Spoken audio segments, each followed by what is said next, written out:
Chapter 1705, Mana Equipment Set. Chapter 1705, Mana Equipment Set. A Town Building Order.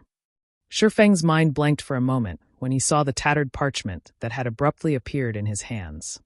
Town building orders were incredibly precious in God's domain.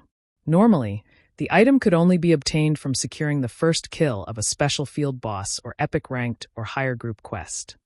A town building order was far more valuable than a captured town. This was because the town building order granted players the freedom to build a town in almost any location they desired.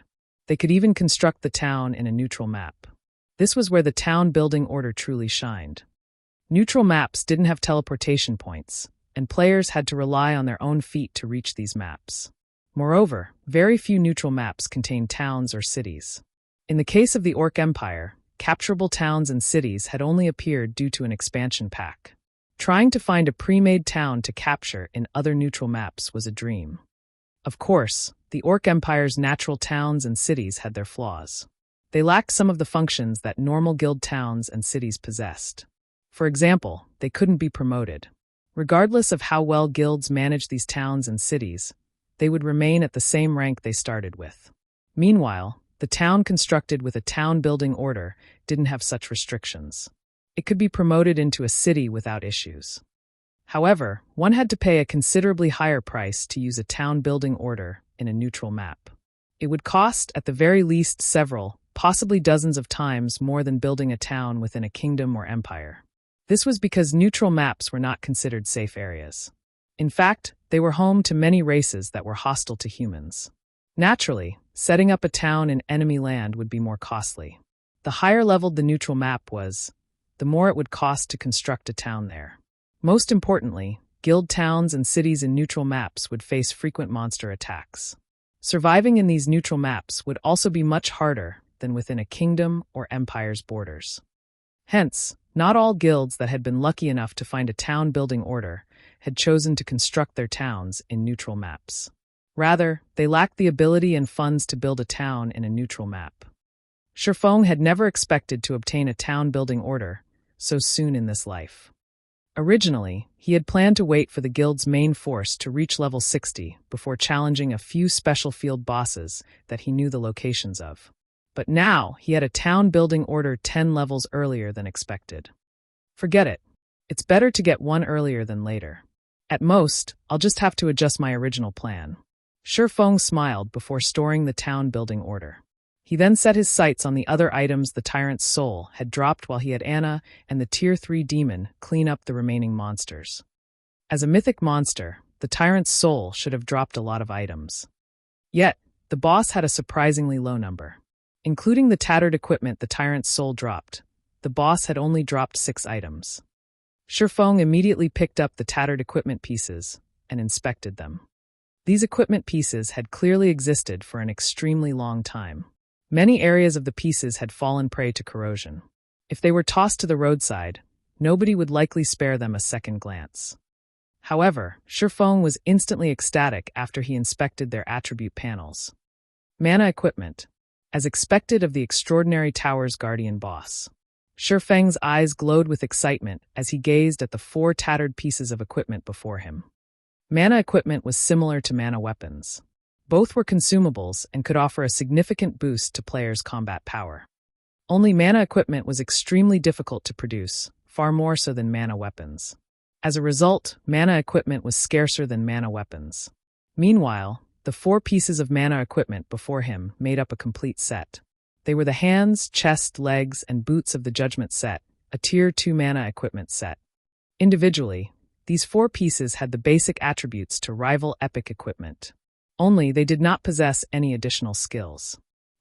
In return for their lack of skills, though, the 4-piece Judgment set included 2 ridiculously strong set effects. A 2-piece set effect, Mana Stimulation. Passively improves physique by 30% and reaction speed by 20%. Forms a mana shield around the wearer that weakens spell effects by 50% and reduces physical damage received by 30%. 4-piece set effect, Light of Judgment. Stimulates the runes on every set piece at the cost of durability. When active, increases all attributes by 800 points, strength by 90%, endurance by 60%, and agility by 60%. Sustaining Light of Judgment reduces 1 durability point from every set piece each minute. The mana equipment set's attributes rendered Shifeng speechless.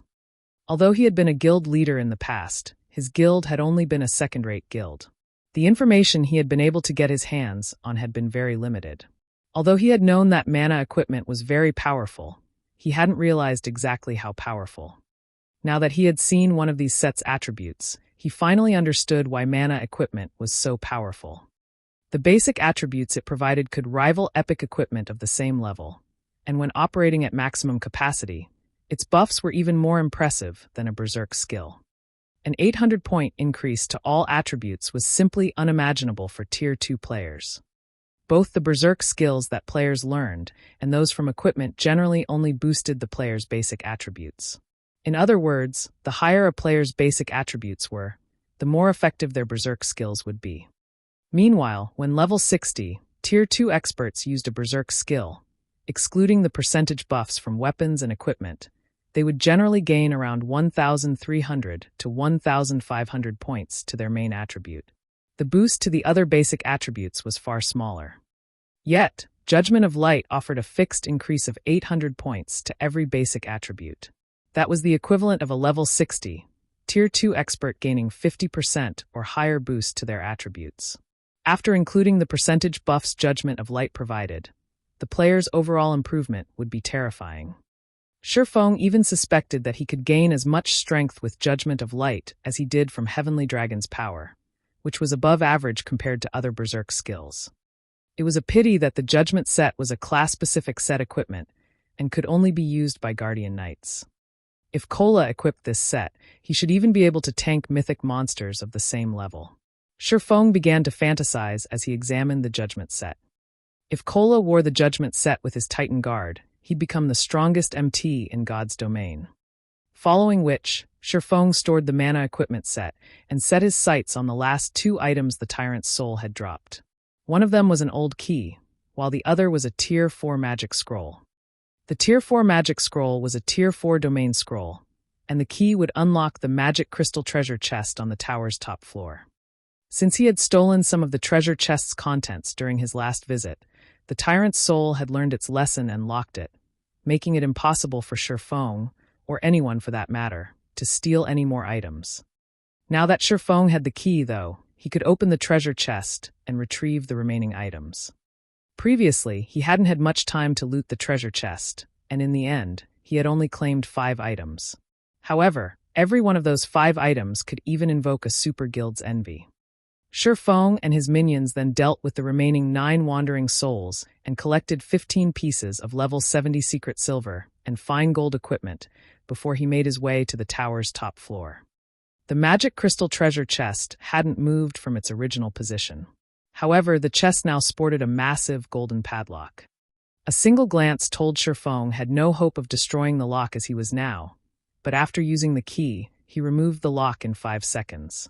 Lifting the treasure chest's lid, an aurora of light escaped, which was so dazzling that anyone could see it from anywhere in the lost town. Sure enough, this chest still has a lot of treasures. Shifeng's heart pounded with excitement as he looked at the 6 items inside the treasure chest. He immediately began to appraise them, one after another. Of the 6 items, 3 were Tier 2 skill books. One was a Tier 2 taboo skill for assassins called Indiscriminate Killing. One was a Tier 2 spell for elementalists called Elemental Mirror, and one was a Tier 2 passive skill for rangers called Precision Shooting. The other 3 items included a Tier 3 mana staff, a magic tower design, and the last was the Guardian Puppet design. It's no wonder why the players and powers that obtained gold magic crystal treasure chests had never said a word about their harvests. So this is why. Realization dawned on Shifeng when he saw the Guardian Puppet design. He had wondered what made the gold magic crystal treasure chests so special that almost no player or power had ever mentioned obtaining one during his previous life. None of the 5 items he had gained during his first visit were enough to tempt a super guild to put everything it had into obtaining one of these treasure chests. However, after taking a look at the Guardian Puppet design, he understood. This Guardian Puppet design alone was many times more valuable than every other item in the gold magic crystal treasure chest. It was so valuable that superpowers would wage an all-out war with each other to obtain it.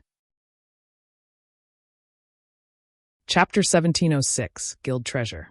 Looking at the guardian puppet design in his hands, Sherfone could not help but inhale deeply as he began scrutinizing it.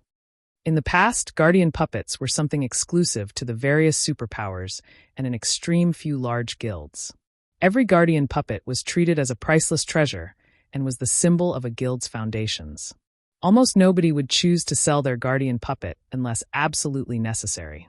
Meanwhile, the ones that got sold had been furiously contested over by countless powers. The guardian puppet had been in great demand because it was ancient technology that had been lost in time. Without a proper design, players couldn't replicate the technology since the production of the guardian puppet involved too many fields of study such as alchemy, forging, and engineering. Moreover, every subclass had to be at the master rank at the very minimum.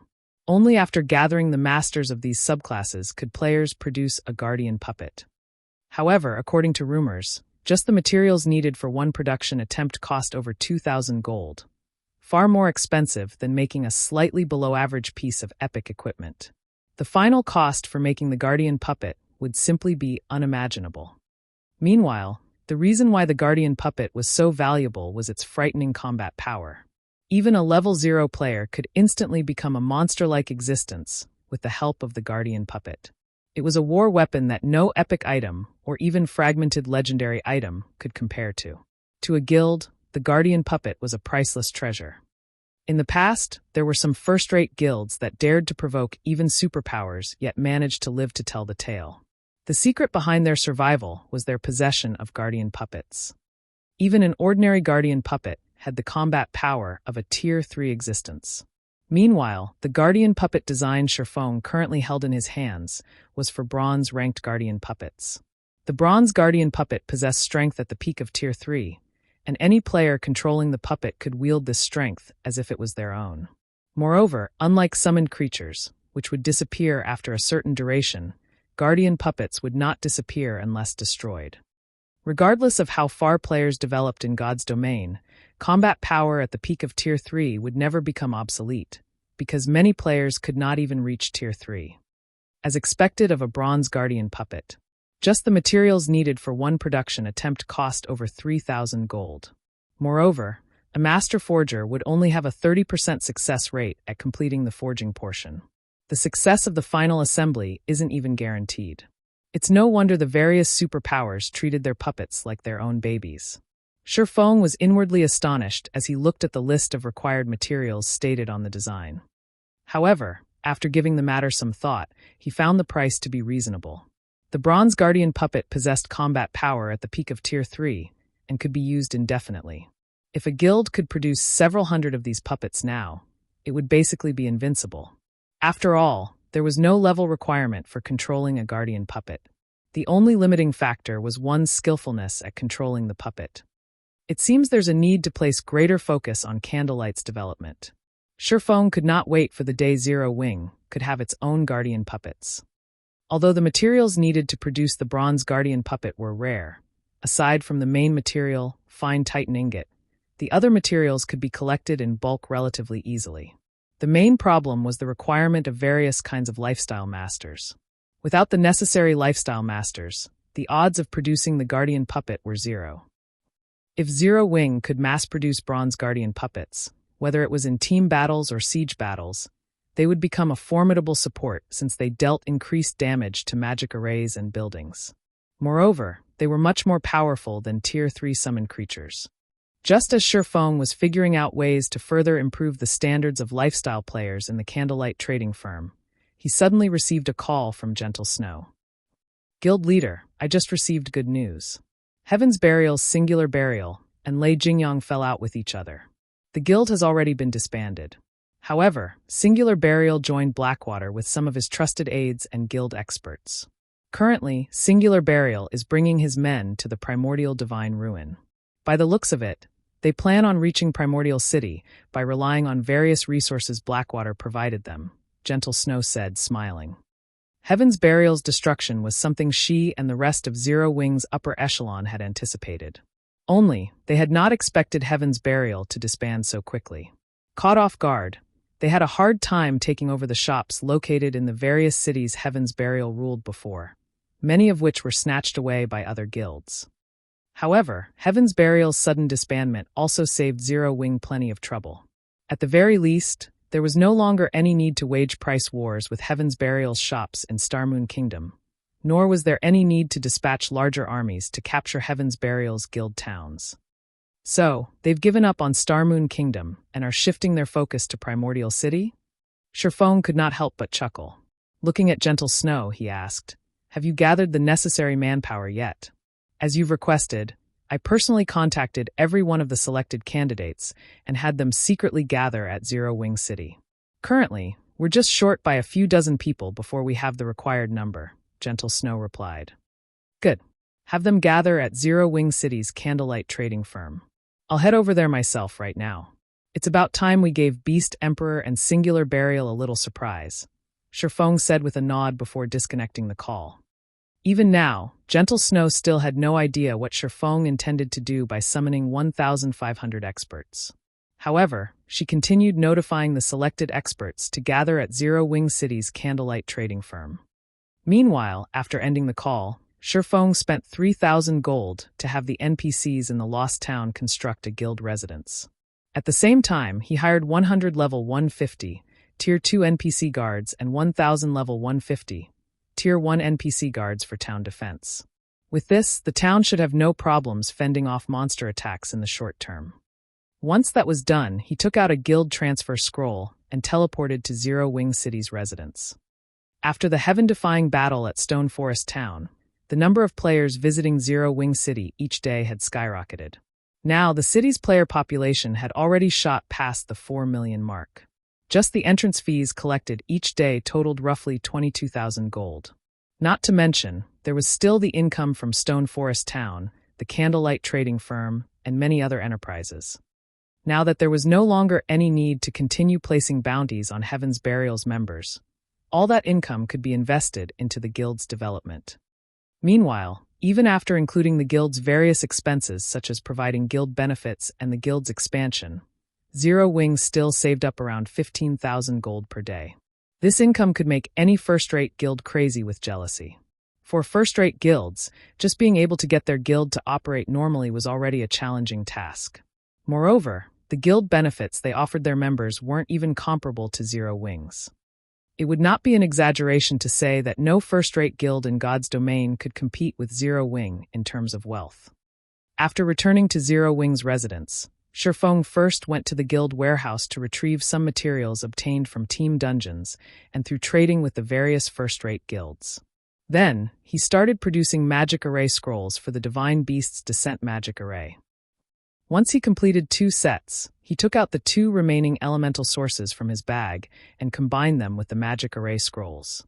Suddenly, the 2 sets of magic array scrolls started evolving. Originally, Divine Beast's Descent was an intermediate magic array, but after the fusion was completed, the magic arrays exuded an aura that was even more powerful than advanced magic arrays. Following which, Shifeng stored the 2 sets of magic array scrolls and left for the candlelight trading firm. By the time he arrived at Zero Wing City's candlelight trading firm, Gentle Snow and the others were already waiting for him. Currently, the lounge on the 2nd floor was filled with players, every one of whom was curiously wondering why their vice guild leaders had gathered them here today. However, when they saw Shifeng, who was currently disguised as Black Flame, enter the lounge, the entire room suddenly fell silent. "Guild leader? Why is the guild leader here? Were we gathered here today under the guild leader's orders?" Everyone in the lounge could not help but discuss Shifeng's sudden appearance, excited expressions on their faces. "I believe you all must have heard that our brothers stationed over at the Primordial Divine Ruin have been surrounded and killed by evil demons and evil beasts. In fact, Beast Emperor, the person controlling those monsters, has even announced that Zero Wing's members are forbidden from setting foot into the Primordial Divine Ruin, and any who dare do so will be killed without question. Although that place isn't our guild's territory, I feel that we should still make a response. Hence, I have gathered you all here today so that we can prepare a surprise for Beast Emperor and his allies. We are going to destroy every evil beast and evil demon present near the Primordial Divine Ruin. We will let the various major powers know that Zero Wing is not a pushover." When Shifeng was done speaking, gasps filled the entire venue. Even Gentle Snow and Aqua Rose, who stood beside Shifeng, could not help but turn to look at their guild leader, both of them thinking that Shifeng had lost his mind. Destroy every evil beast and evil demon present near the primordial divine ruin. How can such a feat possibly be accomplished? Chapter 1707, Tier 2 Legion. Chapter 1707, Tier 2 Legion. The silence persisted for a short moment before a commotion erupted inside the lounge. Everyone felt that Shifeng's intentions were too crazy.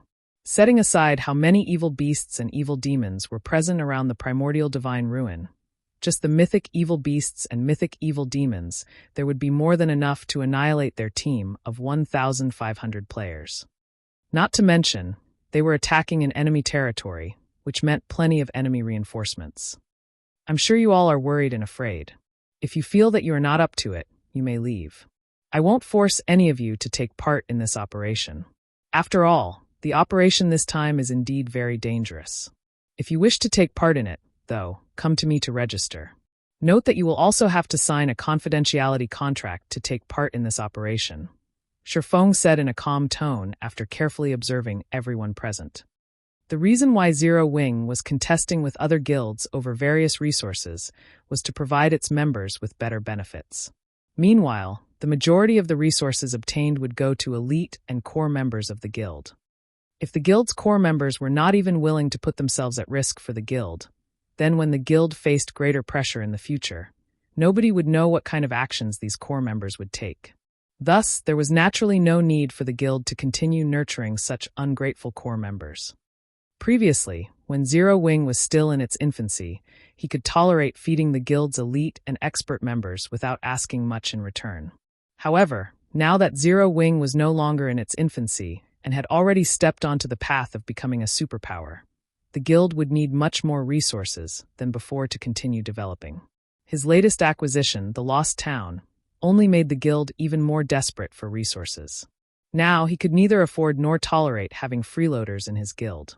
Hence, there was a serious need to adjust the way the guild operated.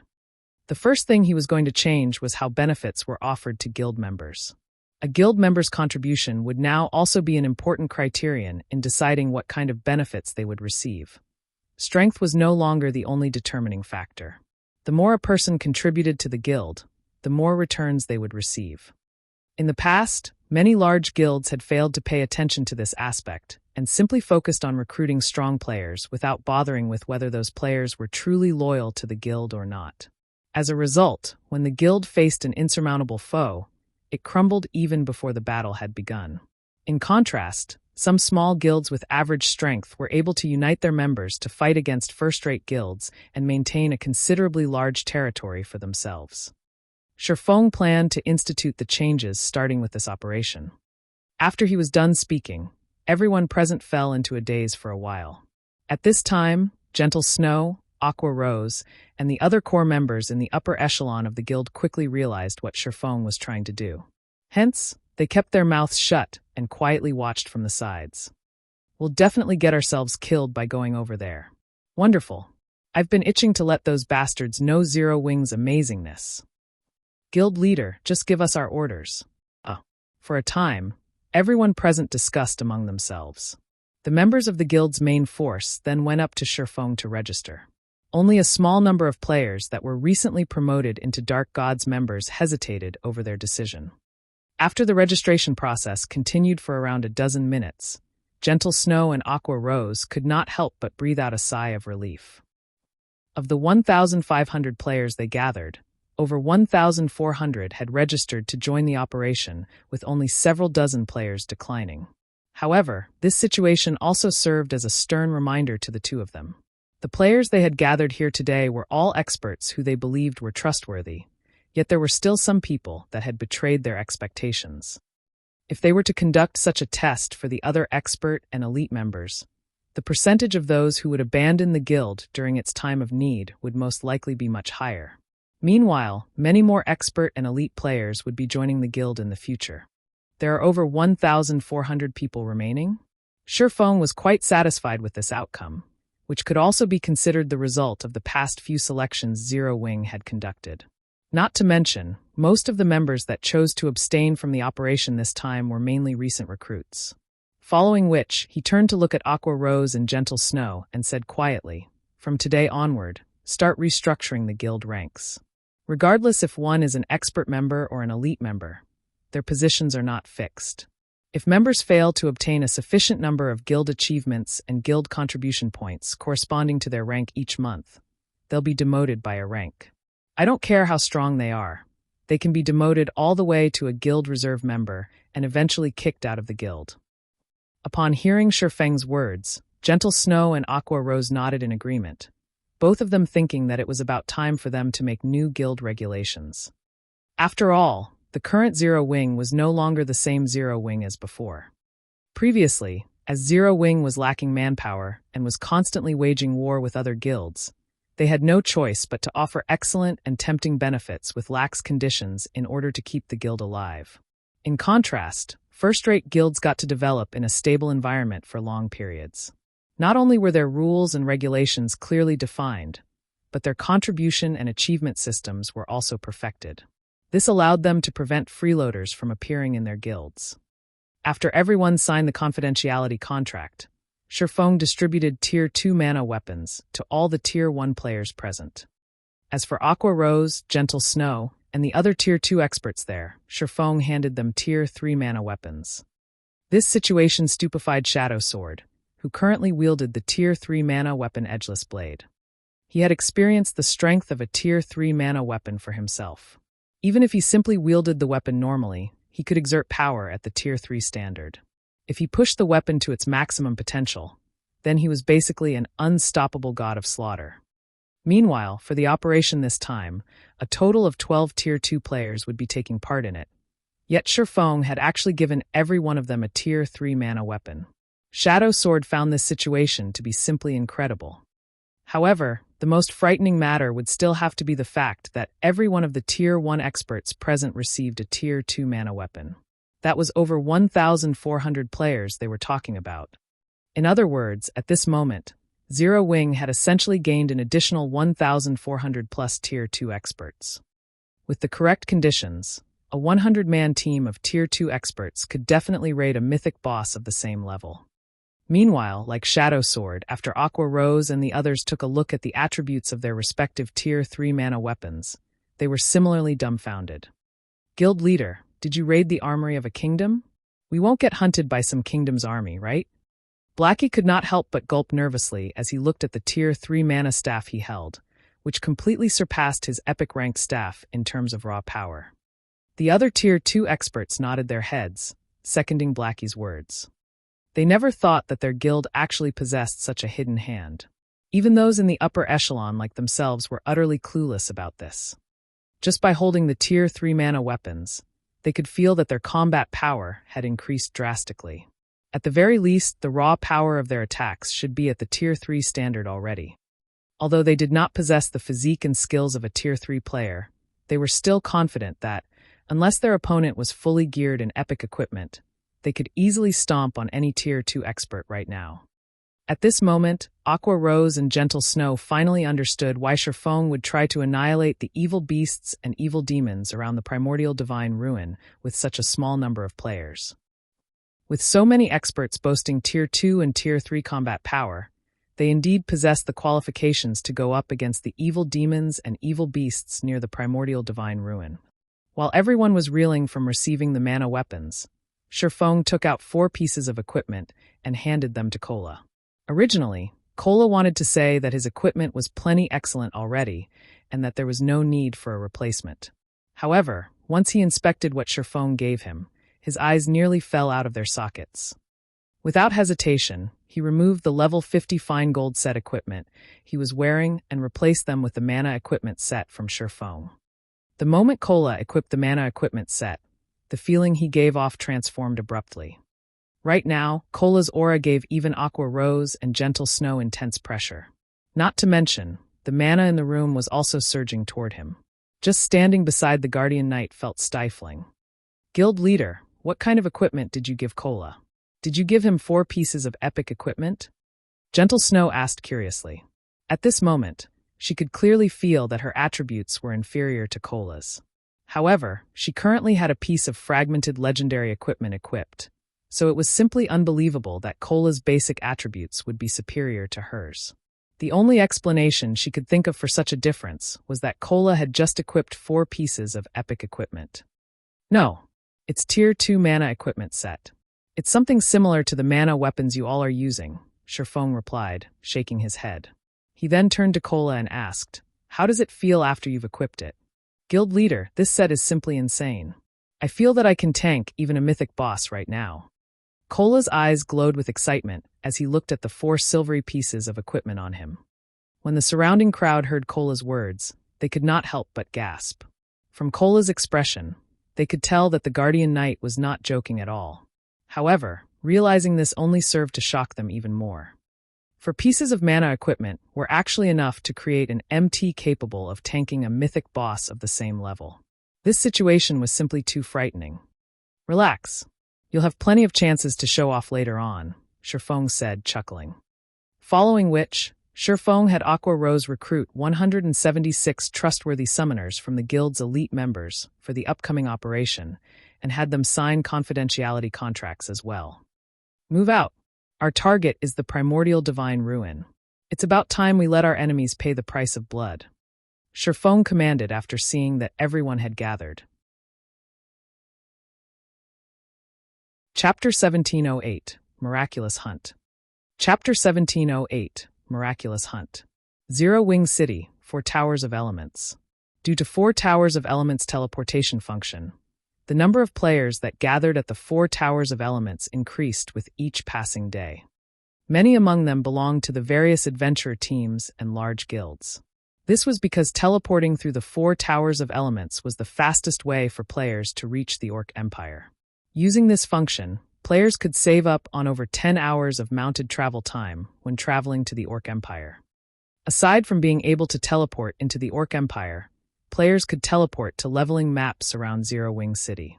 Although these leveling maps weren't high-resource maps, the easy travel method still made these maps attractive. Because of this, the 4 Towers of Elements weren't any less lively than the city's central district, even though they stood at the edges of 0 Wing City, far from most of the city's attractions. Quite a few player shops had also risen around the towers. Among these player shops stood the Purple Pavilion Trading Firm, a trading firm Shifeng had been quite familiar with during his previous life. This trading firm was run by none other than Susie, one of Shifeng's old friends in the past. The Purple Pavilion Trading Firm's business was doing considerably well, and many adventurer teams' players purchased items from its shop.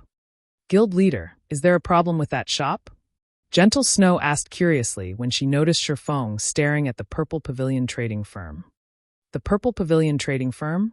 Following Shifeng's gaze, Aqua Rose said, based on our information, the trading firm is quite impressive. Its owner had rented a shop here before we had even revealed the 4 Towers of Elements teleportation function. The Purple Pavilion's owner also has amazing connections and offers many specialty products from other countries.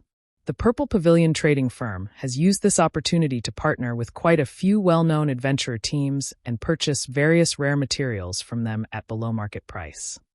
Right now, excluding the trading firms operated by the various large guilds, the Purple Pavilion Trading Firm ranks among the top 5 in 0 Wing City. However, based on our investigations, Purple Pavilion doesn't have a powerful backer. As a result, certain major trading firms have begun to take action against Purple Pavilion in secret. When Gentle Snow and the others heard Aqua Rose's explanation, they could not help but view the Purple Pavilion Trading Firm's owner in a new light.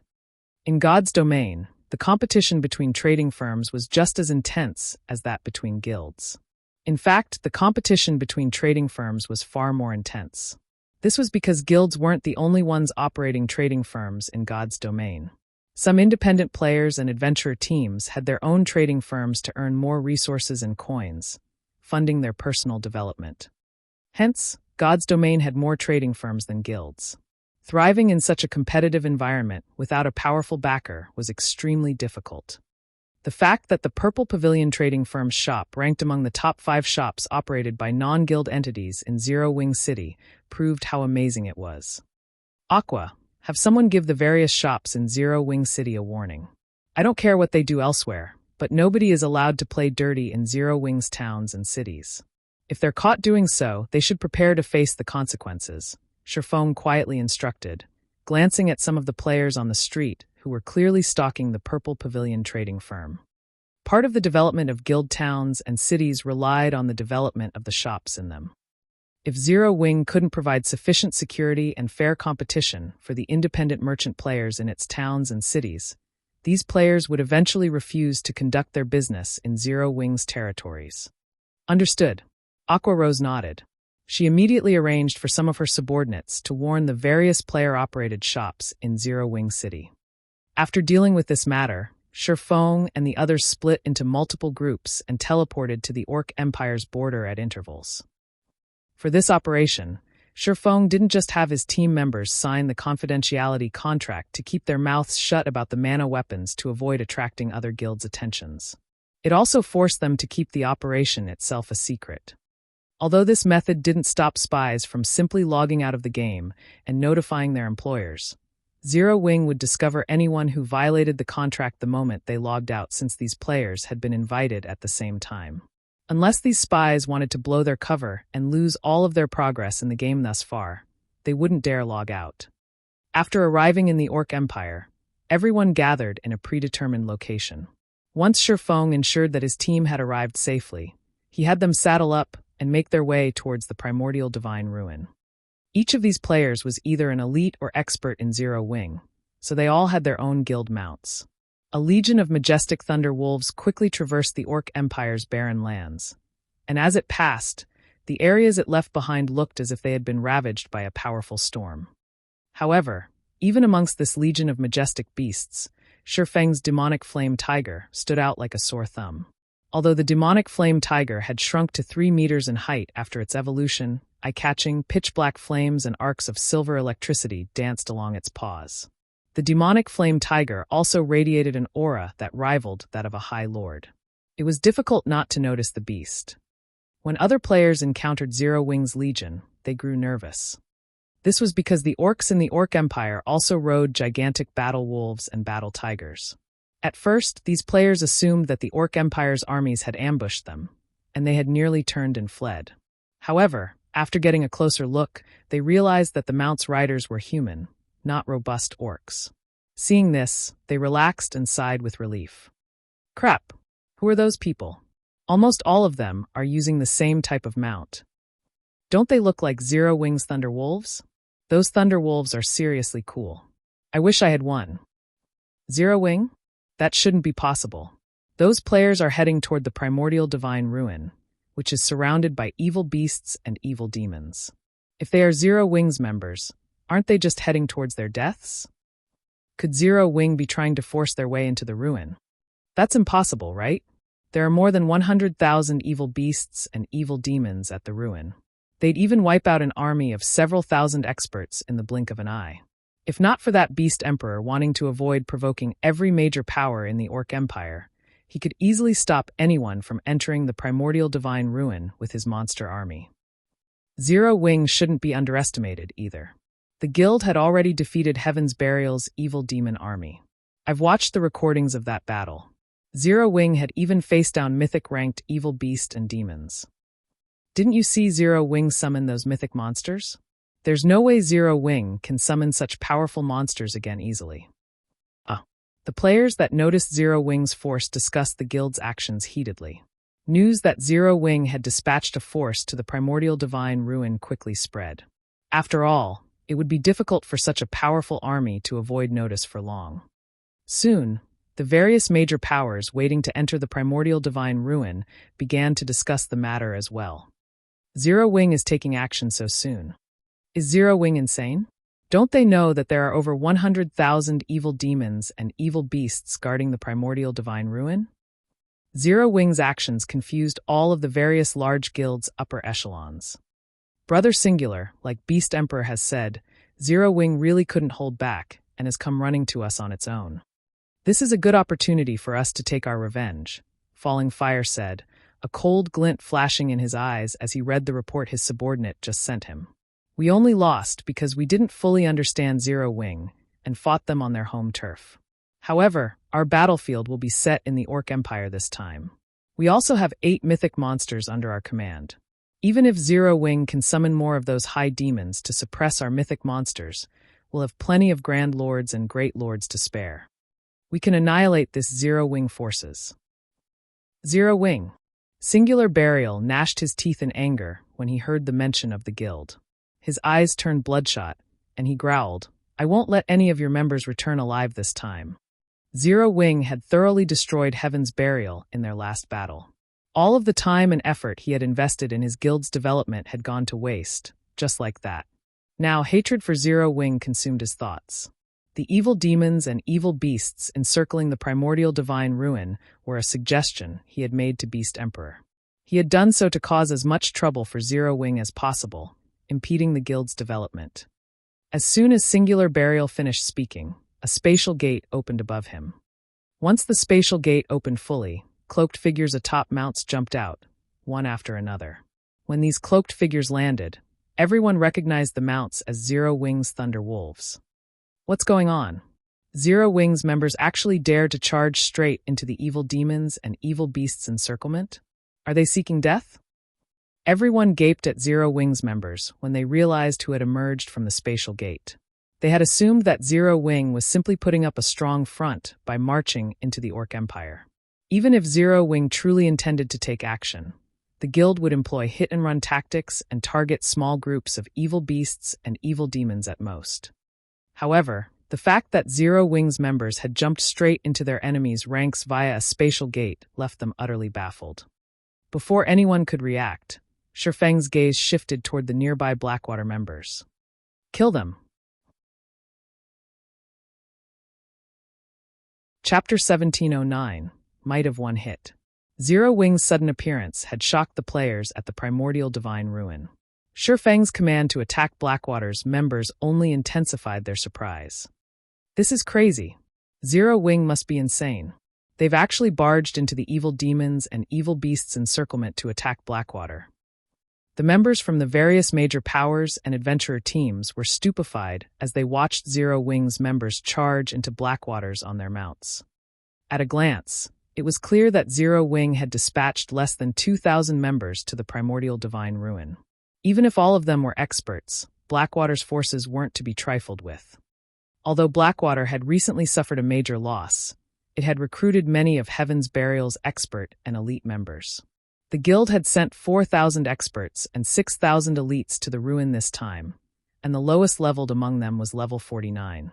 Every one of these 10,000 players also wore top-tier equipment.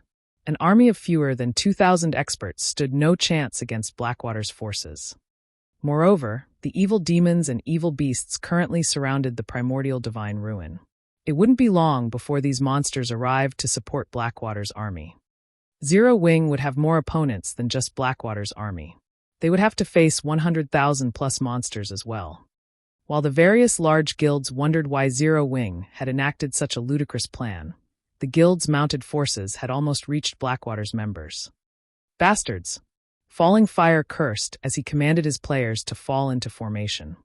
Fortunately, the players Blackwater had dispatched to raid the primordial divine ruin were all well trained, and the 10,000-man army quickly took up arms. The 500-plus shield warriors and guardian knights formed 2 rows at the front, raising their shields as they prepared to stop their enemy's advance. Meanwhile, the clerics, oracles, and druids at the rear of the army began to cast their buffs on the army's MTs. Now, the 2 human walls formed between the army and Zero Wing's members could even stop dozens of great lords of the same level, not to mention charging players. Meanwhile, the ranged forces between the shield warriors and guardian knights began to cast their offensive spells. Blackwater's army had far better reaction speed, combat standards, and far more combat experience than the various adventurer teams who fought others in the fields. The entire army moved as one, utterly organized. However, the berserkers leading Zero Wing's charge paid the blockade before them little heed. They didn't even bother to wait for their own shield warriors and guardian knights to catch up as they plowed into Blackwater's formation. The moment before Zero Wing's 100-plus berserkers clashed with Blackwater's MTs, a hint of excitement could be seen flashing in their eyes as they tightened their grips on their weapons. Suddenly, silver runes began to form on their weapons, and the ambient mana gathered around the berserkers' weapons. Without hesitation, the berserkers swung their weapons at the massive shields before them. Boom, boom, boom. A series of loud explosions echoed throughout the area as the berserkers struck the enemy shields. Impossible. When Blackwater's MTs received the berserkers' attacks, they felt as if they had been hit by a truck. Not only did their shields tremble violently and their arms go numb, but they were also forced to take 2 or 3 steps back before they could stabilize themselves.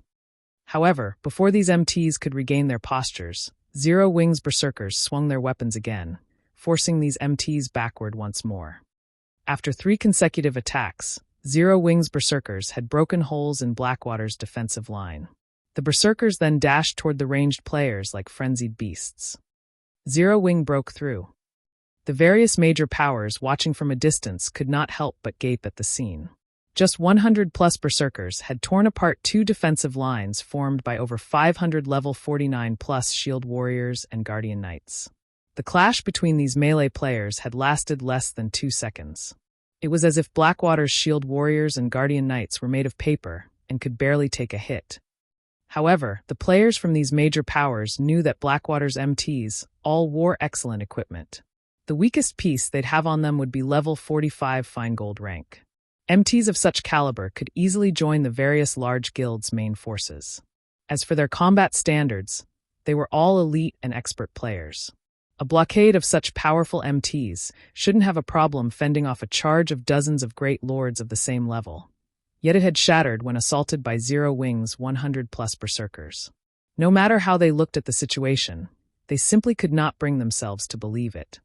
What these players didn't know was that although these Zero Wing berserkers were only Tier 1 players, they could unleash Tier 3 power when they maxed out the Tier 2 mana weapons in their hands. Blackwater's defensive lines might be able to stop several dozen great lords of the same level, but it definitely couldn't stop the combined charge of over 100 great lords. Melee units, stop them. Do not let them reach our ranged unit. Falling Fire hurriedly commanded when he noticed Zero Wing's berserkers approach. However, before Falling Fire could even finish his words, one melee fighter from Blackwater after another was thrown into the air. Even when Blackwater's level 50 berserkers tried to stop Zero Wing's berserkers, the latter easily pushed them back. They lost a significant amount of HP when they crossed blades with Zero Wing's berserkers. After repulsing Blackwater's melee players, Zero Wing's berserkers charged toward Blackwater's ranged force like a sharpened sword. The berserkers blocked the incoming ranged attacks with little to no effort. In contrast to Blackwater's pitiful ranged attacks, the attacks Zero Wing's several hundred ranged players launched were basically unstoppable. When Blackwater's MTs tried to block these incoming attacks with their shields, their defensive postures shattered under a single blow, rendering them helpless against the following ranged attacks. Every ranged attack that struck an MT directly dealt over minus 20,000 damage, and Zero Wing's players only needed 3 ranged strikes to kill a Blackwater MT. Blackwater's healers hadn't even had enough time to save their allies. The difference between each side's healers was jaw-dropping. When Blackwater's healers cast healing spells with 1 or 2 second channeling times, the spells would restore around 10,000 of the target's HP. In contrast, when Zero Wing's healers used the same healing spells, their targets recovered nearly 20,000 HP. Meanwhile, Blackwater's ranged classes only dealt around minus 10,000 HP when they struck Zero Wing's berserkers on a direct hit, and the best among them only dealt around minus 13,000 damage. Zero Wing's healers could easily restore whatever HP their berserkers lost. The difference between the two forces was clear for all to see after the battle continued for a short moment. Like a group of ferocious beasts, Zero Wing's members devoured the lives of Blackwater's players, forcing Blackwater to retreat again and again as the army began to show signs of crumbling. The spectating crowd was dumbfounded. No matter how they thought about it, Blackwater should have had the upper hand. Yet Zero Wing had an absolute advantage over its army. This didn't look like an actual battle. It was more of a one-sided beating. Zero Wing and Blackwater's strength simply weren't on the same level. So, this is the power of mana weapons? Gentle Snow, who commanded the battle from the rear, was indescribably shocked as she watched her players devour Blackwater's forces. They were too strong. Although the branch guild she commanded in the Black Dragon Empire hadn't experienced as many battles as the main branch in Starmoon Kingdom, her guild had plenty of experience in combat involving thousands of players. Hence, she knew that such a large-scale battle wouldn't reach a conclusion quickly. At the very least, the battle would last 15 to 30 minutes before anyone could tell which side had the upper hand. Yet, not even 1 minute had passed since the battle between Zero Wing and Blackwater had begun. However, even an ordinary player could see that Blackwater had no hope of winning this fight. At this rate, Zero Wing wouldn't even need 10 minutes to annihilate Blackwater's 10,000 players. Only Shifeng knew how typical this battle's outcome was. Blackwater's players weren't fighting 1,400 plus Tier 1 players, but a force of 1,400 plus Tier 2 experts. With so many Tier 2 experts, Zero Wing could even wipe out an army of 30,000 Tier 1 players without trouble, much less a force of 10,000.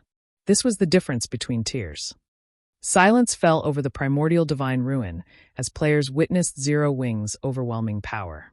Even the spectating superpowers wore somber expressions as they watched the massacre before them. Black Flame, do you really think that this is the only force I've prepared for the primordial divine ruin? Pay for your foolishness. As Singular Burial watched Blackwater's army slide backward, he showed neither surprise nor fear, simply revealing an arrogant sneer. He then turned to the cloaked, bandaged man beside him and snapped, "Flame Blood, it's time for you to take action." Nodding in response, Flame Blood immediately took a gray crystal ball from his bag and began to chant an incantation. He wasn't within a kingdom or empire right now, so it didn't matter if he revealed his identity as an evil god's temple player, since there weren't any NPCs around to hunt him down.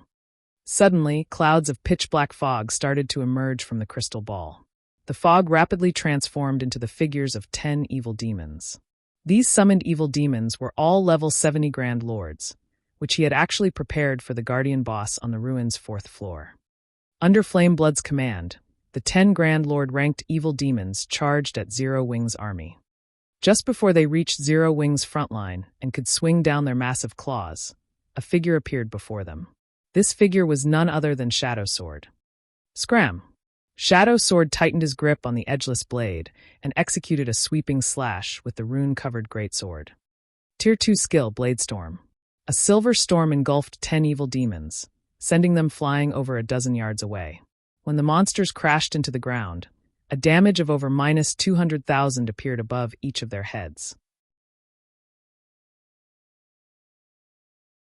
Chapter 1710, Gathering Place of Experts.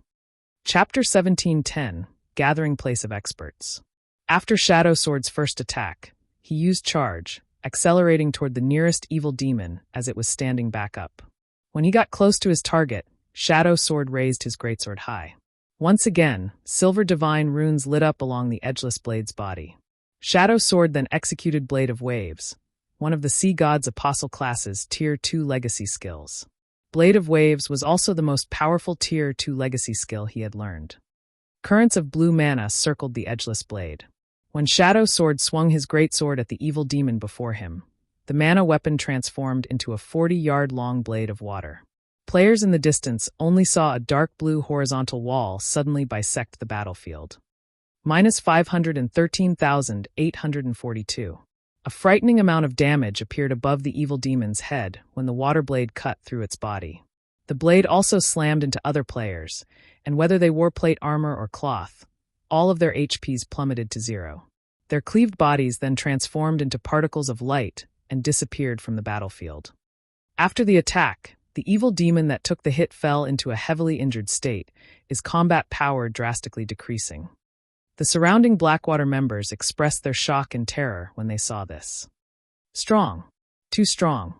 Not only had Shadow Sword repelled 10 Grand Lord-ranked evil demons with one attack, but his follow-up attack had also heavily injured 1 Grand Lord-ranked evil demon and killed over a dozen players.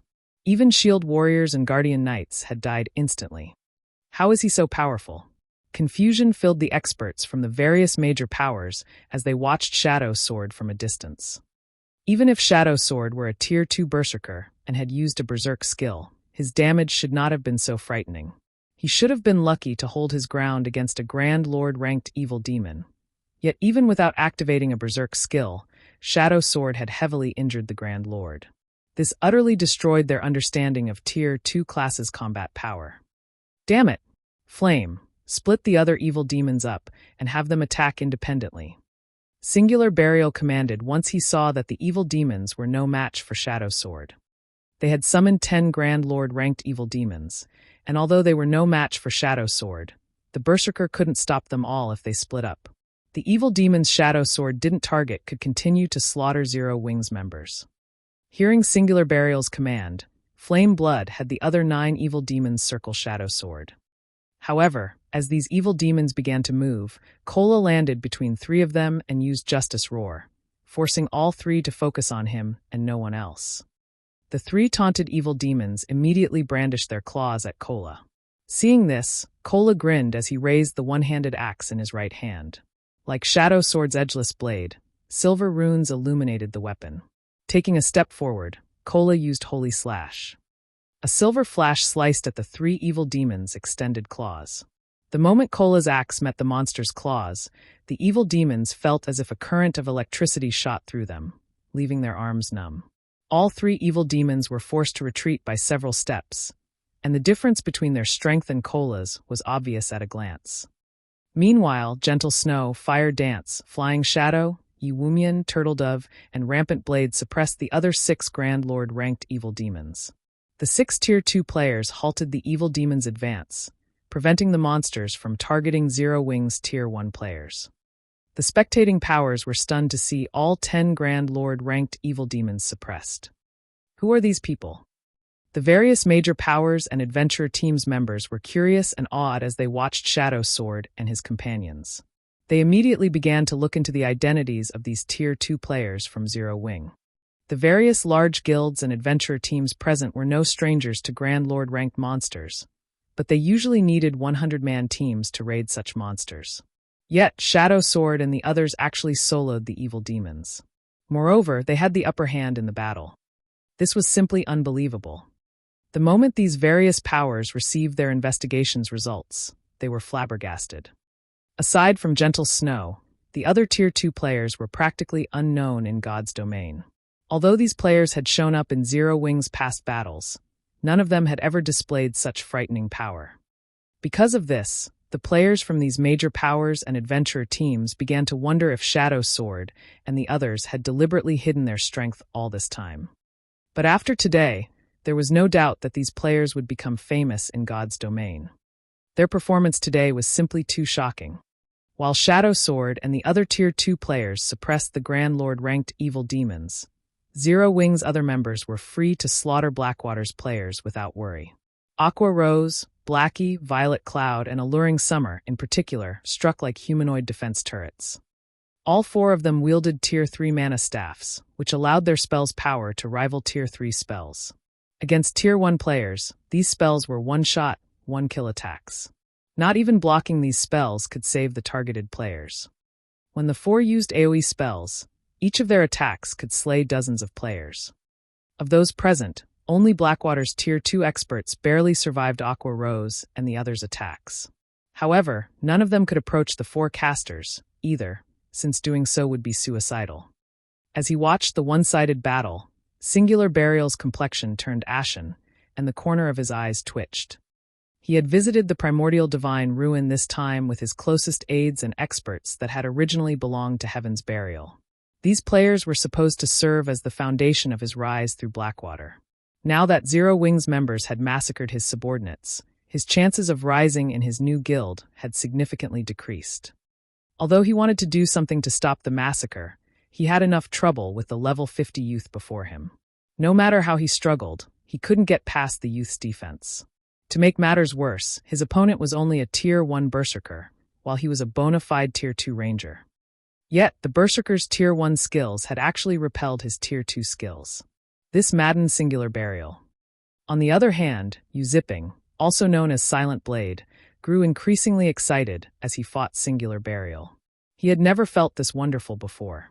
The combination of a Tier 2 mana weapon and the level 50 magic light set had granted him an absolute advantage in basic attributes over his opponent. From time to time, he even caught Singular Burial by surprise when he used his mana weapon's ability. In addition, through his battle with Singular Burial, someone who had entered the refinement realm long ago, Zipping was able to recognize many of his flaws. If not for his advantage in basic attributes and Tier 2 mana weapon, the enemy ranger would have likely killed him already. Guild leader, these people from Zero Wing are too powerful. At this rate, we'll be wiped out before the evil beast army arrives, Daybreak Fog, who was similarly entangled in a fierce battle, told Singular Burial anxiously through a private chat. Hearing Daybreak Fog's worry, Singular Burial glanced at Blackwater's members, who were continuously slaughtered. Suddenly, a sense of helplessness doused the killing intent burning in his heart. However, just as Singular Burial was about to respond, he noticed a black figure weaving across the battlefield and killing Blackwater's experts with inhuman speed. The figure moved so quickly that by the time Blackwater's experts noticed someone before them, a blue flash filled their vision. Once the blue flash disappeared, the targeted experts collapsed lifelessly to the ground. Black Flame.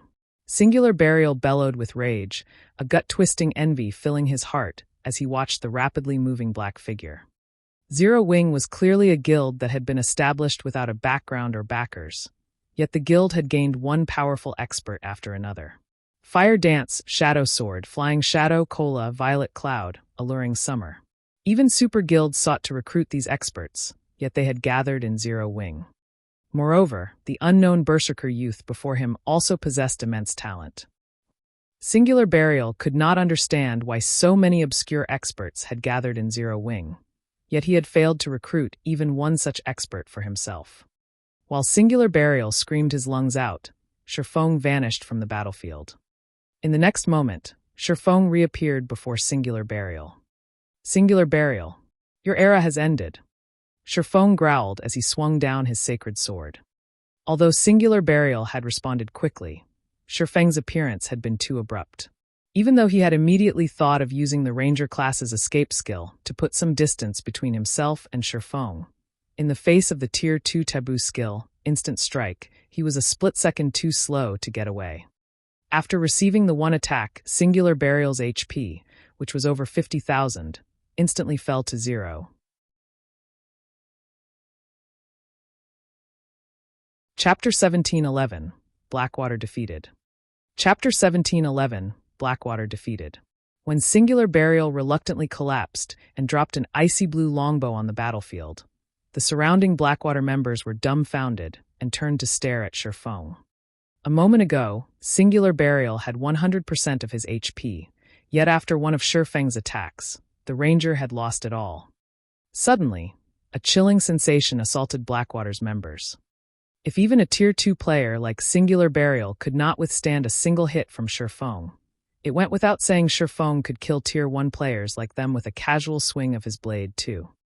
Black Flame. Falling Fire's expression darkened as he glared at Shifeng. His combat standard was recognized as one of the best in Blackwater. There were only a handful of people in the guild that he had to admit were superior. However, despite having such a high combat standard, not even he was confident in keeping up with and blocking the attack Shifeng had used against Singular Burial. Shifeng's attack was simply too fast, but it wasn't just because of his high attack speed. HS neutral response time and physical acceleration were also ridiculously fast. After heaving a deep sigh, Falling Fire commanded, "Everyone retreat." Due to Shifeng's display of overwhelming strength, his team members' morale had received a huge boost. Zero Wing's members now fought with more passion and skill than before. In contrast, the morale of Blackwater's members plummeted. Now, this battle's outcome could not be any more obvious. Continuing to fight would only incur more losses for Blackwater. Hearing Falling Fire's command, Blackwater's members immediately turned away from their opponents and fled in every possible direction. Meanwhile, Aqua Rose and Gentle Snow commanded Zero Wing's members to exploit their victory. Seeing that things had gone south for Blackwater, Flame Blood did not dare to linger. He summoned 20 Great Lord-ranked evil demons to buy himself enough time to activate a teleportation scroll. This battle's outcome had truly exceeded his expectations. He had thought that 10 Grand Lord-ranked evil demons would be more than enough to butcher Zero-Wing's forces, but he had never expected the small army to have so many monstrous players. Zero-Wing, just you wait. Sooner or later, I will make you pay for this defeat. Flame Blood revealed a sneer as he watched Zero-Wing's members charge towards him. He was an evil god's apostle, not a guild member. As long as he escaped capture, he'd always have a chance of making a comeback.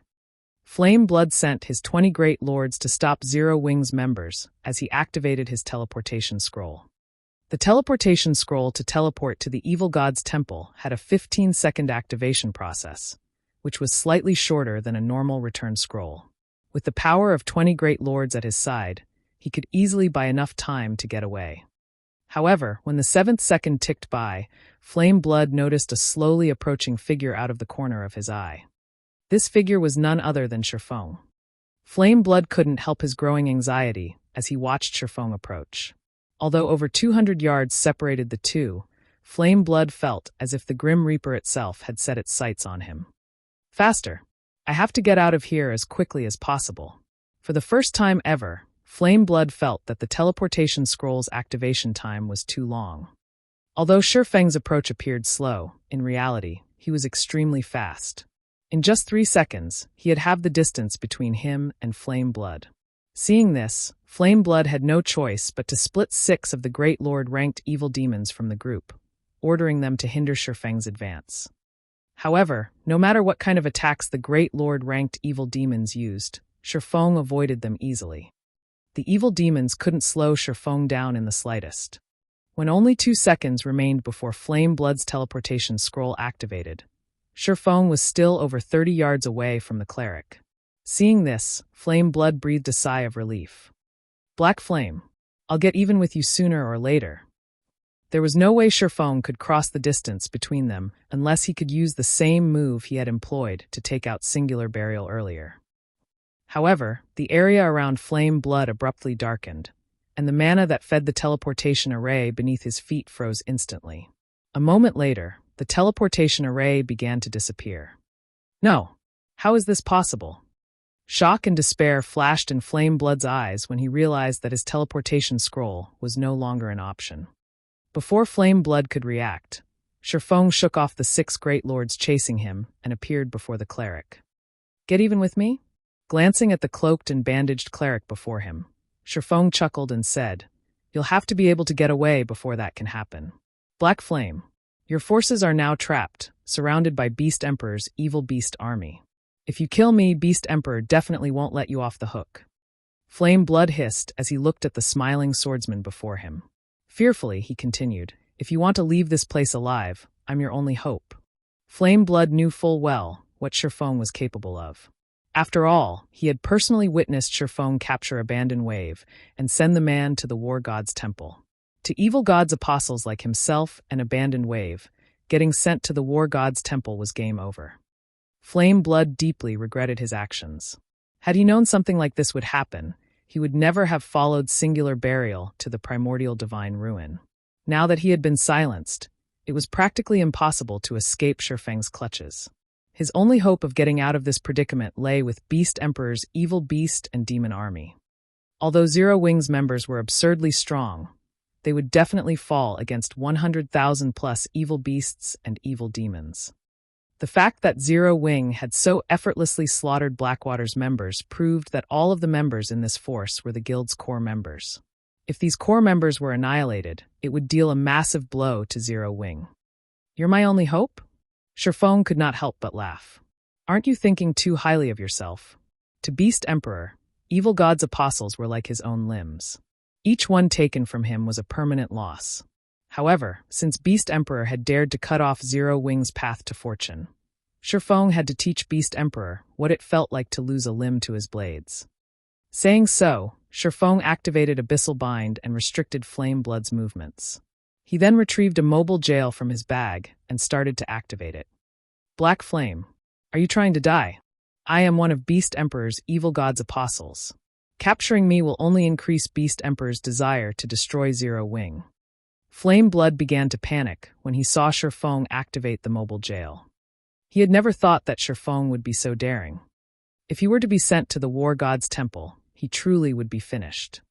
Just as Shifeng was about to entrap Flame Blood in the mobile jail, a phantom appeared beside the cleric. This phantom took the form of an indifferent middle-aged man in luxurious dark gray robes.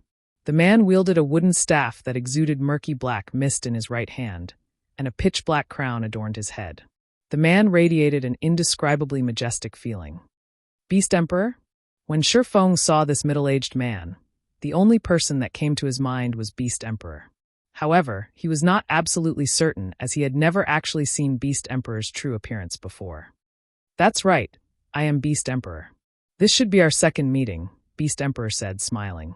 I won't mince words with you. Release Flame Blood and hand over the evil god's eye in your possession. Do so, and I'll let your forces leave the Orc Empire safely. Refuse, and neither you nor your subordinates will leave the Empire. Your souls will become nourishment for my evil demons. As soon as Beast Emperor finished speaking, the players at the Primordial Divine Ruin noticed a large group of evil beasts and demons approach on the distant horizon. An NPC elder stood above a gigantic evil beast, radiating intense evil energy. Even though the old man was thousands of yards away, everyone outside of the Primordial Divine Ruin could feel his horrific aura. I admit that you are quite powerful, but even if you lock Flame Blood away in the mobile jail, you won't necessarily be able to leave the Orc Empire with him. As long as I kill you, I can free Flame Blood. I will only give you 10 seconds to consider my offer, Beast Emperor said, his expression calm as he looked at Shifeng. A mythic NPC? Shifeng guessed after glancing at the NPC in the distant sky. Revealing a faint smile, he said, like your subordinate, you think too highly of yourself. I will send Flame Blood to the War God's temple.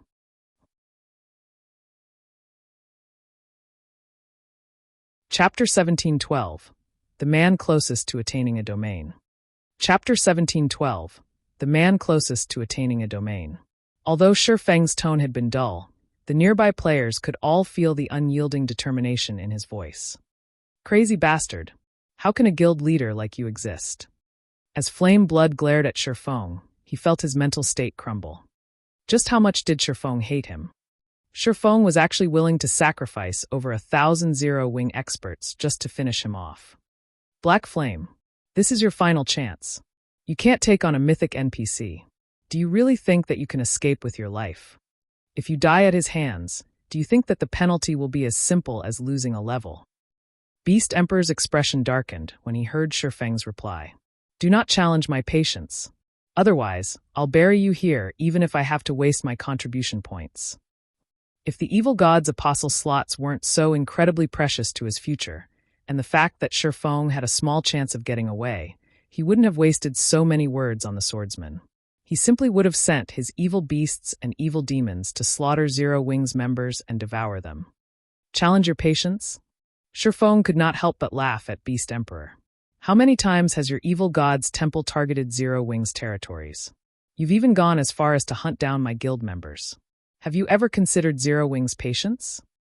Saying so, Shifeng swung his sword at Flame Blood, lowering the cleric's HP to a critical level. He then activated the mobile jail and entrapped the bound cleric. You! Beast Emperor gnashed his teeth in rage as he watched Flame Blood disappear into the mobile jail. Suddenly, the evil beasts and evil demons standing on the distant horizon released deafening roars. They then charged toward the Primordial Divine Ruin. The various powers' upper echelons wore somber expressions as they watched the 100,000-plus evil beasts and evil demons surge towards them. These evil beasts and evil demons were far from just random monsters. Every one of them was level 60 or higher, and the majority of them were chieftain rank and above. Only a small number were elites and special elites.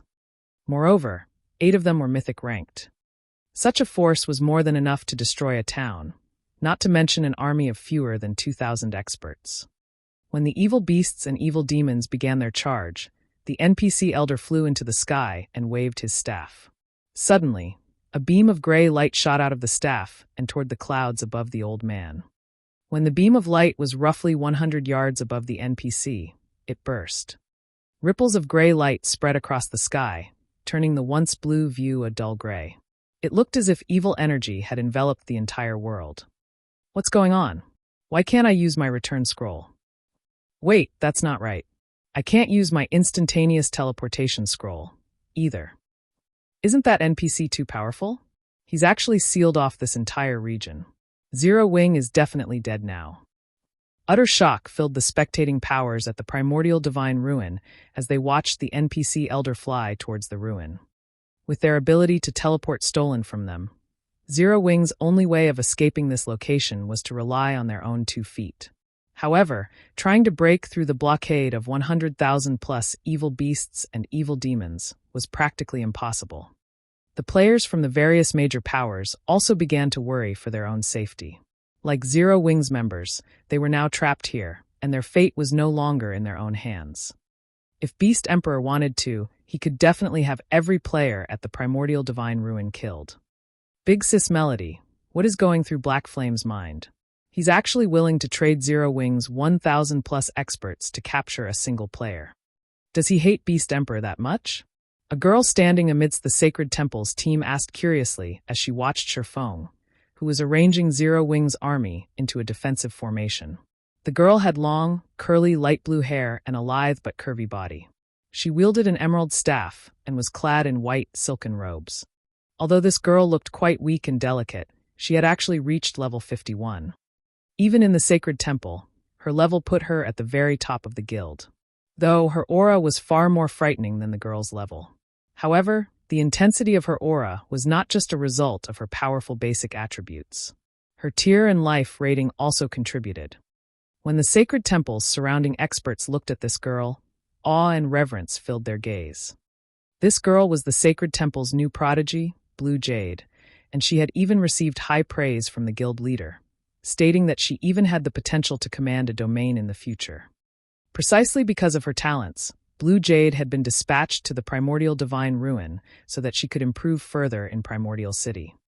I don't know what Black Flame is thinking, but you should pay close attention to his fights. The secret pavilion has recognized Black Flame as the person closest to grasping a domain. Watching him should help you quite a bit, Quiet Melody said as she looked at Shurfeng. Isn't Miracle Dragon the person closest to reaching the domain realm? Blue Jade asked in astonishment. Miracle Dragon is old news. The various superpowers have already recognized Black Flame as the person closest to reaching the domain realm, Quiet Melody patiently explained. The techniques Black Flame has displayed thus far are simply amazing. He has even defeated domain realm experts. The various superpowers have even wondered whether or not he has already obtained a domain, but after a detailed investigation, they concluded that he's only as strong as domain realm experts. He doesn't actually have a domain yet, though he is extremely close to obtaining one. He can actually rival domain realm experts without a domain? He's actually that powerful? Blue Jade was skeptical about Quiet Melody's claim. If Shurfeng were so impressive, he should recognize his situation for what it was. Yet, Shurfeng had made the most unbelievable decision, provoking Beast Emperor instead of saving his companions' lives. While Quiet Melody and Blue Jade discussed Shurfeng, the other powers' upper echelons grew nervous. Beast Emperor's monster army was getting closer, and now, it was less than 1,000 yards away. 2 level 80 mythic evil demons and 6 level 80 mythic ranked evil beasts led the monster army.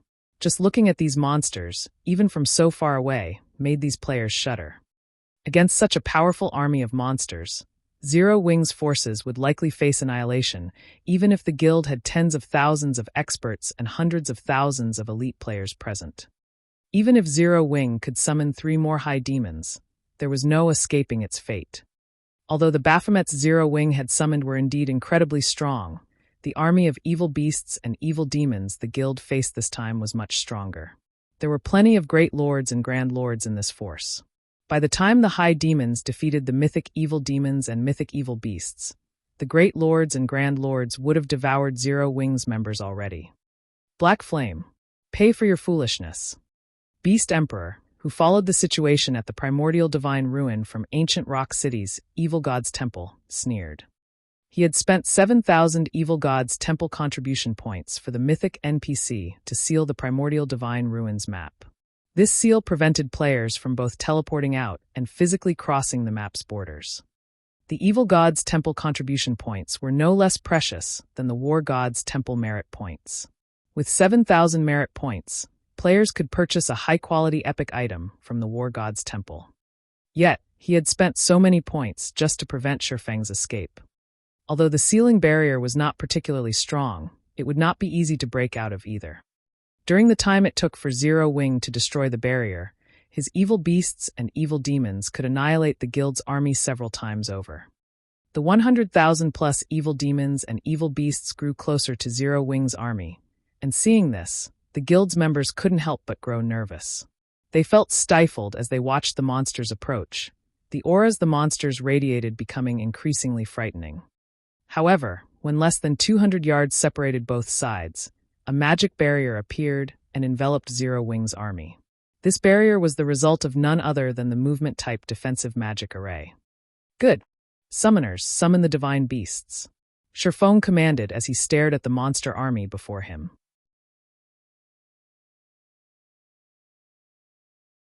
Chapter 1713, Divine Dragon's Might. Chapter 1713, Divine Dragon's Might. When the Divine Beast's Descent magic arrays activated, 2 pillars of golden light rose from inside the movement-type defensive magic array. The 2 light pillars pierced the sky and cast a dazzling glow over the primordial divine ruin. The light pillars also purified the overflowing evil energy in the area and returned a massive fraction of the gray sky to its original blue color. 2 gigantic magic arrays then appeared and swallowed Zero-Wing's defensive magic array, draining the mana around the ruin. Everyone at the ruin gaped at the grand, magnificent scene. What are those? Isn't the amount of mana those magic arrays are absorbing a little too terrifying? Even though we're so far away, I can still feel the mana around me drying up. Wait, I can't even use my spells anymore. The members of the various major powers and adventurer teams stared at the 2 golden magic arrays in the sky in utter disbelief. This was definitely the first time they had witnessed or experienced such a phenomenon. The 2 golden magic arrays had actually sucked away all mana in at least a 5,000-yard radius, even preventing them from using any of their skills and spells.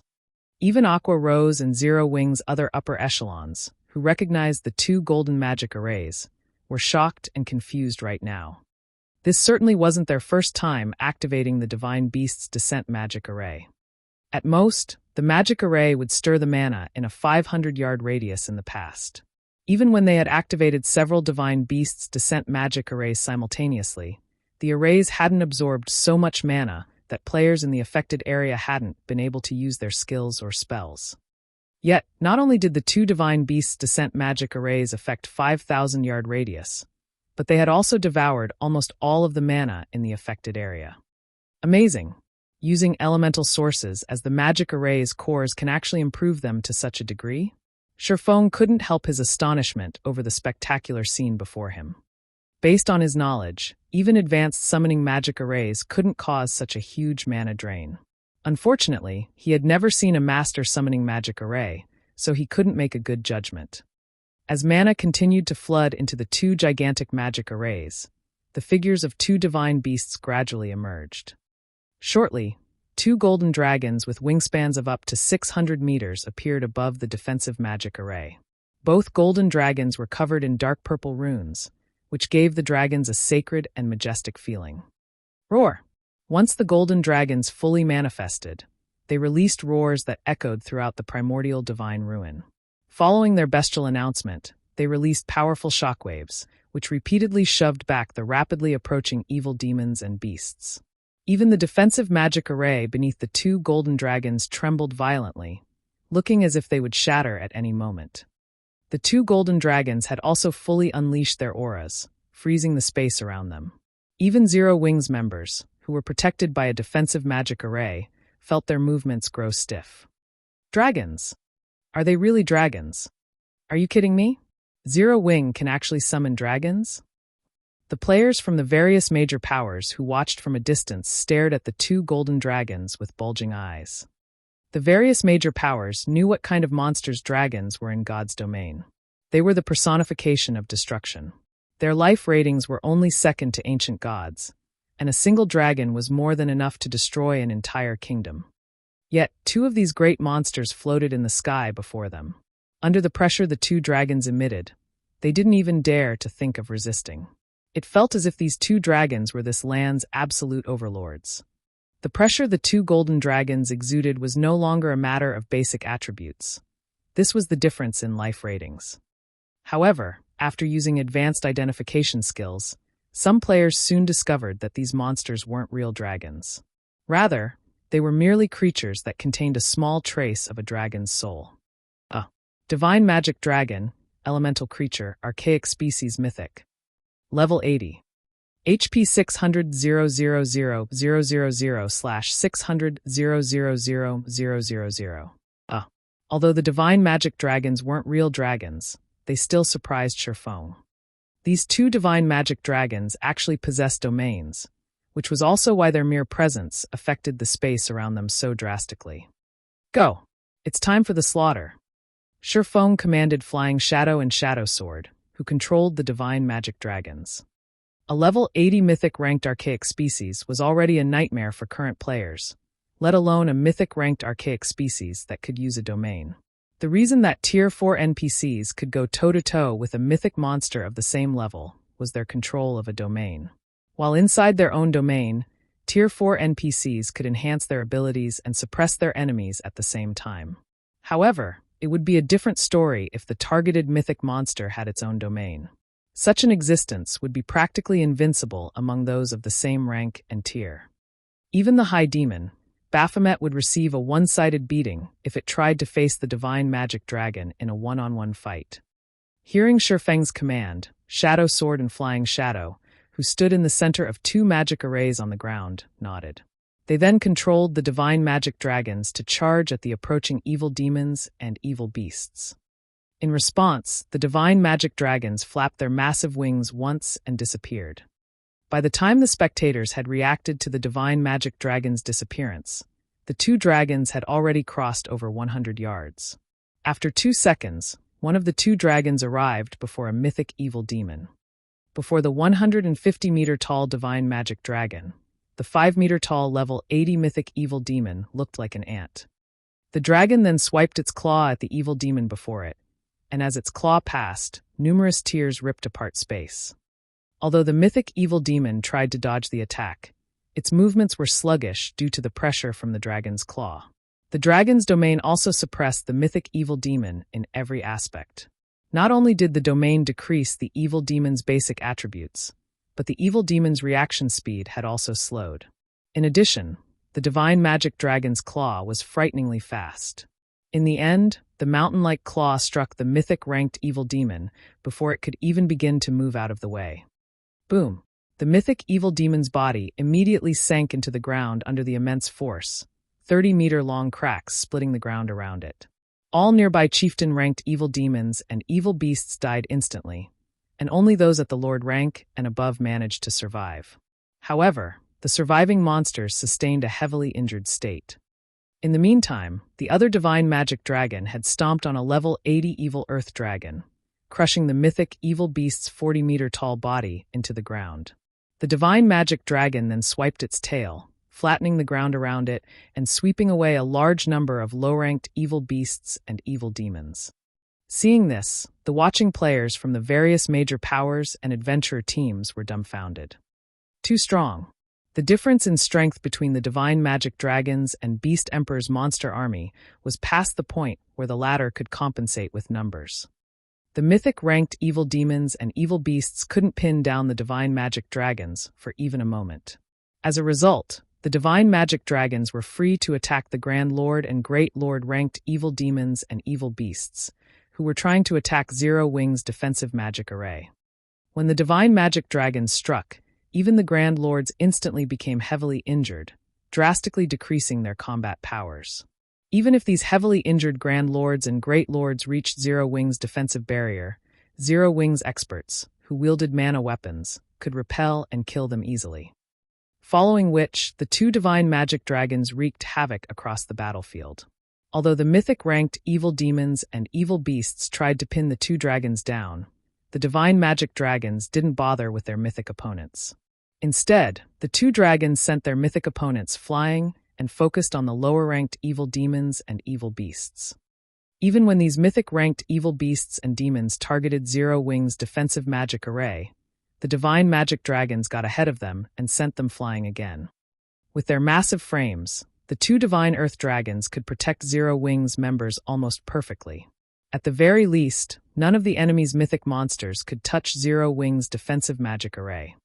Before even 1 minute had passed, nearly 2,000 evil demons and evil beasts had been killed. The two divine magic dragons were like colossal killing machines that continuously earned EXP for Zero Wing's members. So, this is why Zero Wing was so confident. Watching Zero Wing's forces rapidly wear down the evil demon and beast army, the various major powers finally understood why Zero Wing had dared to dive into enemy territory with so few members. Black Flame. Beast Emperor wore a solemn expression as he watched his minions being massacred by the dozens and hundreds from inside the evil god's branch temple in ancient Rock City. He had carefully nurtured these evil demons and evil beasts so that they could serve as the foundation for his rule in the Orc Empire, yet his hated enemy was slaughtering them for EXP. If the battle continued at this rate, it was only a matter of time before Zero Wing annihilated his minions. Considering the situation, Beast Emperor gritted his teeth and left to meet with an old man in black robes within the temple. Very respectfully, he said, "Lord Byrne, I wish to hire Lord Dyro to annihilate these ignorant adventurers personally. I hope that you will grant me your permission." "You want to get Dyro to take action?" the black-robed elder asked indifferently. "That won't be a problem, but Dyro's services aren't cheap. It'll cost you 12,000 contribution points per hour." "So expensive?" Beast Emperor could not help his frown upon hearing this price. He had already spent 7,000 CPs to hire Dyro to cast a sealing barrier over the primordial divine ruin. Now, he only had a little over 14,000 CPs remaining. If he spent another 12,000 CPs now, he'd have to cancel or considerably delay many of his original plans. "Have you decided?" Byrne asked. "Lord Byrne, I wish to hire Lord Dyro for 1 hour," Beast Emperor responded after giving the matter some thought. The last thing he could afford to lose right now was another evil god's apostle. As soon as Beast Emperor finished speaking, 12,000 evil gods' temple contribution points vanished from his stockpile. At the same time, Dyro, the mythic NPC at the distant primordial divine ruin, became a mercenary under Beast Emperor's control. "Black Flame, you will suffer in death." The first order Beast Emperor gave to Dyro was to slay Silverwing, who stood inside Zero Wing's defensive magic array. Meanwhile, back at the primordial divine ruin, Dyro, who quietly stood atop a flying evil beast, abruptly opened his eyes. Suddenly, the mana around him vanished, and a powerful surge of evil energy replaced it. Dyro's horrific aura reached across the primordial divine ruin, making the players present to grow nervous and keep a close eye on the NPC. Dyro lightly tapped his foot on the evil beast beneath him. The flying evil beast then let out a low screech as it slowly descended toward Silverwing. Impossible. This mythic NPC can actually participate in the battle. Gentle Snow and Aqua Rose's expressions darkened when they saw the NPC elder approach. Hurriedly, Aqua Rose shouted, "Shadow Sword, ignore the mythic monsters for now and stop that NPC." Hearing Aqua Rose's command, Shadow Sword promptly nodded. He too realized the severity of the situation. Unlike the mythic-ranked evil demons and evil beasts, allowing a mythic NPC to get within attack range would be no laughing matter. Immediately, Shadow Sword controlled his divine magic dragon to charge at Dyro. Scram! Shadow Sword then directed his divine magic dragon to slap at the NPC elder.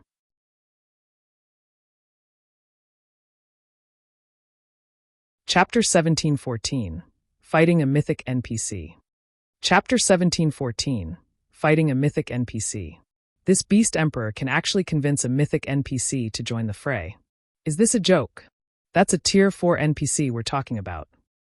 The various major powers and adventure team's members at the primordial divine ruin stared with wide eyes as they watched Dyro descend to the battlefield, their hearts palpitating in fear and shock. None of these players were strangers to Tier 4 NPCs. Tier 4 NPCs ruled over every major NPC city in the various kingdoms and empires, and anyone who had met such an NPC would know just how powerful they were. In God's domain, Players were able to face monsters of a higher tier due to having more skills, spells, and combat techniques. With this advantage, players could exploit powerful monsters' weaknesses and defeat them, despite having lower basic attributes. However, NPCs had no such weaknesses.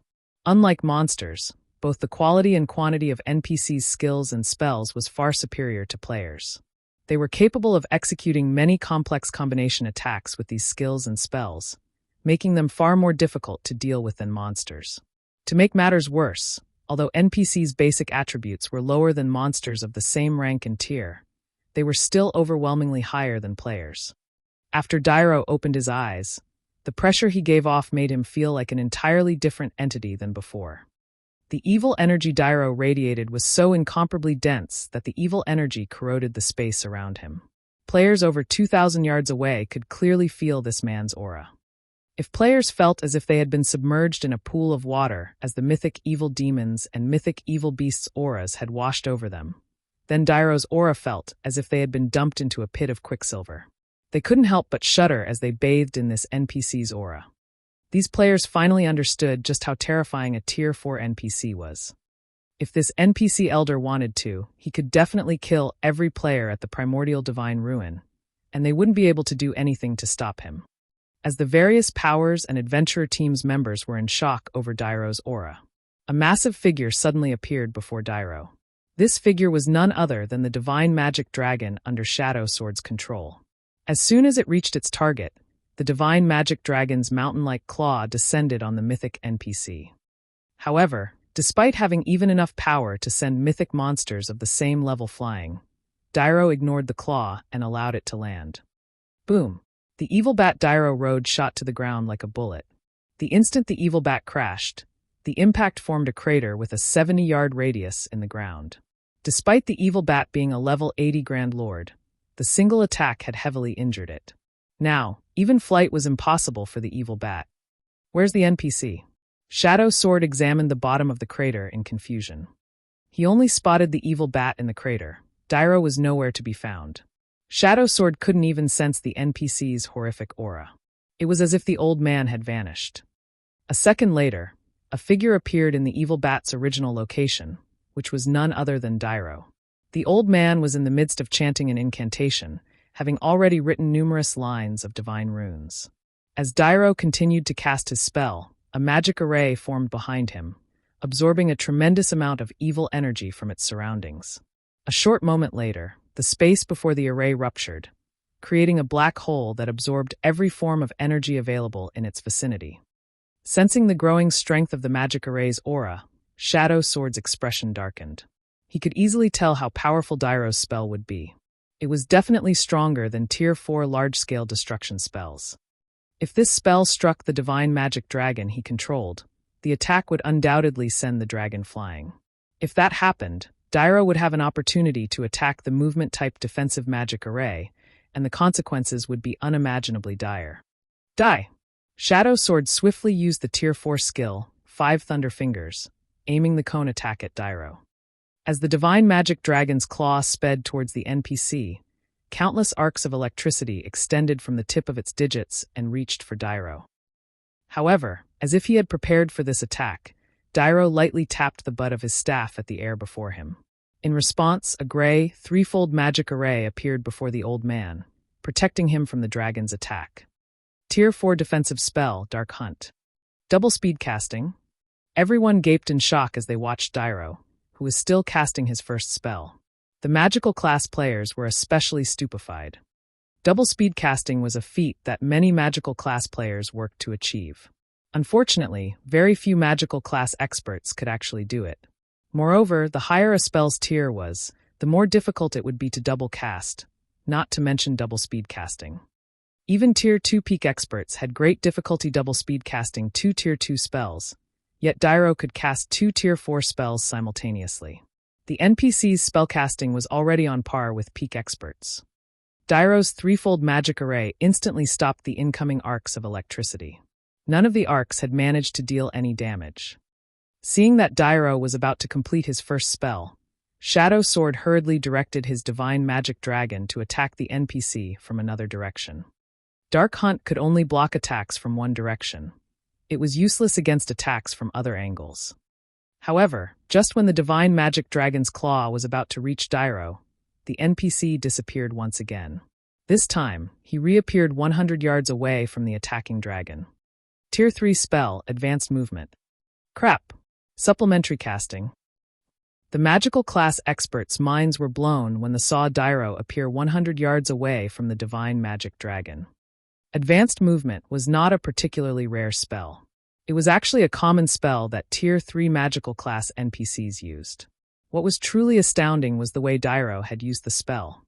In a way, supplementary casting was similar to double casting, but rather than channeling two spells at the same time, one could abruptly cast the second spell midway through casting their first spell when supplementary casting. This technique was even more difficult than double speed casting.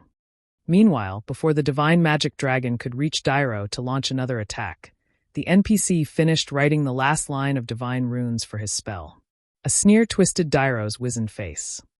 "Do you think you can stop me, the dark wizard Dairo, with a lowly summoned creature?" Dairo said as he looked at Shifeng as he made a wave with his staff. Suddenly, cracks in space began to split the sky. Boundless evil energy then flooded out of these cracks and gathered at the tip of Dairo's staff. After gathering enough evil energy, Dairo created 21 pitch-black spears around him with another wave of his staff. Silver arcs of electricity crackled along these spears. Tier 4 Curse, Destruction Spear. Go! Dairo waved his hand. The 21 pitch-black spears flew towards the divine magic dragon. As the product of a Tier 4 curse, each pitch-black spear carried a frightening amount of power. When Shadow Sword tried to attack the spears with the divine magic dragon, repelling one spear actually pushed the dragon back slightly. The strength within the pitch-black spears was actually on par with the dragon's. Although both sides had equal strength, there were 21 pitch-black spears. Meanwhile, when players controlled a summoned creature, they couldn't control it as easily as their own body, which ultimately decreased their combat standards when controlling the creature. Hence, even though Shadow Sword had reached the refinement realm, he was only able to block 5 or 6 spears at a time, while the remaining weapons struck the divine magic dragon. For a time, the divine magic dragon was at a complete disadvantage as the spears pushed it back towards Zero Wing's defensive magic array. Time to finish this. Dairo waved his staff again, joining 2 of the pitch-black spears into one weapon and striking at the divine magic dragon, the attack carrying far more strength than the individual summoned weapons. However, just before the combination attack reached the divine magic dragon, suddenly, a flash of black light bloomed before the divine magic dragon. At the same time, the combined spears that flew towards the dragon's chest veered off course. The 2 weapons then split as they brushed past the scales on the dragon's sides harmlessly.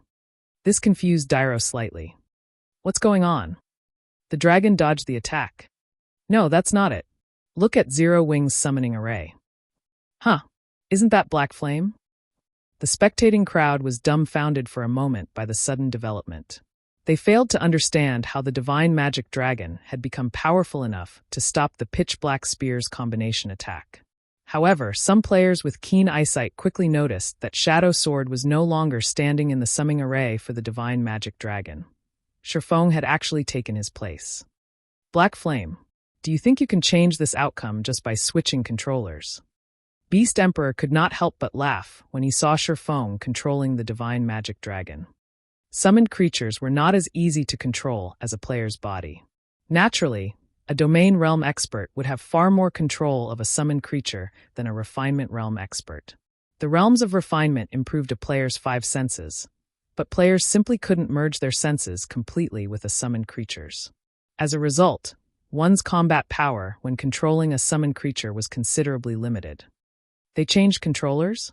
Dairo muttered as he glanced at the distant summoning array. As a mythic NPC, his intellect was incredibly high. Hence, he was quickly able to assess any changes on the battlefield.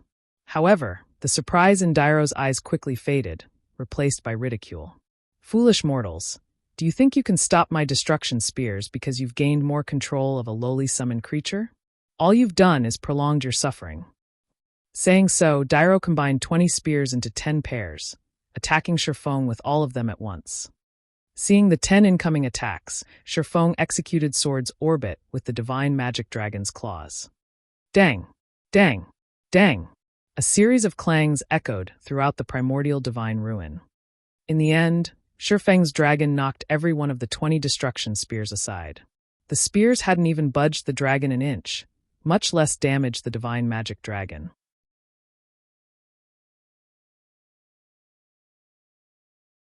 Chapter 1715 Miraculous Effect of the Realms of Truth. Chapter 1715 Miraculous Effect of the Realms of Truth. He blocked all of the attacks. How is that possible? All of the players at the Primordial Divine Ruin were experts. Quite a few of them were even Refinement Realm experts, so they all recognized how impressive the technique Dairo had just executed was. In their opinions, Dairo's 10 combination attacks were simply splendid. Even if there was no difference in basic attributes, the Refinement Realms among the spectating crowd weren't confident in blocking all of those attacks without backing up in the slightest. Their likelihood of success would be even lower if they had to do so with a summoned creature. Yet, not only had Shifeng successfully blocked every one of Dairo's attacks, but he had also done so with the Divine Magic Dragon. His control is amazing. Shock flashed in Blue Jade's eyes as she watched the Divine Magic Dragon in the sky. So, this is the strength of the expert closest to achieving a domain. As a Tier 2 summoner, she had a much clearer idea of how difficult it was to control a summoned creature than other players. It was practically impossible for players to control a summoned creature as well as they did their own bodies. This fact held true even for herself. Despite reaching the Flowing Water realm, her combat standards with a summoned creature were barely at the Trial Tower's 6th floor. Even if she made a breakthrough and reached the Void Realm, she was only confident in raising her combat standard, when controlling a summoned creature, to the middle stage of the Trial Tower's 6th floor. Yet, Shifeng could actually reach the Refinement Realm with the Divine Magic Dragon. This was simply unbelievable. Meanwhile, hovering in midair, Dairo stopped trying to defeat his opponent's vile quality of attacks after watching his first volley fail. Instead, he had the 21 destruction spears attack simultaneously from different directions. Suddenly, numerous streaks of pitch-black light threatened to devour the Divine Magic Dragon. This bastard. He was actually holding back against me? Shadow Sword tightly balled his fist, frustration filling his gaze as he watched the destruction spears dance in the air. When he had controlled the Divine Magic Dragon, Dairo's attacks with the destruction spears had been very straightforward. The NPC hadn't used any particular techniques. Now, however, the destruction spears moved in a coordinated and well-choreographed pattern. These movements were obviously the result of some sort of combat technique. Even if there weren't a difference between Shadow Sword and his opponent's attributes, he felt that he'd be lucky to block a handful of the spears if he tried to defend against the coordinated attacks personally. As the destruction spears were about to plow into the Divine Magic Dragon, Shifeng decided to charge forward, rather than retreat. He controlled the Divine Magic Dragon to fly headfirst into the approaching spears. What is he trying to do? Shifeng's actions dumbfounded the spectating crowd. Although the destruction spears couldn't kill the Divine Magic Dragon, if all 21 spears struck the summoned creature, the impact would certainly send it flying several hundred yards back. If that happened, Dairo would have plenty of opportunities to destroy Zero Wing's defensive magic array. However, as everyone assumed that Shifeng was trying to force his way through the attacks, the Divine Magic Dragon began to maneuver agilely around the spears and rapidly close the distance between it and Dairo. Any destruction spear that came near the dragon either brushed past its scales, or the summoned creature batted it away with a claw. They couldn't actually hit the Divine Magic Dragon. If one wasn't paying attention, they might even assume that the destruction spears had actively avoided the dragon. Flowing Water Realm? Blue Jade could not help but rub her eyes as she watched the scene before her, unable to believe it. However, no matter how she looked at the situation, the Divine Magic Dragon's combat standard was definitely at the Flowing Water Realm. There was no other way it could block all of those spear attacks. However, the situation also left her confused. Just how did Shifeng accomplish such a feat? How could something like this be possible? They were talking about controlling a summoned creature here. Blue Jade wasn't the only one who was shocked. The many experts at the Primordial Divine Ruin were similarly stupefied. Leaving aside Shifeng's personal combat standard, his control of summoned creatures could definitely rank at the very top of God's domain. So, this is the true benefit of the Realms of Truth? Shifeng, who evaded the relentless destruction spears, felt the true power of the realms of truth for the first time. Unlike the realms of refinement, the realms of truth focused on exerting the maximum potential of one's body, rather than the five senses. Hence, even when controlling the divine magic dragon, his performance in the realms of truth had reached the Ascension realm. After deflecting the endless spear attacks for a short moment, the divine magic dragon Shifeng controlled arrived before Dairo. Shifeng then had the summoned creature slap at the NPC.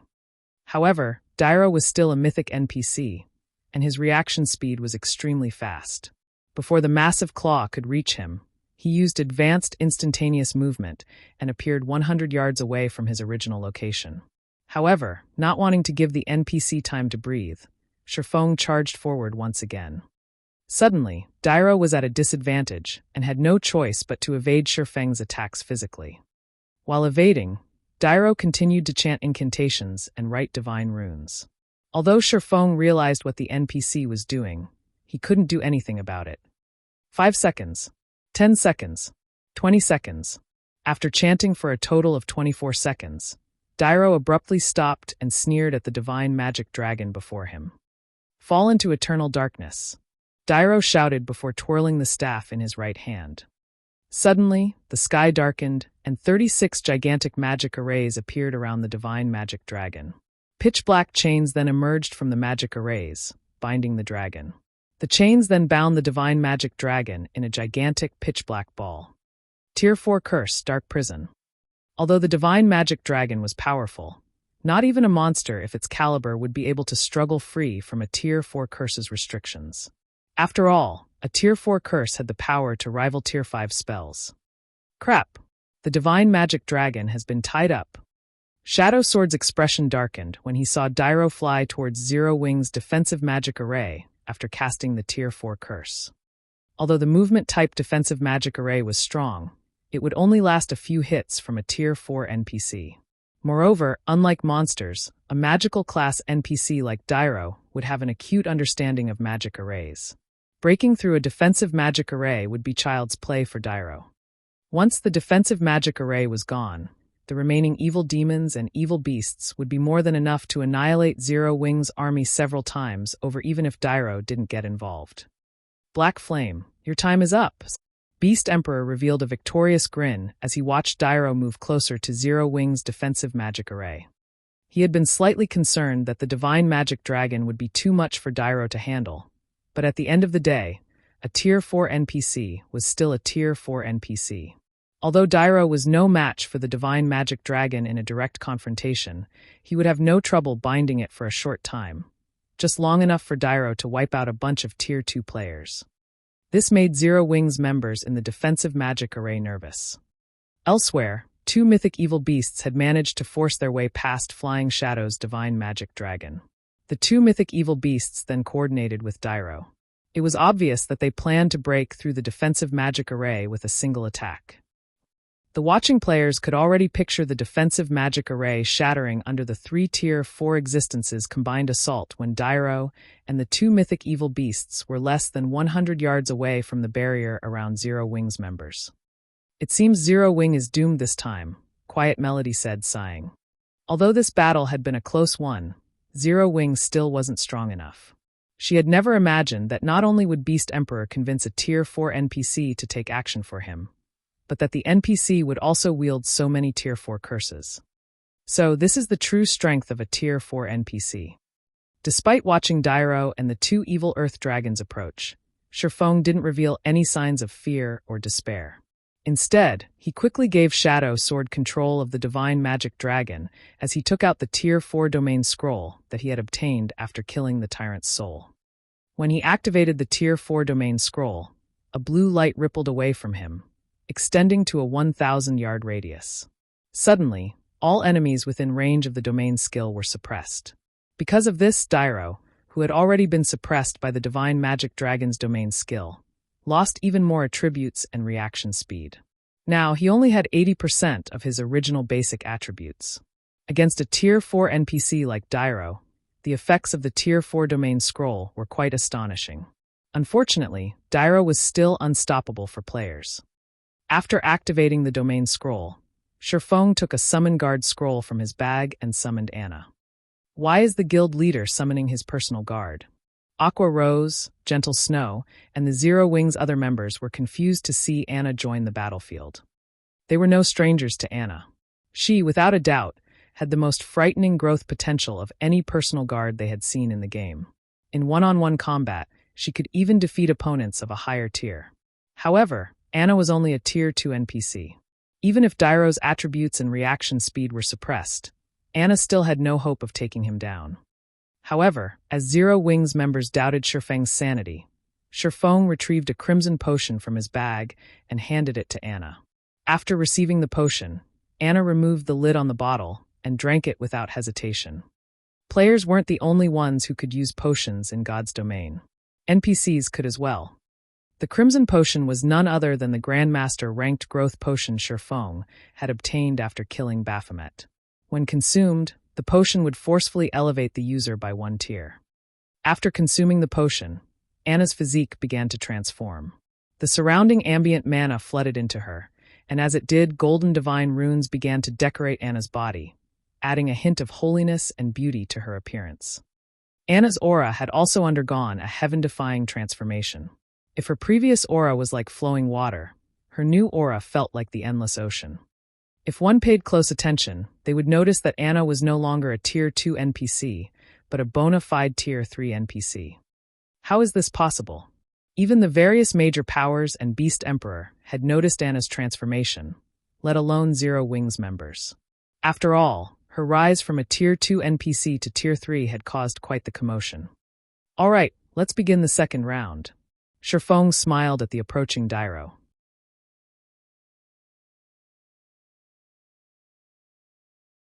Chapter 1716, Tier 3 Anna. Chapter 1716, Tier 3 Anna. A Tier 3 personal guard? Beast Emperor, who watched the battle through a crystal ball in the Evil God's Branch Temple, was slightly surprised when Anna appeared beside Shifeng. However, his surprise quickly turned into a sneer as he said, "Do you really think that a measly Tier 3 personal guard can stop a Tier 4 NPC?" To put it simply, personal guards were hired NPCs in God's domain. However, since they were enhanced through a contract, personal guards' basic attributes were slightly higher than ordinary NPCs of the same level. Although Anna had been promoted to Tier 3, she was only slightly stronger than other Tier 3 NPCs. She might be invincible against current players, but she was still far from being able to contend with Tier 4 existences. Meanwhile, when the Tier 4 Cursed Dark Prison was used on ordinary mythic monsters of the same level, it could trap the monster for at least an hour. Although the divine magic dragon was extremely powerful, Beast Emperor guessed that the dark prison should hold it for at least 20 minutes. Although no one could damage the sealed monster during that time, it couldn't do anything, either. Meanwhile, relying on a Tier 3 personal guard to distract a Tier 4 NPC like Dairo was a joke. Beast Emperor wasn't the only one who thought so. Every player at the Primordial Divine Ruin agreed with the sentiment. Although only one tier separated Tier 3 and 4, the gap between the tiers' strength increased with each subsequent tier. In front of a Tier 4 NPC, a Tier 3 NPC didn't even qualify to buy time. As Dairo and the 2 level 80 evil earth dragons drew closer, Anna began to chant an incantation from within Zero Wing's defensive magic array. With her left hand, she swiftly drew line after line of divine runes in the air. Shortly after, 2 colossal magic arrays, one white and one black, appeared beside Anna. The ambient mana then began to flow towards the arrays, and Zero Wing's members could feel the mana density increase around them by several times. Double speed casting. That personal guard is quite good. She actually knows how to double speed cast. It's a pity that she's going to die here today. When the various major powers' upper echelons saw Anna double speed cast, envy gripped their hearts.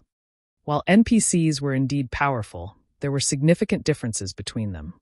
Magical class NPCs capable of double casting were already extremely rare, not to mention NPCs capable of double speed casting.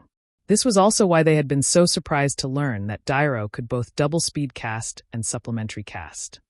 If a personal guard grasped these techniques, they would have an advantage over other NPCs when they reached higher tiers. Take Dairo, for example. Despite Dairo clearly being no match for the divine magic dragon under Shifeng's control, the NPC could rely on his techniques to mitigate the divine magic dragon's attacks and even entrap it. As the spectating crowd pondered such things, 2 pillars of light rose from the 2 colossal magic arrays, each taking on the color if the array it emerged from. In the next moment, 3 summoned creatures stepped out of each of the 2 light pillars. 3 knights in silver armor had emerged from the white light pillar, each of which wielded a silver sword in their right hands and a shield that could easily serve as a mirror in their left. Knight of Light, Elemental Creature, Grand Lord. Level 80. HP 60,000/60,000,000. Meanwhile, 3 mages in deep black robes stepped out of the black light pillar. Each of the mages carried a staff that was shrouded in black mist. The crystals embedded in the top of the staves radiated 4 different colors.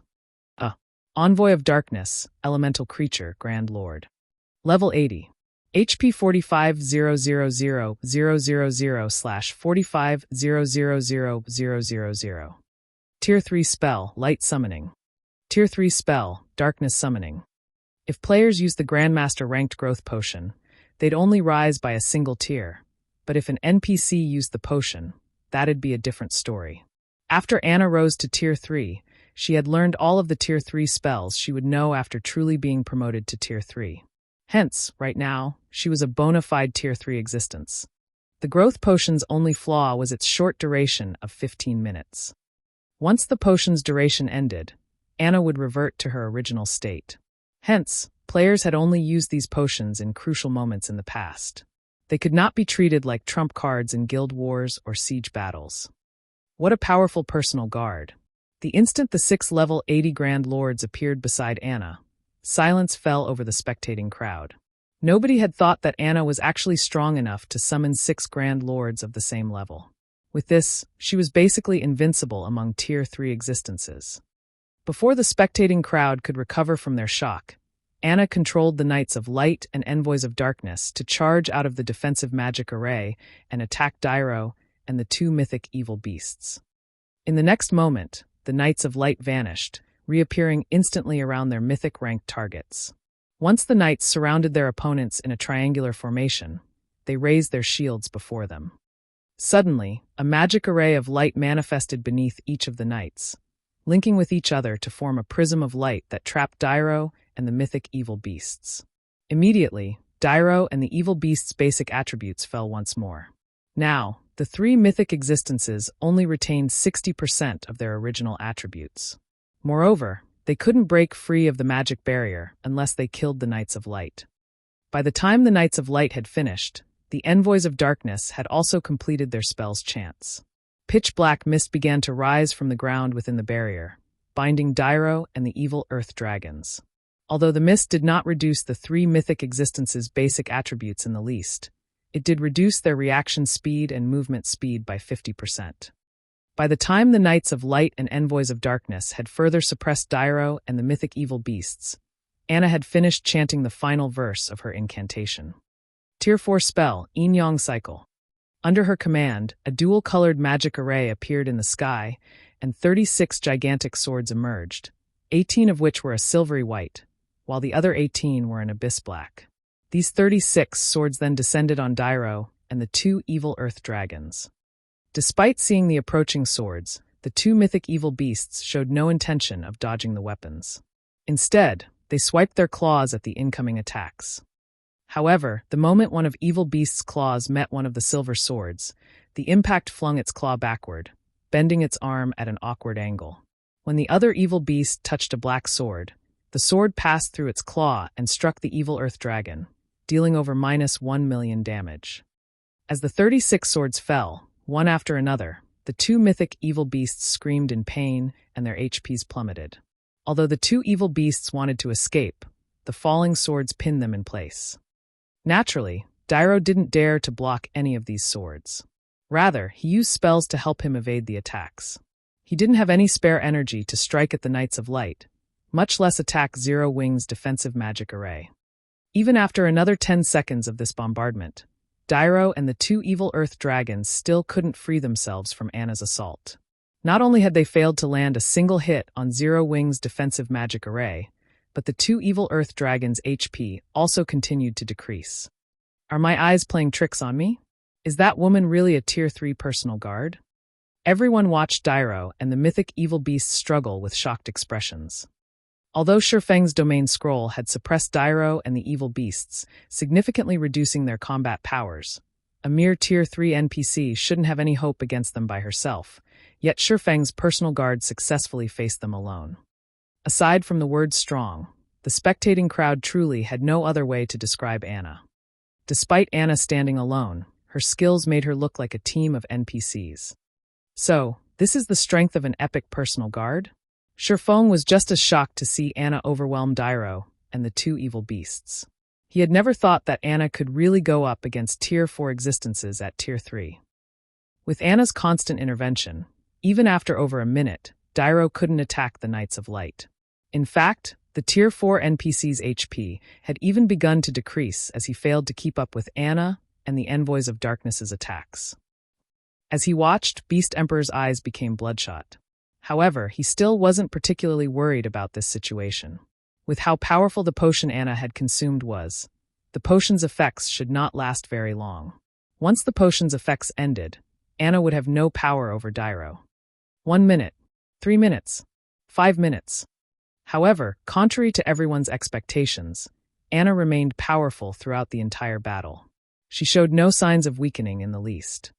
After Forbidden Domain's cooldown had ended, Shifeng cast the skill on Dairo's dark prison without hesitation. The giant ball of pitch-black chains shattered instantly. The 36 pitch-black magic arrays around the ball also disappeared. Once the trapped divine magic dragon regained its freedom, it resumed its attacks against Dairo. The divine magic dragon had already possessed higher attributes than the Tier 4 NPC, but after Shifeng had suppressed Dairo with his Tier 4 domain scroll and the Knights of Light's Prism of Light, Dairo was only slightly stronger than Grand Lords of the same level. As a result, the difference between the divine magic dragon and Dairo became even more obvious. Furthermore, Shifeng's Forbidden Domain had also affected the Dark Wizard, and he couldn't use any of his spells. After freeing the trapped divine magic dragon, Shifeng quickly switched places with Shadow Sword again and controlled the summoned creature to swipe at Dairo with its claw. Boom! Since the mythic NPC couldn't use any of his spells, he had to rely on his physical prowess to block the attack. However, even though he had stopped the attack with his staff, Dairo's basic attributes were too much lower than the divine magic dragon's. As a result, he still took the full brunt of the attack and received over -2 million damage. To Dairo, whose maximum HP was only at 60 million right now, that blow had taken 1/30th of his HP. Taking advantage of Dairo's helplessness, Anna followed the divine magic dragon's attack with a Tier 4 spell, dealing over -7 million damage to the silenced NPC. While 60 million HP might seem like a lot to players, to the divine magic dragon and Anna, this much HP was nothing. After 6 seconds of constant struggle, Dairo eventually removed the silence debuff. However, he only had 1/3 of his HP remaining by this point. To make matters worse, although Dairo could again defend himself with powerful spells, the massive difference in attributes between himself and the magic divine dragon was beyond the reach of spells. As a result, the enemy dragon broke through his defense again and again, and his HP visibly decreased. Finally, when less than 1 minute remained on Anna's growth potion, Dairo's HP hit 0. The NPC elder then collapsed to the ground with a face of frustration and reluctance.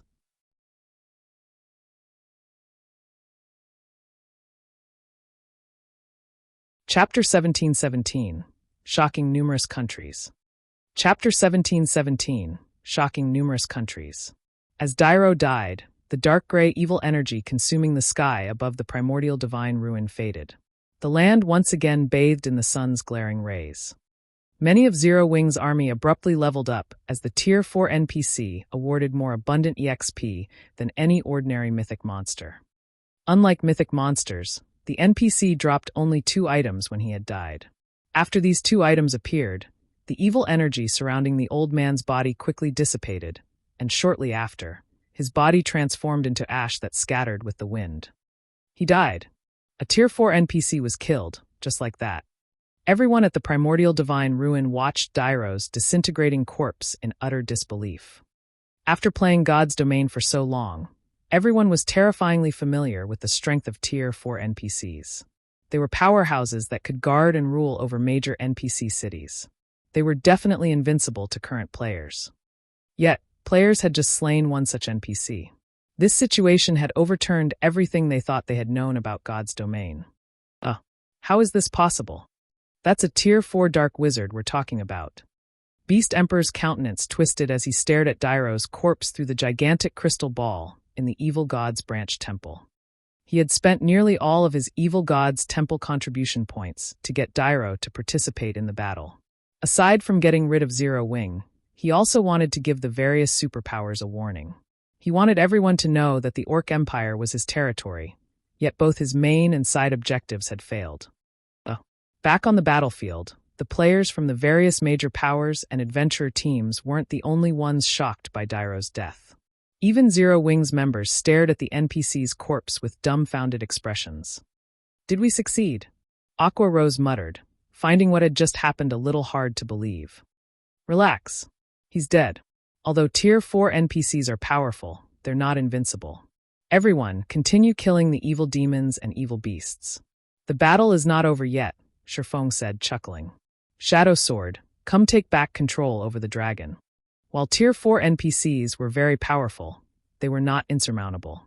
As players reached higher levels and gained more strength, some would even take out the level 200 Tier 4 NPCs that protected major NPC cities, let alone a lowly level 80 Tier 4 NPC. Understood. Shadow Sword snapped out of his daze and nodded.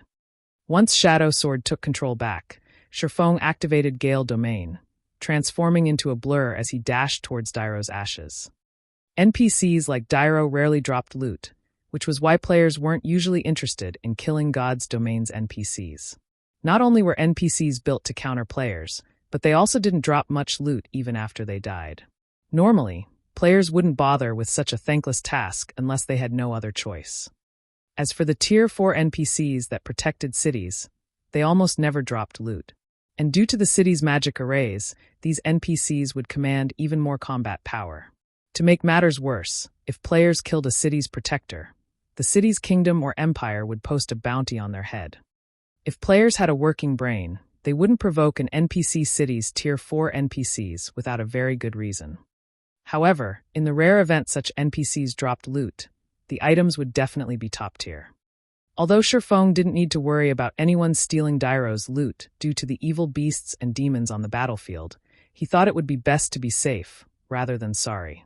On the off chance that some suicidal players decided to give it a go, reclaiming the loot would be troublesome. The two evil earth dragons were still trapped in the Knights of Light's Prism of Light, and Anna and the Divine Magic Dragon had them thoroughly pinned down. This allowed Shifeng to reach Dairo's partly disintegrated corpse easily. After retrieving the two items the NPC had dropped, he immediately turned and fled back to the defensive magic array. When the major powers players saw this, their eyes became bloodshot with envy. That was a Tier 4 NPC's loot. Even if they didn't know what the items were exactly, due to how powerful Dairo had been, those items were guaranteed to be extraordinary. However, although they were jealous, none of them dared to take action. Whether the Divine Magic Dragons or Anna's level 80 Knights of Light and Envoys of Darkness came after them, all of these beings were ridiculously powerful.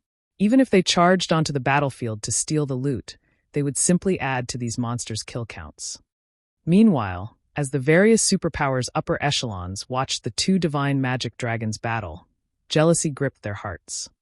If Zero Wing could summon more Divine Magic Dragons, then nobody in the Orc Empire could beat the guild, not even Beast Emperor. However, they also realized that even if Zero Wing could summon more of these dragons, it should only be able to do so a limited number of times. It was even possible that Zero Wing only had these two summoning arrays. Otherwise, the guild could have summoned a third Divine Magic Dragon to take out Dairo, rather than giving Anna a rare potion to increase her strength. A potion that could elevate a personal guard by 1 tier was far more valuable than a Divine Magic Dragon. Each of these dragons required 88 summoners, which had to be protected at all times. On the other hand, the potion Anna had consumed could be carried and used without such challenging restrictions. Of course, that was just an assumption. They'd have to investigate the situation slowly through their spies in Zero Wing to learn the exact truth of the matter. But it was safe to say that from today on, no one would dare to provoke Zero Wing at the primordial divine ruin. When Shifeng returned to the defensive magic array, he continued to command Zero Wing's army as they slaughtered the evil beasts and demons. After they killed 2 mythic evil beasts and 30,000 plus lower-ranked evil beasts and evil demons, Beast Emperor finally gave up and recalled his minions from the primordial divine ruin. Even Beast Emperor is helpless against Zero Wing? Falling Fire, who watched the battle from a safe distance with a magic mirror, frowned as he watched this outcome. He had planned to send Blackwater's army back to the ruin after Beast Emperor had severely wounded Zero Wing's forces. But it seemed that his plan was no longer viable. Sure enough, Zero Wing still won. Amazing. This is simply amazing. Zero Wing actually forced back an army of 100,000 plus evil demons and evil beasts with a little over 1,000 players. With this, Beast Emperor has lost his position as the Orc Empire's overlord. The spectating crowd at the primordial divine ruin could not help but shudder with excitement as they watched the evil demons and evil beasts frantically flee. Zero Wing had come to the primordial divine ruin with fewer than 2,000 players, yet not only had it defeated Blackwater's 10,000-strong army, but it had also pushed back a force of 100,000 plus monsters. In the midst of the battle, Zero Wing had even killed a Tier 4 NPC and 2 Tier 4 evil beasts. The watching players finally understood just how powerful Zero Wing was. The various superpowers, in particular, felt a sliver of fear as they watched the guild. At the very least, they didn't want to make an enemy of Zero Wing within the Orc Empire's boundaries. After all, nobody could say for certain that Zero Wing couldn't summon more divine magic dragons. As the battle ended, news of Zero Wing's shocking victory at the primordial divine ruin quickly spread to the kingdoms and empires neighboring the Orc Empire. Meanwhile, this news didn't only reach the ears of the various large guilds, as even ordinary players learned of the battle. The news had reached so many players because many of the players at the primordial divine ruin were from adventurer teams as well. Many of these adventurer teams' members began to upload the videos they had recorded of the battle to their respective countries' forums. Crap, is this really a battle between players? Why does it feel more like a battle between NPCs? Quick look, isn't that a Tier 4 NPC? What? Zero Wing even managed to kill a Tier 4 NPC. Due to this masterpiece of a battle, Zero Wing's fame in the various kingdoms and empires rose significantly. Many players even began to consider joining Zero Wing. For a time, countless players swarmed towards White River City and Zero Wing City. Black Flame, don't think that you've won the war just because you've won this battle. A cold glint flashed in Beast Emperor's eyes as he read the forum posts. Since you've severed one of my limbs, I'll make sure that Zero Wing never sets foot in the Orc Empire again. He admitted that his evil demon and evil beast army had been defeated, and the loss had been significant. However, he knew very well that the divine magic dragons were summoned creatures. They could only exist for a limited amount of time. Once that duration ended, he could simply send his minions back to the primordial divine ruin and slaughter Zero Wing's army. Even if Zero Wing could summon the divine magic dragons again, he could just order another retreat and attack at a later time. He had more than enough evil demons and evil beasts to bleed Zero Wing dry. Starmoon Kingdom, White River City. After seeing that the battle was over, Shifeng used a return scroll to return to White River City. However, Shifeng did not head directly to the War God's Temple. Instead, he visited White River City's Adventurers Association. In a VIP room on the Adventurers Association's second floor. When one of the association's senior administrators entered the room, he greeted Shifeng, who rested on a sofa, and asked, "Lord Protector, how may I be of service today? I wish to build a town in a neutral map outside of the kingdom, and I need the Adventurers Association's help," Shifeng said, nodding. He then revealed the town-building order he had acquired from the lost town.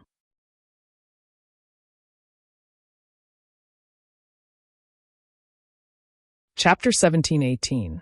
Building a Neutral Town. Chapter 1718. Building a Neutral Town.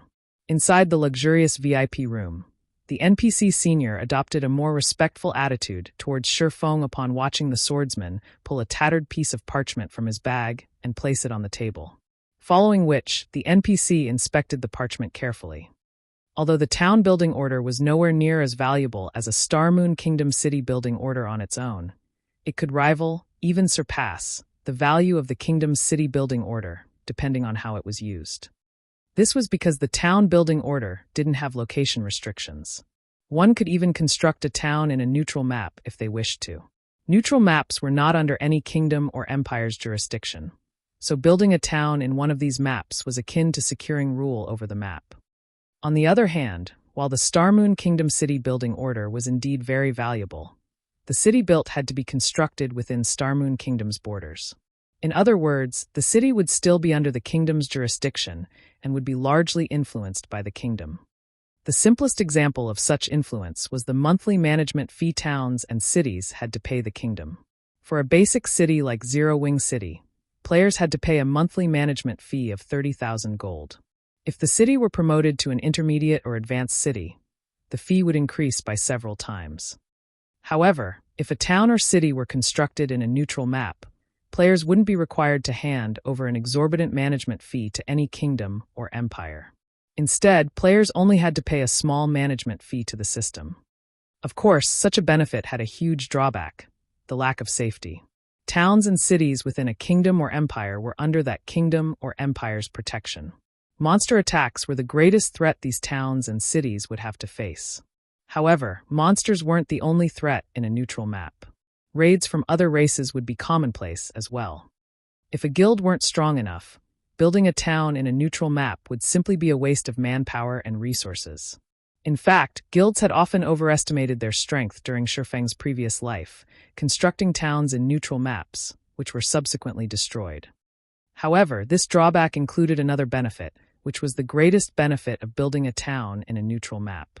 Since neutral maps were not under a kingdom or empire's jurisdiction, guild towns and guild cities in neutral maps could trade with other races. God's domain had many different races. Aside from creatures with low intellect, which only knew how to slaughter other beings for survival, there were intelligent races that could communicate with players, such as dwarves, elves, orcs, half-elves, and half-orcs. Only these races were prohibited from entering guild towns and cities within kingdoms and empires' borders. At most, players might encounter these races in NPC towns and cities, but even then, these races would only conduct basic trade with players. However, these foreign races produced many products that were better than those made by human hands. Moreover, each race had their own specialty products that would be of great help to players' survival when fighting in the fields. Take dwarven-made weapons and equipment, for example. As the dwarves had better techniques and special forging methods, their weapons and equipment performed far better than human-made products. Meanwhile, guild towns in neutral maps weren't prohibited from trading with foreign races. As long as a town were attractive enough, it could inspire members of the foreign races to visit. Aside from trade, players could also employ foreign races to serve as the town's soldiers.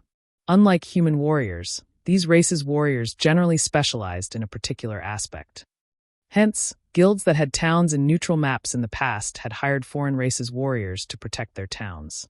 Because of these aspects, although neutral towns didn't seem any different than ordinary guild towns, they could actually function like miniature kingdoms in neutral maps.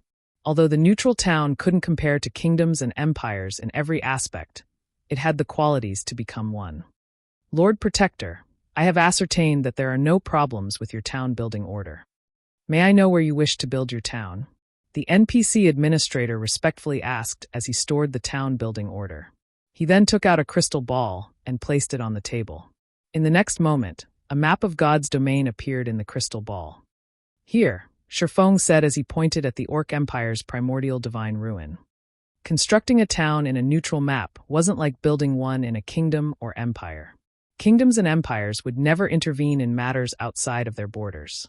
Hence, when building a town in a neutral map, the Adventurers Association was fully responsible for handling the town's construction. Lord Protector, this location is currently quite chaotic. The lowest level monsters nearby are above level 50. Orcs also wreak havoc in the area. If you wish to build a town there, it will be costly. The basic construction fees alone come to 40,000 gold.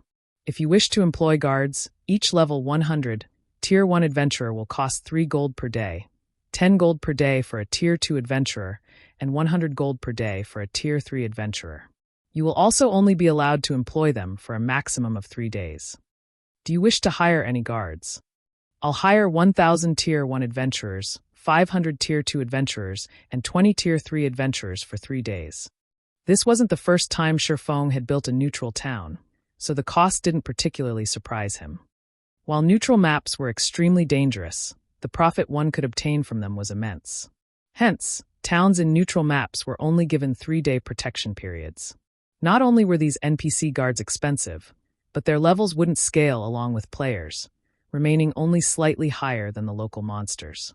These NPC guards were mainly there to repel monster and foreign race assaults, not players. Zero Wing had recently earned a fortune from selling the equipment it had obtained after killing Heaven's Burial and Blackwater's members. It also had the profit from Stone Forest Town and Zero Wing City. However, since a large part of the money had to be invested in the guild's development, Zero Wing only had a little over 80,000 gold in the bank right now. The construction alone cost 40,000 gold, which was many times higher than building a town within Starmoon Kingdom. With how expensive the adventurers were, Shifeng didn't dare to hire too many at once. Furthermore, if a town wished to survive in a neutral map long-term, relying on temporary guards definitely wasn't a viable solution. Hence, the guild had to set some money aside to build static defenses in the town as well. Alright, your total bill comes to 70,000 gold. No discounts are available at this time, the NPC administrator said, nodding. Once you complete the payment, the Adventurers Association will send our people to the chosen location within 1 minute. It will take them roughly 20 minutes to complete the town's construction. 20 minutes? The senior administrator's explanation surprised Shifeng a little. He had never thought that the town's construction would take so long. When the Adventurers Association constructed a town in a nearby neutral map, it normally completed the construction within 10 minutes. Unlike cities, towns had fewer facilities and structures, after all. But his town required twice as long to construct. One could just imagine how dangerous the area around the primordial divine ruin was right now. However, Shifeng did not give the matter much thought. He handed 70,000 gold to the NPC and departed from the Adventurers Association. He then headed to the War God's Temple to earn himself some merit points. While Shifeng was on his way to the War God's Temple, he received a call from Aqua Rose. Guild leader, another problem has cropped up at the primordial divine ruin. As soon as we left the ruin, Beast Emperor sent his evil beasts and evil demons to surround the ruin again. We still can't send our elite members to garrison in the ruin, Aqua Rose reported with a somber expression. She hadn't expected Beast Emperor to be so shameless, making such a move.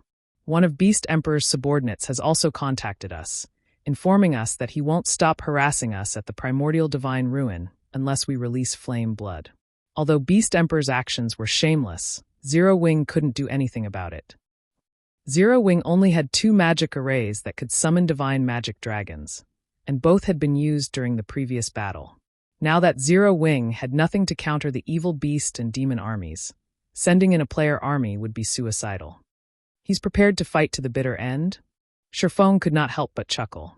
Since that is the case, let him have his fun. We'll see how long he can continue his struggle. But what about Primordial City? Aqua Rose could tell that Shifeng was determined to destroy Beast Emperor thoroughly. However, Primordial City played a key role in helping Zero Wing's members reach Tier 2. Just ignore him, Shifeng said. For now, gather every architect in the Candlelight Trading Firm and have them gather in the guild residence. Then, contact Melancholic and tell her to prepare these materials for me. I'll need them in a moment. After saying so, Shifeng disconnected the call and quietly waited for his horse carriage to reach the War God's temple. Meanwhile, Aqua Rose stared at the darkened screen before her with a confused look. Is it really fine to leave him alone? Aqua Rose muttered to herself worriedly.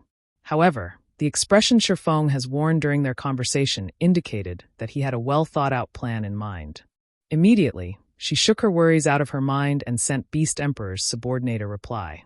Once that was done, she started to gather the necessary manpower and notified Melancholic Smile to collect the necessary materials. Ancient Rock City. Good. Very good. When Beast Emperor received Aqua Rose's reply via his subordinate, his complexion turned frighteningly ashen, and killing intent radiated from his entire body. He had never thought that Shifeng would be mad enough to fight him to the bitter end.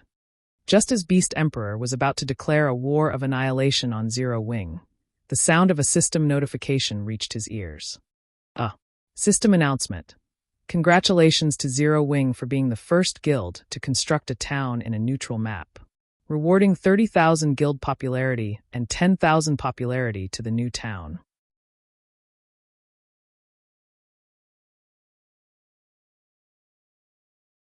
Chapter 1719, Zero Wing's Town. Chapter 1719, Zero Wing's Town. A town in a neutral map? Beast Emperor stared at the system announcement, stunned. He wasn't unfamiliar with a town's construction.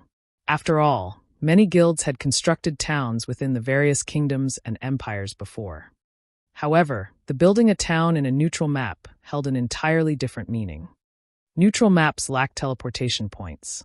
Players could only rely on their own power to travel to neutral maps. If a guild constructed a guild town in a neutral map, its guild members could guild transfer scrolls to teleport to said town once it had a guild residence, saving plenty of travel time. Moreover, unlike a captured town, which had a fixed location, the owner could construct their town wherever they wished. Neutral maps were rich in resources, but the various major powers had only captured pre-made towns thus far. Nobody had successfully built a town in a neutral map yet. Even so, these powers had reaped plenty of benefits from their captured towns. If they could build a town in a strategic location and occupy it, they could definitely secure more resources. Meanwhile, at the Orc Empire's primordial divine ruin, the players from the various major powers and adventurer teams, who were preparing to fight for the ruin's entry slots, were watching towards the southwest, an indescribable shock filling their gazes. Suddenly, a town had popped up in the highlands southwest of the primordial divine ruin. Combined with the previous system announcement, any fool would realize that this constructed town belonged to Zero Wing. Am I dreaming? How is this possible? Zero Wing is so awesome. The guild even had the means to construct a town here? Looking at the fully formed town, the various large guilds at the primordial divine ruin looked on with envy. Meanwhile, the eyes of the various adventurers glowed with excitement. Having a town so close to the primordial divine ruin was a dream. The primordial divine ruin was an important resource, which the various major powers competed for. These powers had even expended endless manpower and resources just to get more members into the ruin. Now that Zero Wing had built a town beside the primordial divine ruin, the guild would have a massive advantage over the other powers when competing for entry slots. First, Zero Wing could easily mobilize a large number of guild members to the primordial divine ruin. Zero Wing's members would not have to face hours of travel. Second, the players that Zero Wing garrisoned in the ruin wouldn't have to worry about repairing gear and replenishing supplies. The primordial divine ruin wasn't a town, and even though it offered hotels for players to rest in, there were a limited number available. Moreover, the cost was beyond exorbitant. Not even large guilds could necessarily afford for thousands of their members to rent rooms from the hotels. Yet if players set up camp outside of the ruin, their stamina and concentration recover would be incredibly slow. This prevented them from grinding the surrounding monsters and leveling up efficiently. However, towns were a different story. A town could accommodate more players, and most importantly, players could repair their weapons and equipment in a town. Although the primordial divine ruin had restaurants and hotels, it didn't have any smithies. Hence, players would have to return to their respective towns and cities to repair their gear after grinding around the ruin for some time. With these two advantages, Zero Wing could secure a powerful position in the competition over the primordial divine ruin's resources. While the various large guilds were furious over Zero Wing building a guild town next to the ruin, the various adventurer teams were elated. The participating adventurer teams were still far weaker than the various large guilds in the competition for entry slots. After all, unlike adventurer teams, the various large guilds had many members under their command and could afford to garrison their members in the primordial divine ruin in shifts without affecting their total combat power within the ruin. However, now that a town had been built next to the primordial divine ruin, the various adventurer teams could use it as a temporary base, staying close to the ruin long term. With this, the various adventurer teams could compete with the various large guilds on a more even playing field. Meanwhile, news of Zero Wing's new town in the Orc Empire quickly spread to the neighboring kingdoms and empires.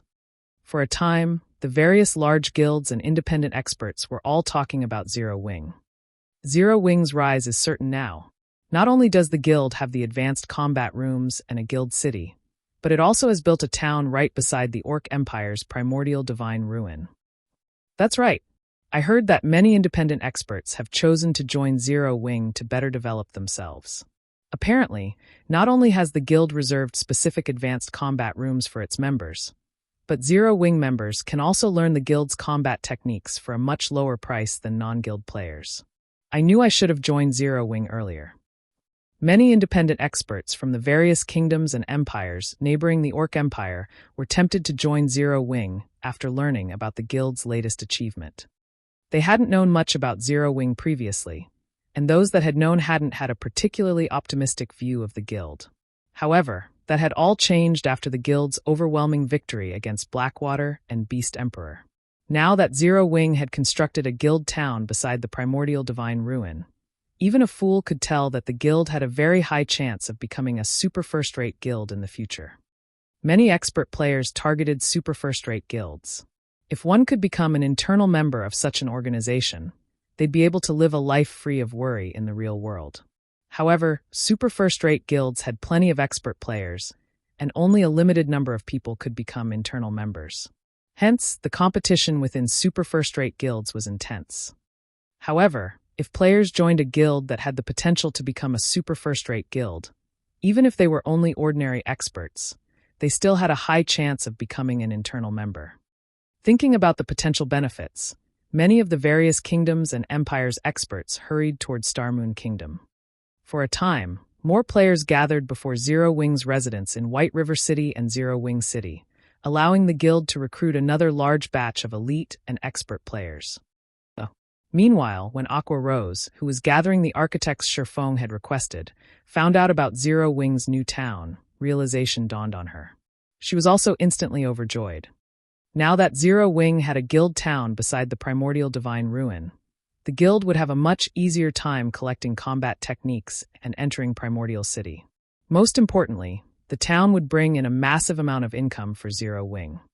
Nowadays, a large number of players grinded and leveling in the Orc Empire. All of these players were elites and experts from the various kingdoms and empires, and they all had plenty of resources. Meanwhile, there were only a few guild towns in the Orc Empire. Furthermore, Ancient Rock City, which had been a hub for players, had become an evil demon nest. This further limited the number of rest areas for players. Now that a new guild town had popped up beside the primordial divine ruin, tons of expert and elite players would swarm the town, giving Zero Wing access to all sorts of rare resources. The guild's new town would likely be even more profitable than Stone Forest Town, and for Zero Wing's members, this was a golden opportunity to visit the Orc Empire to grind. Their leveling efficiency in the neutral map would definitely be faster than grinding in Starmoon Kingdom. Meanwhile, Sherfong, who sat in an advanced horse carriage as he headed towards White River City's War God's Temple, remained wholly ignorant of the commotion Zero Wing's new town had caused. All he knew was that his new town's construction had been completed. The system had also notified him that he needed to inspect the town and complete the handover procedures. However, Sherfong wasn't focused on his newest town, but on the contents of his bag. While he had been embroiled in battle, he hadn't had the chance to inspect his harvest. Now that things had settled down, he had to go through the items. After all, he had obtained much from the battle at the primordial divine ruin. Not only had Zero Wing's army killed a large number of Blackwater experts, but it had also taken down 2 mythic evil beasts and a mythic ranked NPC. Among the top-tier equipment Blackwater's experts had dropped, the best had to be the magic weapon from Singular Burial. The magic weapon was a longbow called Firmament Striker. Magic weapons were even rarer than epic weapons. They were also much stronger than epic weapons. Unfortunately, wielding a magic weapon came with some severe risks. The 2 mythic ranked evil beasts had also dropped splendid items. The monsters had dropped a growth-type epic-ranked mage robe and an evil energy potion recipe, an advanced alchemy recipe. The evil energy potion was a precious potion that, when consumed, increases players' strength attribute by 15% and gave its user a certain amount of evil energy resistance for 2 hours. Naturally, the potion's main material was evil energy crystals. However, these items did little to hold Shifeng's attention, as he was most eager to find out what the Mythic NPC, Dyro, had dropped. Mythic NPCs rarely dropped items, but when they did, the items were definitely top tier. Following which, Shifeng retrieved the 2 items Dyro had dropped from his bag. He then appraised them with omniscient eyes.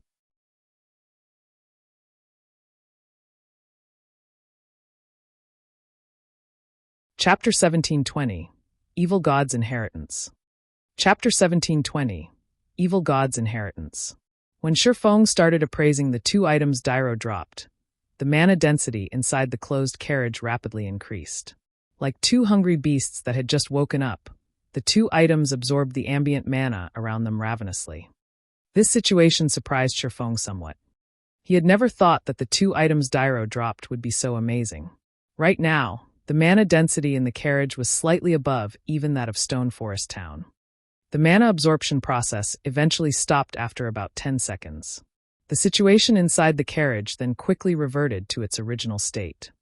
Previously, the 2 items Shifeng obtained had been sealed, which gave them the appearance of purplish gold crystal balls and made it impossible to discern their identity.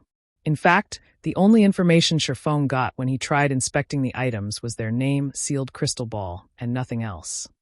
Meanwhile, upon seeing the 2 unsealed items, Shifeng could not help but be stunned. Of the 2 items, one was a broken longsword, and the other was a gemstone that radiated 5 different colored glows. Evil God's Inheritance, one-handed sword. A treasured sword that the evil god once used. However, the sword was destroyed in a battle, shattered into 3 pieces. Although the evil god's treasured sword was destroyed, the power of the evil god contained inside it remains intact. As long as one gathers all 3 fragments, it is possible for the sword to regain its past glory. This piece is the broken hilt of the sword. By permanently sacrificing 10 points of all attributes, the user may execute 1 slash with the sword. Although this sword has been severely damaged, it can still exert 1/10 of its original power. When this fragment is within 1,000 yards of other fragments, the fragments will resonate with each other. Drops upon death. Cannot be traded. Limit gemstone, epic consumable. Can be embedded into a weapon or equipment to permanently improve it. Can be used on only epic-ranked items or below. Shifeng shuddered involuntarily as he looked at the descriptions of these 2 items, his eyes glowing with excitement. Although he had long since known that the loot of a Tier 4 NPC would be extraordinary and certainly superior to epic items, he had never imagined that Dyro would drop these 2 items. The Evil God's Inheritance was a weapon the evil god had used frequently when it was still intact. In its complete form, it should be a legendary weapon at the very least. Although he had only a fragment of the weapon, it could lead to obtaining a real legendary weapon. Its value was definitely higher than that of a fragmented legendary weapon. After all, legendary items were exceedingly rare in God's domain, and every one of them had extraordinary origins. Not to mention, most of the clues players found that were related to legendary items were usually fake. Meanwhile, the most valuable aspect about the Evil God's Inheritance was the fact that it could be used. Even though it was capable of exerting only 10% of its original power, that was 10% of a legendary weapon's power. Not something a fragmented legendary weapon could hope to compare to. Only the price to use the weapon was a little steep.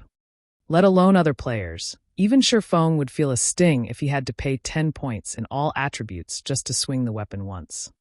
As for the other item Dyro dropped, it was something Shifeng had only ever heard about before. During his previous life, the Limit Gemstone had appeared in an auction hosted by a super guild. However, the Limit Gemstone sold back then wasn't supplied by the hosting super guild. Instead, it was an item some other player had put up for trade. When this item appeared during the bartering session of the auction, it had immediately caused an uproar at the auction venue. After all, the best weapon and equipment that peak experts could get their hands on back then were only epic rank. Fragmented legendary items were still far out of their reach. Hence, to them, an item capable of improving epic weapons and equipment was far more valuable than even epic weapons. In the end, the Limit Gemstone had been traded for one epic weapon and 3 pieces of top-tier dark gold equipment of that time. Back then, nobody had a strong opinion on this price. It was neither too expensive nor too cheap. Only sometime later did everyone find out that the buyer of the Limit Gemstone had ended up making a huge profit. The Limit Gemstone turned out to be even more amazing than everyone thought it to be. Just like its name implied, it improved a weapon or equipment to its maximum limit, not just slightly. From then onward, whenever a Limit Gemstone appeared, it would sell for astronomical prices, even as much as 3 epic items. Back then, however, Shifeng was only qualified to use the Limit Gemstone as a topic of conversation. Actually owning one had been far beyond him. He never dreamed that he would obtain one himself in this life. It can upgrade only weapons and equipment at the epic rank or below. As Shifeng looked at the resplendent gemstone in his hand, he could not help but think of the sacred sword Killing Ray. As one of the 36 famed swords of God's domain, Killing Ray was much stronger than any ordinary epic weapon. Moreover, it also had immense growth potential as it was one of the fragments of Solomon's sword, one of God's domain's 10 great legendary weapons. Since it was once part of a legendary weapon, the quality of the materials used to forge Killing Ray went without saying. One could say that it was the best item to improve with the Limit Gemstone. Immediately, Shifeng unsheathed Killing Ray and placed the Limit Gemstone on the flat of the sword, following which, the sound of a system notification entered his ears. System, do you wish to embed the Limit Gemstone in Killing Ray? Embed it. Shifeng agreed decisively. Suddenly, the 5-colored gemstone liquefied and spread itself across Killing Ray. A short moment later, the sacred sword was encased entirely in a layer of 5-colored liquid, as if the longsword had just put on a 5-colored sheath. Following which, the glow from the 5-colored liquid intensified, so much so that Shifeng couldn't look at the sword directly. After several seconds the phenomenon subsided, and Killing Ray reverted to its original state. At this moment, however, several divine runes graced the sword's body, adding a hint of divinity to the sacred sword. As Shifeng wielded Killing Ray, he felt a pleasant feeling like never before. Right now, aside from his impression that the sacred sword was more powerful than before, Shifeng sensed that his compatibility with it had improved substantially. Now, Killing Ray felt more like an extension of his arm rather than a weapon. He could clearly perceive the layers of air the sacred sword was cutting through. In addition, golden arcs of electricity were sparking along the edges of the sword. Even after the sacred sword had moved away, arcs of electricity still lingered in the space it occupied before, vaporizing the air and anything else that came across them. Amazing! It is actually capable of causing continuous damage to places I've attacked before? Is this the true power of Killing Ray? Shifeng was astonished as he looked at Killing Ray. Epic weapons and equipment were extremely rare in God's domain. Those that had hidden effects were even rarer. These hidden effects went unstated in the attribute panel and did not appear to be salient. However, only players that had wielded these kinds of weapons and equipment before would realize how significant these hidden effects actually were toward improving one's combat power. In fact, they were much more important than the attributes listed in the attribute panel.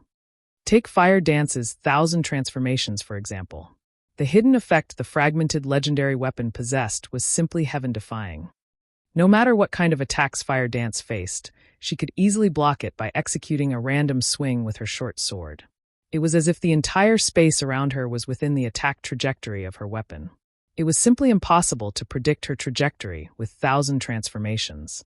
Due to 1,000 transformations as hidden effect, even if Fire Dance's combat standards were lacking, she could still hold her ground against Apex experts. Meanwhile, although Killing Ray's hidden effect was not a match for 1,000 transformations, it was still very frightening. Being able to cause damage to places he had attacked before would undoubtedly increase his DPS significantly. If utilized properly, he could even seal his opponent's movements, preventing all retaliation. Killing Ray's hidden effect would pose trouble even for Void Realm experts, not to mention other experts. After playing with Killing Ray's hidden effect for a while longer, Shifeng could no longer hold back, tapping open the Sacred Sword's attribute panel. He was very curious to find out just how much Killing Ray had improved.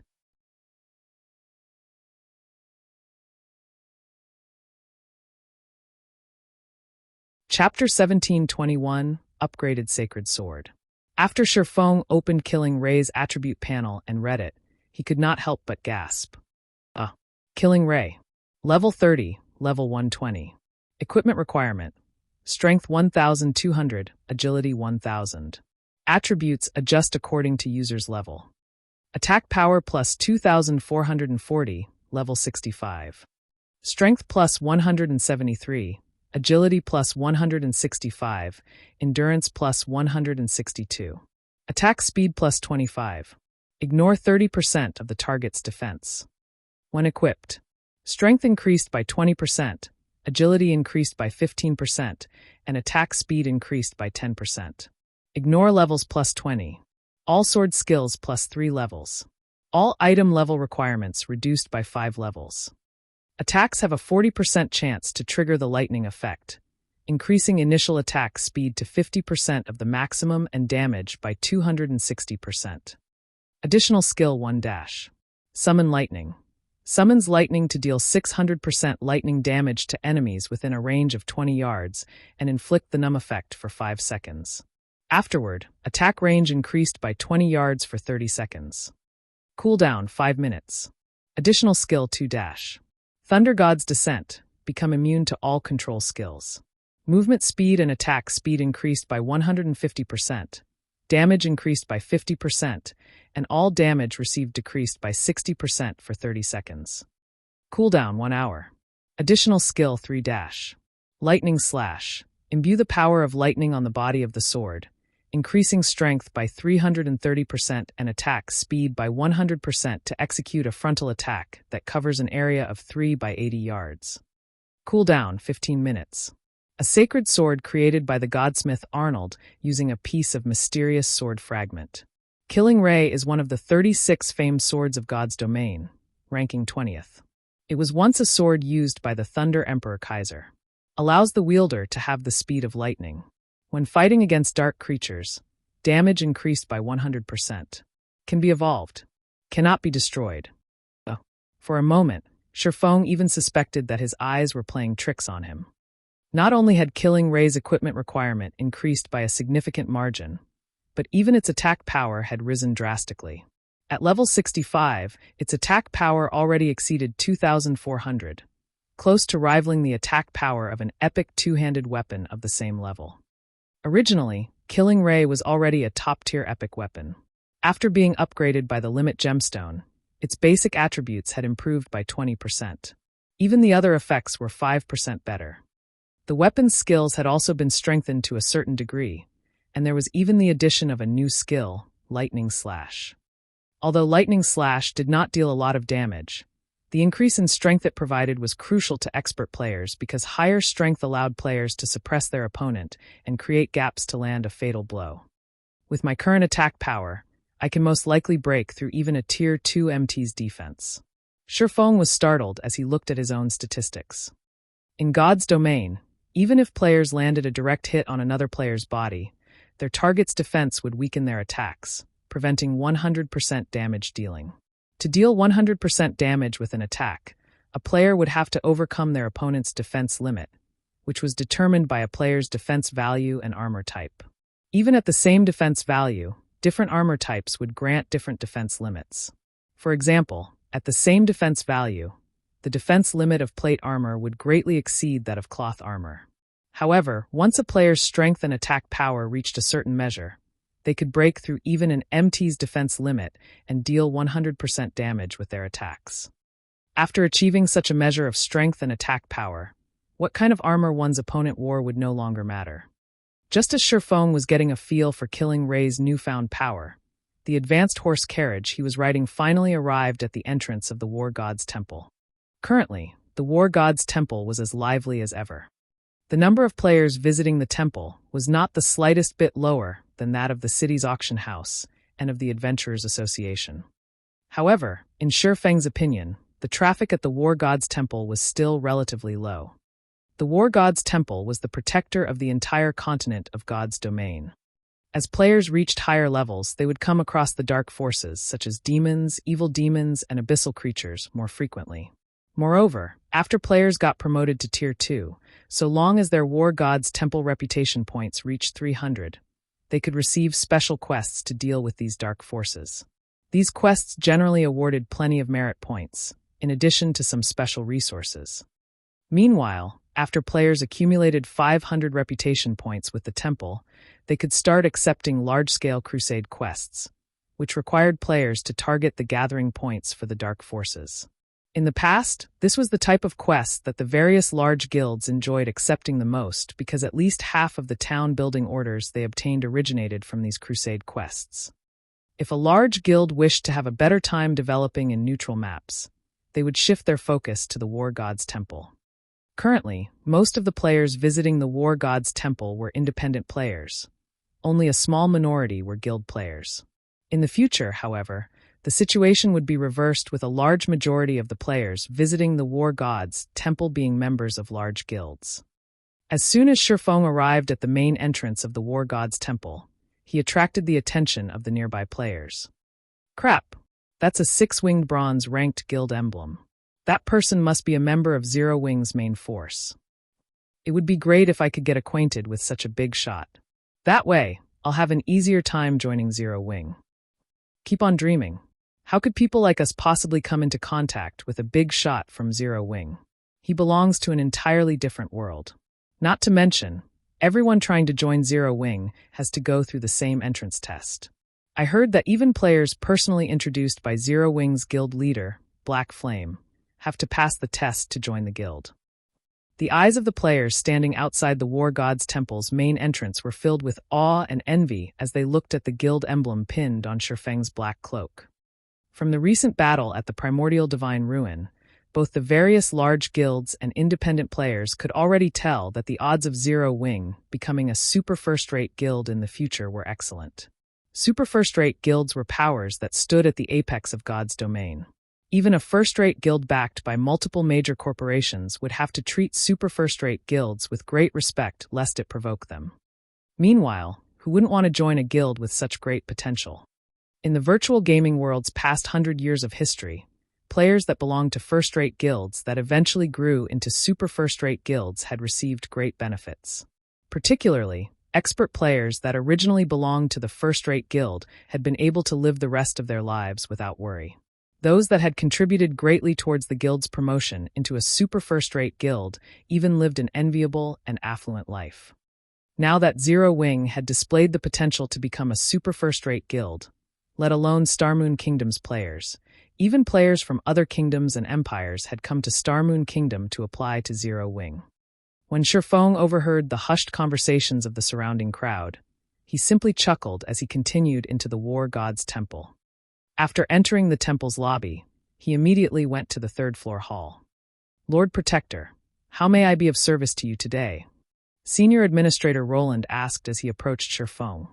I have caught an evil god apostle and wish to hand him over to Vice Temple Lord Capra, Shifeng said. Another evil god apostle? Roland's eyes twitched slightly as he looked at Shifeng in surprise. Every evil god apostle was incomparably cunning and extremely difficult to catch. Since Shifeng had already caught an apostle before, logically, other evil god apostles should operate with even greater care, increasing the difficulty of capturing them. Yet, now, Shifeng had actually managed to capture another one shortly after he captured the last one. Lord Protector, please follow me. This time, Roland did not bother verifying the truth of Shifeng's words. Instead, he directly brought Shifeng to the fourth floor's triumphant hall. Afterward, Shifeng entered the same astrology room he had gone to during his last visit to the triumphant hall. Currently, Vice Temple Lord Capra was carrying out research through the gigantic magic water ball at the center of the room. Lord Capra, I caught another evil god apostle. Please verify it, Shifeng said as he took out the mobile jail detaining flame blood.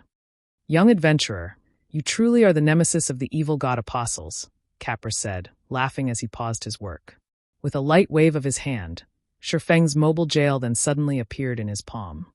After Capra received the mobile jail, Flame Blood's figure appeared before Capra. How is this possible? Flame Blood's complexion paled when he saw Capra and the nearby Shifeng. Beast Emperor actually failed. At this moment, he could easily guess what kind of place he was at. Only, he never thought that Shifeng would actually elude Beast Emperor's capture and successfully deliver him to the War God's temple. Black Flame, you cannot do this. If you hand me over to the War God's temple, Beast Emperor definitely won't let you get away. Flame Blood shouted as he glared at Shifeng. Right now, he was pinning all his hopes on Beast Emperor's deterrence. He knew that, unless Shifeng gave up on turning him in, he no longer had any hope of escaping from the War God's temple. You should give up now if you think Beast Emperor will save you. If you really wish to survive, tell me the location of Starmoon Kingdom's evil god's temple. Shifeng said, chuckling. He remained wholly unperturbed by Flame Blood's threat. Right now, the cleric was still ignorant of Beast Emperor's overwhelming defeat.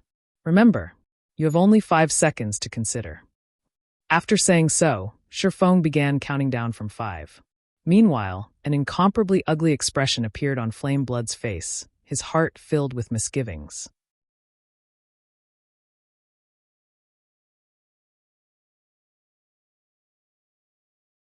Chapter 1722, Beast Emperor's Rage. Inside the silent astrology room, Flame Blood glared at Shifeng hatefully. He never thought that Shifeng would make him such an offer. The Evil God's Temple was the foundation that Evil God's Temple members like Beast Emperor and himself relied on to develop themselves. If the Evil God's Temple they belonged to got destroyed, then all the progress they had made thus far would disappear. Hence, Beast Emperor had repeatedly warned him that under no circumstances should he reveal information about Starmoon Kingdom's Evil God's Temple. Black Flame, I can tell you with confidence that the Evil God's Temple's strength is far beyond your imagination. As long as the Evil Beast army breaks through the Starmoon Kingdom's defensive line, at that time, not to mention Stone Forest Town, even Zero Wing will turn into nothing. If you let me go, Beast Emperor might give up on invading Starmoon Kingdom and target other kingdoms instead. If you hand me over to the War God's Temple now, you'll only anger Beast Emperor further and force him to spend all his Evil God's Temple contribution points to hasten the invasion of Starmoon Kingdom.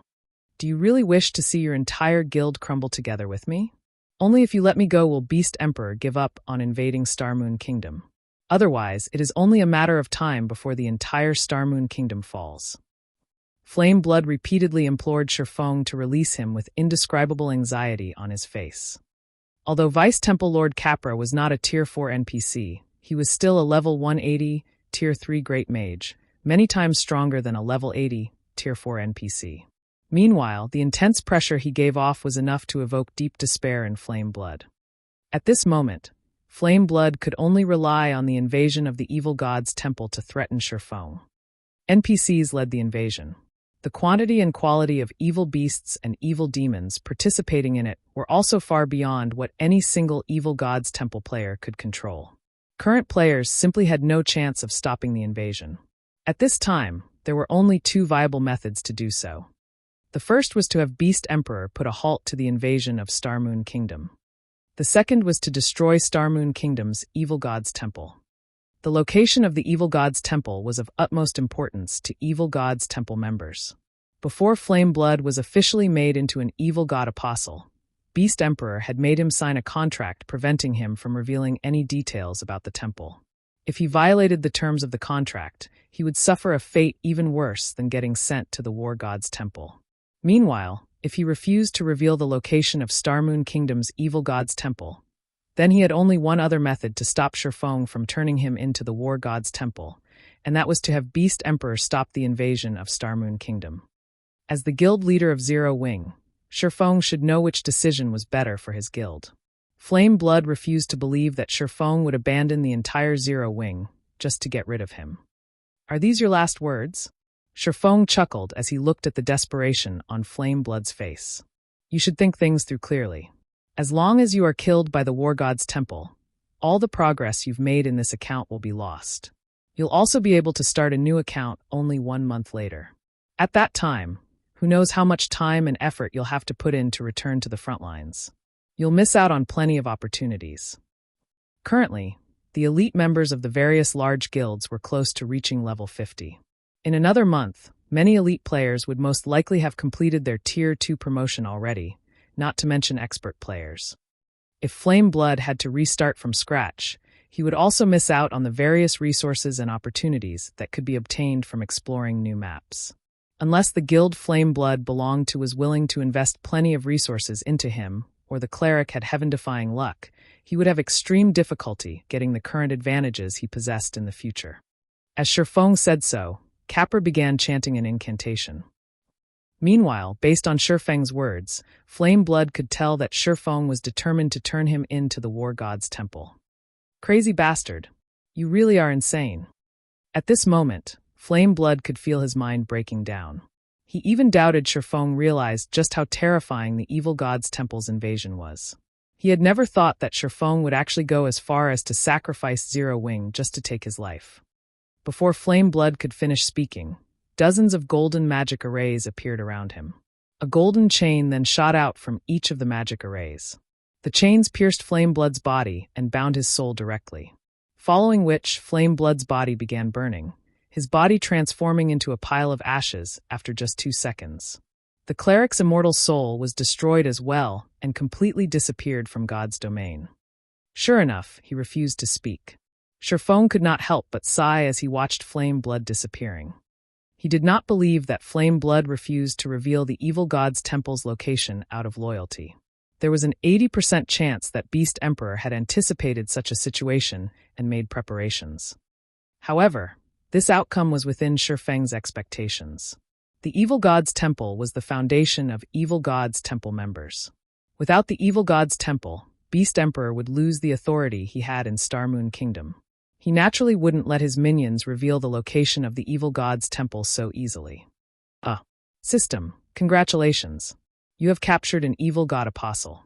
Rewarding 12,000 War God's Temple merit points. Reputation with the War God's Temple increased by 200 points, 200 million EXP, 20 free mastery points, and 2 legacy skill points. 12,000 merit points? Shifeng was a little surprised when he read the system notification. He was only awarded 10,000 merit points the first time he captured an evil god apostle. He actually received 2,000 more points than the previous time. However, he had quickly discovered that, while the merit points he obtained had increased, the free mastery points and legacy skill points awarded had decreased by a significant margin. Previously, he had gotten 50 free mastery points and 5 legacy skill points. Now, he had received only 40% of the previous amounts. Compared to obtaining an additional 2,000 merit points, he would rather have the 30 free mastery points and 3 legacy skill points. Meanwhile, after Flame Blood's permanent disappearance from God's domain, Beast Emperor, who was currently controlling his evil demon army from the evil god's branch temple at Ancient Rock City, received a system notification informing him about it. Black Flame. Beast Emperor bellowed, his expression twisting. Since you dare destroy my path to promotion, I'll have your Zero Wing go down with me as well. He was granted only 5 evil god apostle slots. Now that he had permanently lost 2 of them, he would have a much more difficult time developing himself further. At this moment, the man standing beside Beast Emperor spoke up. Boss, Black Flame is simply too arrogant. Why don't I mobilize my evil beast and evil demon armies in the Purple Thorn's kingdom and have them destroy Zero Wing's town at the Primordial Divine Ruin? That'll teach Black Flame a good lesson. This man had a tough appearance and was clad in silver scale armor. Unlike other evil god apostles, this man did not wrap himself in bandages. Instead, like Beast Emperor, he did nothing to hide his skin tone. Meanwhile, if one were to use an advanced identification skill on this man, one would discover that not only was he a level 52 berserker, but he was even in possession of the Tier 2 hidden class Savage Warrior. No, that town is still in its protection period right now. Although the NPC guards there aren't as high-leveled as the NPC guards available inside a kingdom, they are still level 100 NPCs. There are also 20 Tier 3 NPCs. Even 10 level 80 Mythic ranked evil beasts wouldn't be enough to break the town, Beast Emperor said, shaking his head. What we need to do for now is wait. Based on the information Blackwater sent me, the town's protection period is only 3 days. During these 3 days, properly prepare yourself, Wind. Once the town's protection period is over, we'll attack. Boss, rest assured. I guarantee that Zero Wing's town will be flattened as soon as its protection period is over. The silver-armored man named Wind Hunter, said with a confident smile on his face. Beast Emperor nodded in response to Wind Hunter's words. He had a lot of confidence in the man before him. Wind Hunter was not only his closest confidant, but also the first person he had turned into an evil god apostle. Contrary to everyone's expectations, Starmoon Kingdom wasn't Beast Emperor's main headquarters, which was actually the Purple Thorns Kingdom. Wind Hunter had been operating in the Purple Thorns Kingdom for a very long time already, building up a foundation for himself that simply wasn't something newly minted evil god apostles like Abandoned Wave and Flame Blood could hope to compare to. Meanwhile, back inside the astrology room in the War God's Temple, Shifeng had realigned his thoughts. Although he had failed to obtain the location of Starmoon Kingdom's Evil God's Temple, he still managed to garner some information regarding the invasion of Starmoon Kingdom, which was the fact that Beast Emperor first needed to have enough Evil God's Temple contribution points to advance the invasion. Without sufficient contribution points, the invasion would have no way of breaking through the kingdom's defensive line. To Shifeng, this was undoubtedly good news. At the very least, he would not have to worry about the invasion progressing into the kingdom anytime soon. After all, Beast Emperor should have spent a lot of his contribution points on the previous battle at the Primordial Divine Ruin. Shifeng refused to believe that Beast Emperor had managed to get a Tier 4 NPC to take action for free. With this knowledge in mind, what he needed to do now was strengthen himself as quickly as possible and find the location of the Evil God's Temple. Following which, Shifeng approached Capra and asked, "Lord Capra, I have an Evil God's Eye here. May I know if the War God's Temple is able to repair it for me?"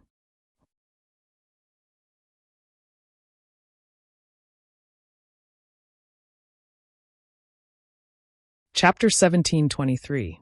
Complete Evil God's Eye. An Evil God's Eye? A hint of shock flashed across Capra's wizened face as he stared at Shifeng. Clearly excited, he asked, "Did you really obtain an Evil God's Eye?" Seeing the excitement and passion on Capra's face, Shifeng retrieved dark gray, runic crystal ball from his bag. As the crystal ball appeared in the room, it began to leak small traces of evil energy. This crystal ball was none other than the Evil God's Eye that he had obtained after destroying the Evil God's sealing magic array. The moment Shifeng revealed the Evil God's Eye, Capra's gaze sharpened as he examined the crystal ball. If Shifeng hadn't known that good-aligned NPCs wouldn't steal from players, he wouldn't have doubted that Capra would have snatched the Evil God's Eye from him without hesitation. It's actually real. Capra became even more excited after a detailed inspection of the item. He then shifted his gaze back to Shifeng and said, "Although this Evil God's Eye has been damaged, it is still very valuable. It's also the material I've been searching for. If you are willing to sell this Evil God's Eye to me, I will offer you this elemental crown and 5,000 merit points." Capra grinned as he retrieved a crown studded with 7 resplendent gemstones. Shifeng could feel the mana around him grow restless the moment the crown appeared in the room. A fragmented legendary item? Shifeng could not help but gasp when he saw the elemental crown. He had never thought that Capra would be so generous. If he obtained the elemental crown now, he could instantly transform one of Zero Wing's members into a peak expert. Moreover, Capra had also offered an additional 5,000 merit points. That was nearly the price of an epic item. Of course, you can choose to repair the Evil God's Eye. However, doing so will be incredibly expensive. In addition to 15,000 merit points, you'll need 100 mana stones and 3 units of 7 luminaries crystal. Shifeng was inwardly astonished. He hadn't expected the repair costs for this item to be so exorbitant. Generally, players could only obtain mana stones from raiding team dungeons, but even 100-man Hell Mode team dungeons had very low drop rates. As for the 7 luminaries crystals, it was likely that not a single guild had even 1 unit at this stage of the game. You can take your time to consider your options. There is no need to make a decision now, Capra said, chuckling. Lord Capra, I've already decided. I want to repair the Evil God's Eye, Shifeng said, determined. His desire for fragmented legendary items was intense right now, especially for fragmented legendary items that were suited for magical classes. If he gave the elemental crown to one of Zero Wing's magical class experts, that expert's firepower would rise to a whole new level. However, the Evil God's Eye would help the guild as a whole far more than the elemental crown. Although miniature worlds only produced a small number of resources, the power or they produced was incomparably valuable. Normally, the power or could only be acquired from unstable otherworlds. Moreover, the miniature world was far rarer and more valuable than a fragmented legendary item. Many first-rate guilds in the past had even been willing to trade over a dozen fragmented legendary items for a single miniature world. Hence, the wisest decision for Shifeng was to repair the evil god's eye. How unfortunate. Capra sighed before regaining his usual calm. He then looked at Shifeng and said, "Hand over the materials, then. If you don't have them ready, you can go collect them. You can find me again once you have the required materials." Shifeng nodded in response. He then left the war god's temple and rushed to the candlelight trading firm. Others might struggle to gather 100 mana stones and 3 units of 7 luminaries crystal, but the task wasn't difficult for Shifeng in the least. With the Philosopher's Stone, he could synthesize the 2 items from magic crystals and 7 luminaries shards. Following which, Shifeng transformed 5,000 magic crystals and 100 plus 7 luminaries shards, which had been left over from the 4 Towers of Elements construction, into 100 mana stones and 2 7 luminaries crystals. He then hurried back to meet with Capra. When Capra saw that Shifeng had the required materials, he gave the swordsman a serious look before asking, "Do you really wish to repair the evil god's eye?" System. Repairing the evil god's eye will cost 15,000 merit points. As you have 3,700 war god's temple reputation points, you can pay 20% of the merit points with coins. Do you wish to pay with coins? System. Based on the system's analysis of the current market, each merit point is worth 2 gold, 10 silver. Do you wish to proceed? Yes. Shifeng answered without hesitation. He currently had over 12,000 merit points. If he paid 3,000 merit points with coins, he would have just enough merit points to repair the evil god's eye. Instantly, 6,300 gold vanished from Shifeng's bag. After Capra received the materials, he began to chant an incantation and write line after line of divine runes. The ambient mana and Capra's runes then gradually flowed into the evil god's eye, which hovered before the Vice Temple Lord. As this process continued, Shifeng could see the runes on the surface of the evil god's eye sharpen. The density of the evil energy the dark gray crystal ball radiated also increased. When every mana stone and 7 luminaries crystal had merged with the evil god's eye, the runes on the orb released a dazzling gray glow.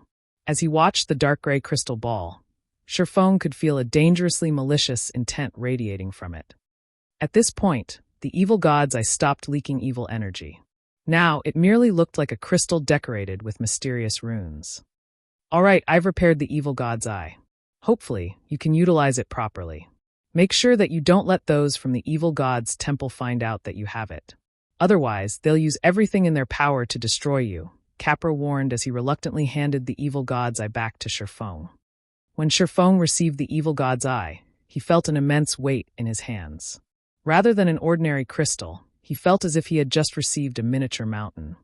If he weren't a Tier 2 player with over 1,500 points in his strength, he might not even be able to carry the fist-sized crystal ball.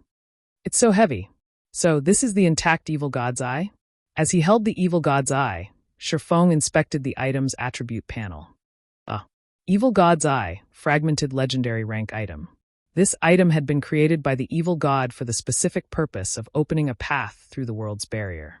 The evil god's eye contains a sealed miniature world, and can be used as a conduit to transfer the miniature world's power to the outside world. The evil god's eye also grants its holder sovereignty over the miniature world within. Additional skill 1-. World's power can be used as a magic array's power source, improving the magic array's effects by a maximum of 120%. Cooldown 48 hours. Additional skill 2-. Teleportation pathway. Opens a pathway to the sealed miniature world. The pathway lasts for 10 minutes. Cooldown 96 hours. Amazing. Shifeng was utterly dumbfounded after inspecting the intact evil god's eye. He finally understood why the various superpowers in the past had valued miniature worlds to such an extreme. As Shifeng quietly admired the evil god's eye, Aqua Rose contacted him. Guild leader, Melancholic Smile has gathered the materials you require. I have also gathered the architects you've requested in Zero Wing City, Aqua Rose reported. All right, I'll head over right away. Sherfong could not help but smile when he heard Aqua Rose's words. With this, Zero Wing would soon have a second stone forest town.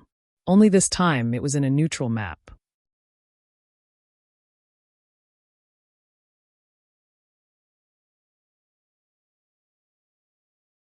Chapter 1724, Power of the Sacred Sword.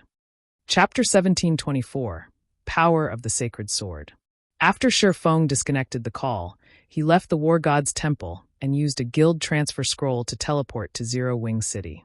He then used the 4 Towers of Elements teleportation function to travel to the Orc Empire, making his way towards the primordial divine ruin. There are still evil demons here? Currently, Sherfong wore his black cloak, keeping his identity hidden. As he approached the wilderness near the primordial divine ruin, he frowned at what he saw. He spotted level 70+ evil demons and evil beasts wandering on the grassy plain before him. There were easily over 5,000 monsters, which were even stronger than Beast Emperor's evil beasts and evil demons that Zero Wing had recently fought. Zero Wing's new town had recently been constructed, so he had yet to set up a guild residence teleportation magic array in the town's residence. Hence, he had rushed towards the primordial divine ruin to complete the town's handover procedures and set up the teleportation array. Fellow friend, I take it that you haven't visited the Orc Empire recently, huh? A level 49 male ranger in dark blue leather armor, who had been passing by, approached Sherfong and asked when he noticed the swordsman's frown. The youth then smiled and continued. Zero Wing fought a massive battle against Beast Emperor's evil beast and evil demon armies just some time ago. Although Beast Emperor was defeated and eventually forced to retreat, he didn't give up on his mission to keep Zero Wing from visiting the ruin. On the contrary, he sent a massive group of stronger evil beasts and evil demons from ancient Rock City to surround the primordial divine ruin. Now, the only way to get to the ruin is to go through the checkpoint ahead. Checkpoint? Sherfong asked curiously. That's right. It seems Beast Emperor wants to prevent Zero Wing's members from sneaking into the ruin by hiding their identities. Unless players enter via the checkpoint, the evil beasts and demons will attack them, the ranger youth said, nodding. I'd advise against trying to barge through just to save time. Those evil beasts and evil demons are extremely powerful. Some players, who had been displeased with the new setup, tried to head to the ruin without passing through the checkpoint. In the end, the 100-man team was quickly destroyed. To be honest, there's no need to be in such a hurry anyway. Look, the checkpoint's queue is moving relatively quickly. After all, it's just there to determine whether or not players are from Zero Wing. It took us quite a bit of time and effort to get this far. A few more minutes won't really make a huge difference. They're checking for Zero Wing members? Sherfong muttered as he looked towards where the ranger youth had pointed. That's right. I don't know what Zero Wing did, but it seems that the guild really infuriated Beast Emperor. He's already announced that he intends to fight Zero Wing to the bitter end, the ranger youth said, nodding. So, he made this checkpoint for that purpose. Not only has Beast Emperor stationed his subordinates at the checkpoint, but there are also plenty of powerful evil demons there. I see, Sherfong muttered. He then walked straight towards Beast Emperor's checkpoint. At the end of the day, evil demons were monsters. As long as players wore a black cloak, evil demons couldn't determine their identities. However, players could. As long as Beast Emperor's subordinates forced passing players to remove their black cloaks, they could determine the players' identities. Although Zero Wing's members could avoid discovery by hiding their guild emblems, doing so would seem like the guild's players were afraid of Beast Emperor. Fellow friend, where are you going? That's not where the end of the line starts. The ranger youth called out as he watched Sherfong walk straight towards the checkpoint. If you don't follow the rules and try to skip the queue, they'll definitely kill you. It's fine. I'm the Zero Wing member they're looking for, Sherfong casually replied as he waved a hand. As Sherfong finished his statement, he accelerated and vanished. The Zero Wing member? Sherfang's reply dumbfounded both the ranger youth and his companions. What was going on? One of Zero Wing's members actually dared to rush towards Beast Emperor's checkpoint. Moreover, that member approached the checkpoint by himself. Didn't the swordsman realize that hundreds of evil demons guarded the checkpoint? Beast Emperor had even stationed a mythic-ranked evil demon there. Such a force would even annihilate a 100-man expert team in the blink of an eye. When the ranger youth and his companions finally recovered from their daze, They chased after Shifeng to stop his insane actions. They were all independent players, and in a fight between Beast Emperor and Zero Wing, they were strong supporters of the guild. Not only was Beast Emperor's attitude overbearing, but he was also an evil god's temple member who saw players as potential sacrifices. On the surface, they lacked the courage to condemn Beast Emperor's actions, but inwardly, they hated him to the bone. However, the ranger youth and his companions were simply too slow to catch up to Shifeng. After a few seconds of running, Shifeng had already reached the checkpoint and had been discovered by Beast Emperor's subordinates. "Who are you? Don't you realize that this is a checkpoint? Everyone must queue up and remove their black cloaks to pass through," a level 50 shield warrior in silvery gray armor shouted at Shifeng. Although Zero Wing had defeated Beast Emperor's army once before, the Orc Empire was still the evil god's temple's territory. As Beast Emperor's subordinates, even Super Guild's members had to treat them with respect. Even a peak expert would have to lower their head in the Orc Empire. "Me." Smiling leisurely, Shifeng responded, "I'm one of the people you are looking for." Saying so, Shifeng took a step forward. With his extraordinary attributes, the swordsman arrived before the level 50 shield warrior in an instant. He then unsheathed Killing Ray and swung it. Hua! A blue flash bloomed before the shield warrior. The level 50 shield warrior immediately collapsed to the ground, lifeless. Even after dying, he hadn't reacted to what had just happened. When the shield warrior's corpse hit the ground, a level 45 fine gold ranked armor piece dropped beside him. He died. Who is that? He's so powerful. Has that swordsman lost his mind? I think I heard that guy mention that he's a member of Zero Wing. The thousands of players in the queue were dumbfounded by what had just happened. They couldn't believe their eyes.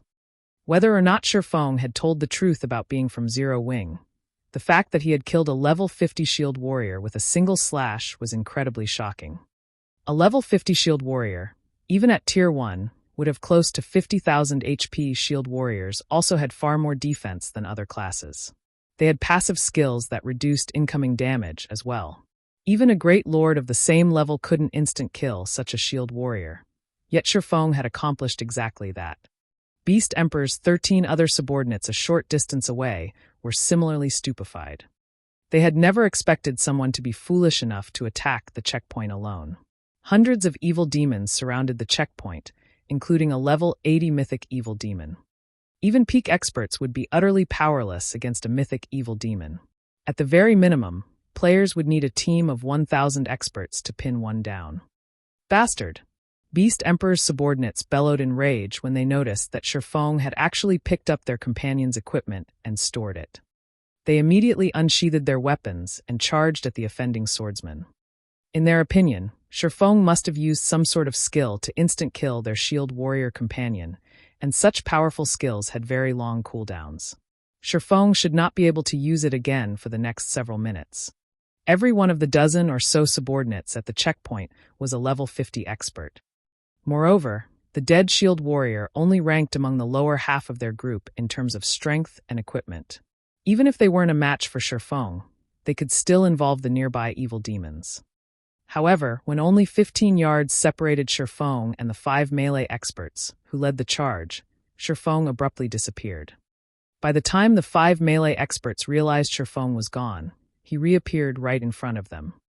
No! Finding Shifeng before them so suddenly, the 5 melee experts panicked, trying to focus on full defense. But Zero Wing's top swordsman didn't give them the opportunity to defend themselves as he brandished Killing Ray. Shadow Blade.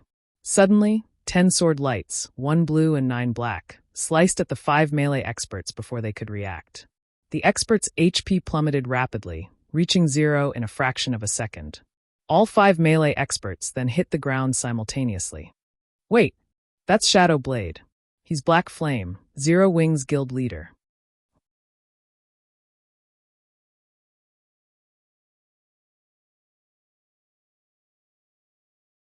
Chapter 1725. Fighting a Mythic with Brute Force. Chapter 1725. Fighting a Mythic with Brute Force. Shadow Blade? Is he really the Sword King? Surprise overcame the thousands of players in line for Beast Emperor's checkpoint when they saw the 10 sword lights and the 5 melee players. Everyone here knew of Black Flame, especially after Zero Wing's battle with Heaven's Burial at Stone Forest Town. The man was even capable of taking on war weapons. During the battle with Blackwater at the Primordial Divine Ruin, Black Flame had even slain Singular Burial, Heaven's Burial's original guild leader, with one attack. Black Flame's shocking battle records had become a hot topic for players in the various kingdoms and empires neighboring the Orc Empire long ago. Due to Black Flame's popularity, many players had attempted to analyze why he was so powerful. These players had even publicly exposed some of Black Flame's skills. Among Black Flame's various skills, Shadow Blade was considered one of the man's trademark moves because it wasn't a skill of a Tier 2 sword master. Based on everyone's deduction, it was most likely a unique skill of a hidden class. Shifeng's summoning of 9 additional attacks with a single swing of his sword was likely a result of his Shadow Blade skill. Including the fact that Shifeng had declared himself as a member of Zero Wing, there was a very high possibility that Shifeng was Black Flame. As they realized this, everyone watching got goosebumps. Black Flame had defeated Beast Emperor's army once before, and his control of summoned creatures had been astounding. He was definitely one of God's domain's mythical characters. They never expected to have a chance to meet or interact with this swordsman. Now, not only did they get to see Black Flame in person, but they also got to watch him attack Beast Emperor's checkpoint. They were going to watch a historic moment happen right before their very eyes. Why wouldn't they be excited? Black Flame? What? Why are we so unlucky? Beast Emperor's subordinates, who had planned to charge at Shifeng, slid to a stop as they stared at their adversary. All of their prior confidence and rage disappeared. Now, only fear flashed in their eyes. Although they were expert players and wore excellent equipment, they did not think, even for a second, that they could contend with Shifeng. Moreover, they had all watched this man's battle videos. He could even slay Tier 2 experts as easily as slicing vegetables, let alone Tier 1 players like themselves. They could only hope to buy as much time as possible for the evil demons to arrive and deal with Shifeng. There were hundreds of evil demons nearby, the weakest of which was a level 70 lord, while the strongest was a level 80 mythic ranked evil demon. Even if Shifeng were more powerful, there was no way he could solo a level 80 mythic evil demon. Not gonna attack. Shifeng smiled as he swept a glance across Beast Emperor's remaining 8 subordinates. Then, I guess it's my turn. Saying so, Shifeng vanished, only leaving behind an afterimage. In the blink of an eye, Shifeng reappeared roughly 10 yards away from a level 50 summoner. Before this summoner could cast a spell, a blue flash devoured him. Chop! The summoner's HP, which had been over 34,000, hit 0 instantly. The summoner's vision then darkened as his body collapsed, a pair of level 45 dark gold ranked gloves dropping beside his corpse. After Shifeng unhurriedly pocketed the pair of gloves, he made his way to the level 50 ranger nearby. Although the level 50 ranger had reacted by activating his backward leap skill, Shifeng had swung Killing Ray before the skill could take effect. Thundering Flash, one of the 4 streaks of lightning that emerged from the sacred sword, devoured the ranger, who turned into a pile of ash and left behind a pair of pants. The other 3 streaks of lightning assaulted 3 other subordinates. Aside from the one elementalist that activated his life-saving skill in time, the lightning tore the life from the cleric and oracle, robbing them of all of their HPs. As if space itself had frozen, silence dominated Shifeng's surroundings. Crap! Is he even a human? Aren't Thundering Flash's 4 strikes supposed to move in the same direction? Is this a joke? Thundering Flash can actually be used like this. As the thousands of players at the checkpoint watched the fight, their jaws hit the ground as Shifeng slew 3 of Beast Emperor's subordinates, who had been fairly spread out, with Thundering Flash. Although Thundering Flash was a rare skill, some players had managed to learn it. It was undoubtedly one of the strongest AoE skills for swordsmen during the early stages of the game, so quite a few players were familiar with the skill's details. Yet, Shifeng had just defied the skill's limitations, using it as 4 separate skills instead of 1. Moreover, all of his attacks had accurately struck his targets. This was simply unbelievable. What these players didn't know was that Shifeng had long since mastered his control over his skills. Since he had reached the Void Realm, he had a perfect grasp of his enemy's movements. Then, he used his arm and wrist to alter the lightning strike's trajectory as they left the tip of his sword. Normally, It should be impossible to alter the lightning strike's direction, as the intervals between each strike's launch were extremely short. But by using his understanding of the realms of truth, he could make the impossible possible. Of course, the biggest reason he was able to pull off such a feat had to be killing Ray's frightening attack speed. Otherwise, the most he'd be able to do was manipulate the trajectory of 3 of the 4 lightning strikes. Although he might be able to alter the last strike's trajectory, it wouldn't be very accurate. Some of the refinement realm experts present were utterly captivated by Shifeng's technique. They realized what Shifeng had just accomplished, albeit barely. However, although they knew the principle behind the technique Shifeng had used, they also understood how nearly impossible the technique was to execute. After watching Shifeng execute 4 more of their companions with so little effort, Beast Emperor's remaining 4 subordinates were utterly terror-stricken as they stared at this swordsman. Although they had already known Shifeng was powerful, they hadn't thought that he was this powerful. Shifeng's strength was beyond their comprehension. This swordsman from Zero Wing could slaughter them without trouble even if he had the same basic attributes as they did. As the 4 were about to fall to their despair, however, the evil demons finally arrived. Seeing that their demonic reinforcements were only 40 yards away, the 4 survivors breathed a deep sigh of relief. A little confidence turned to their gazes as they looked back at Shifeng. They had reacted in such a way because, among the evil demons rushing to their aid, one was a level 80 mythic evil demon. Black Flame, let's see how arrogant you'll be now, the elementalist, who had sealed himself in a coffin of ice, revealed a gleeful expression. Suddenly, the 5-meter-tall mythic evil demon pounced at Shifeng and swung its right claw, which was shrouded in dark gray fog, at Shifeng's head, tearing space as the claw passed. A mythic evil demon. Glancing at the approaching mythic evil demon, Shifeng activated Heavenly Dragon's power, his strength, agility, defense, and HP skyrocketing. Shifeng then countered the incoming claw with a slash from Killing Ray. Lightning Slash. Killing Ray released a golden glow as it moved towards the evil demon's claw.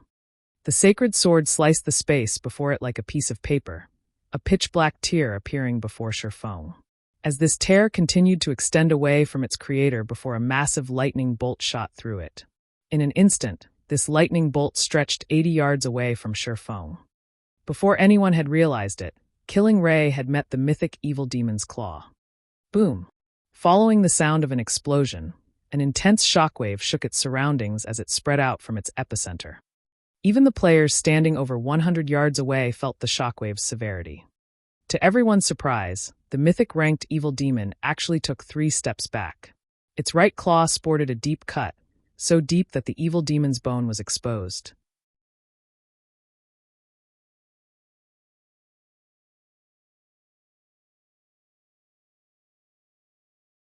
Chapter 1726, World's Power.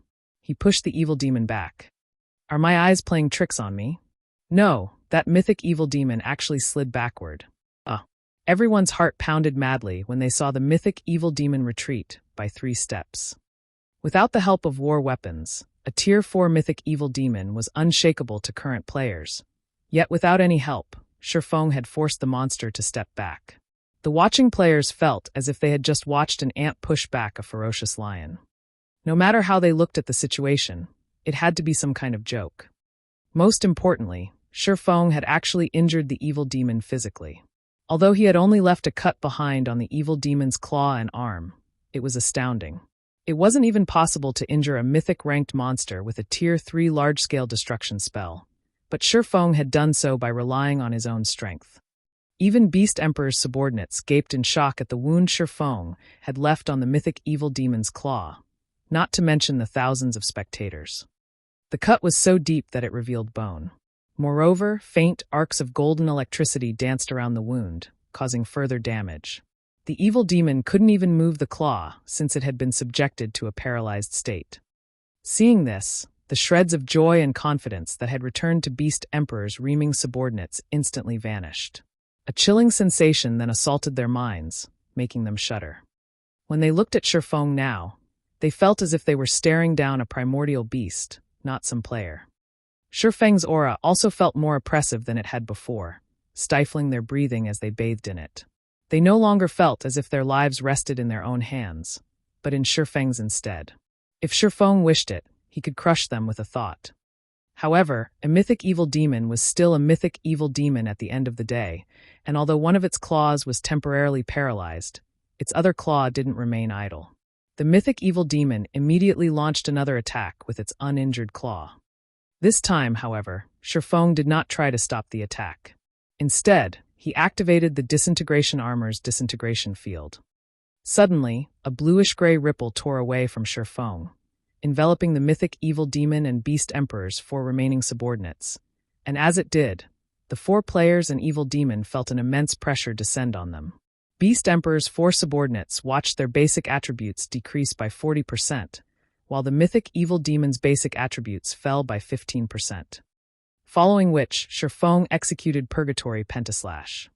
One sword light after another flew at the mythic evil demon's claw. A few of the sword lights even merged right before reaching the claw.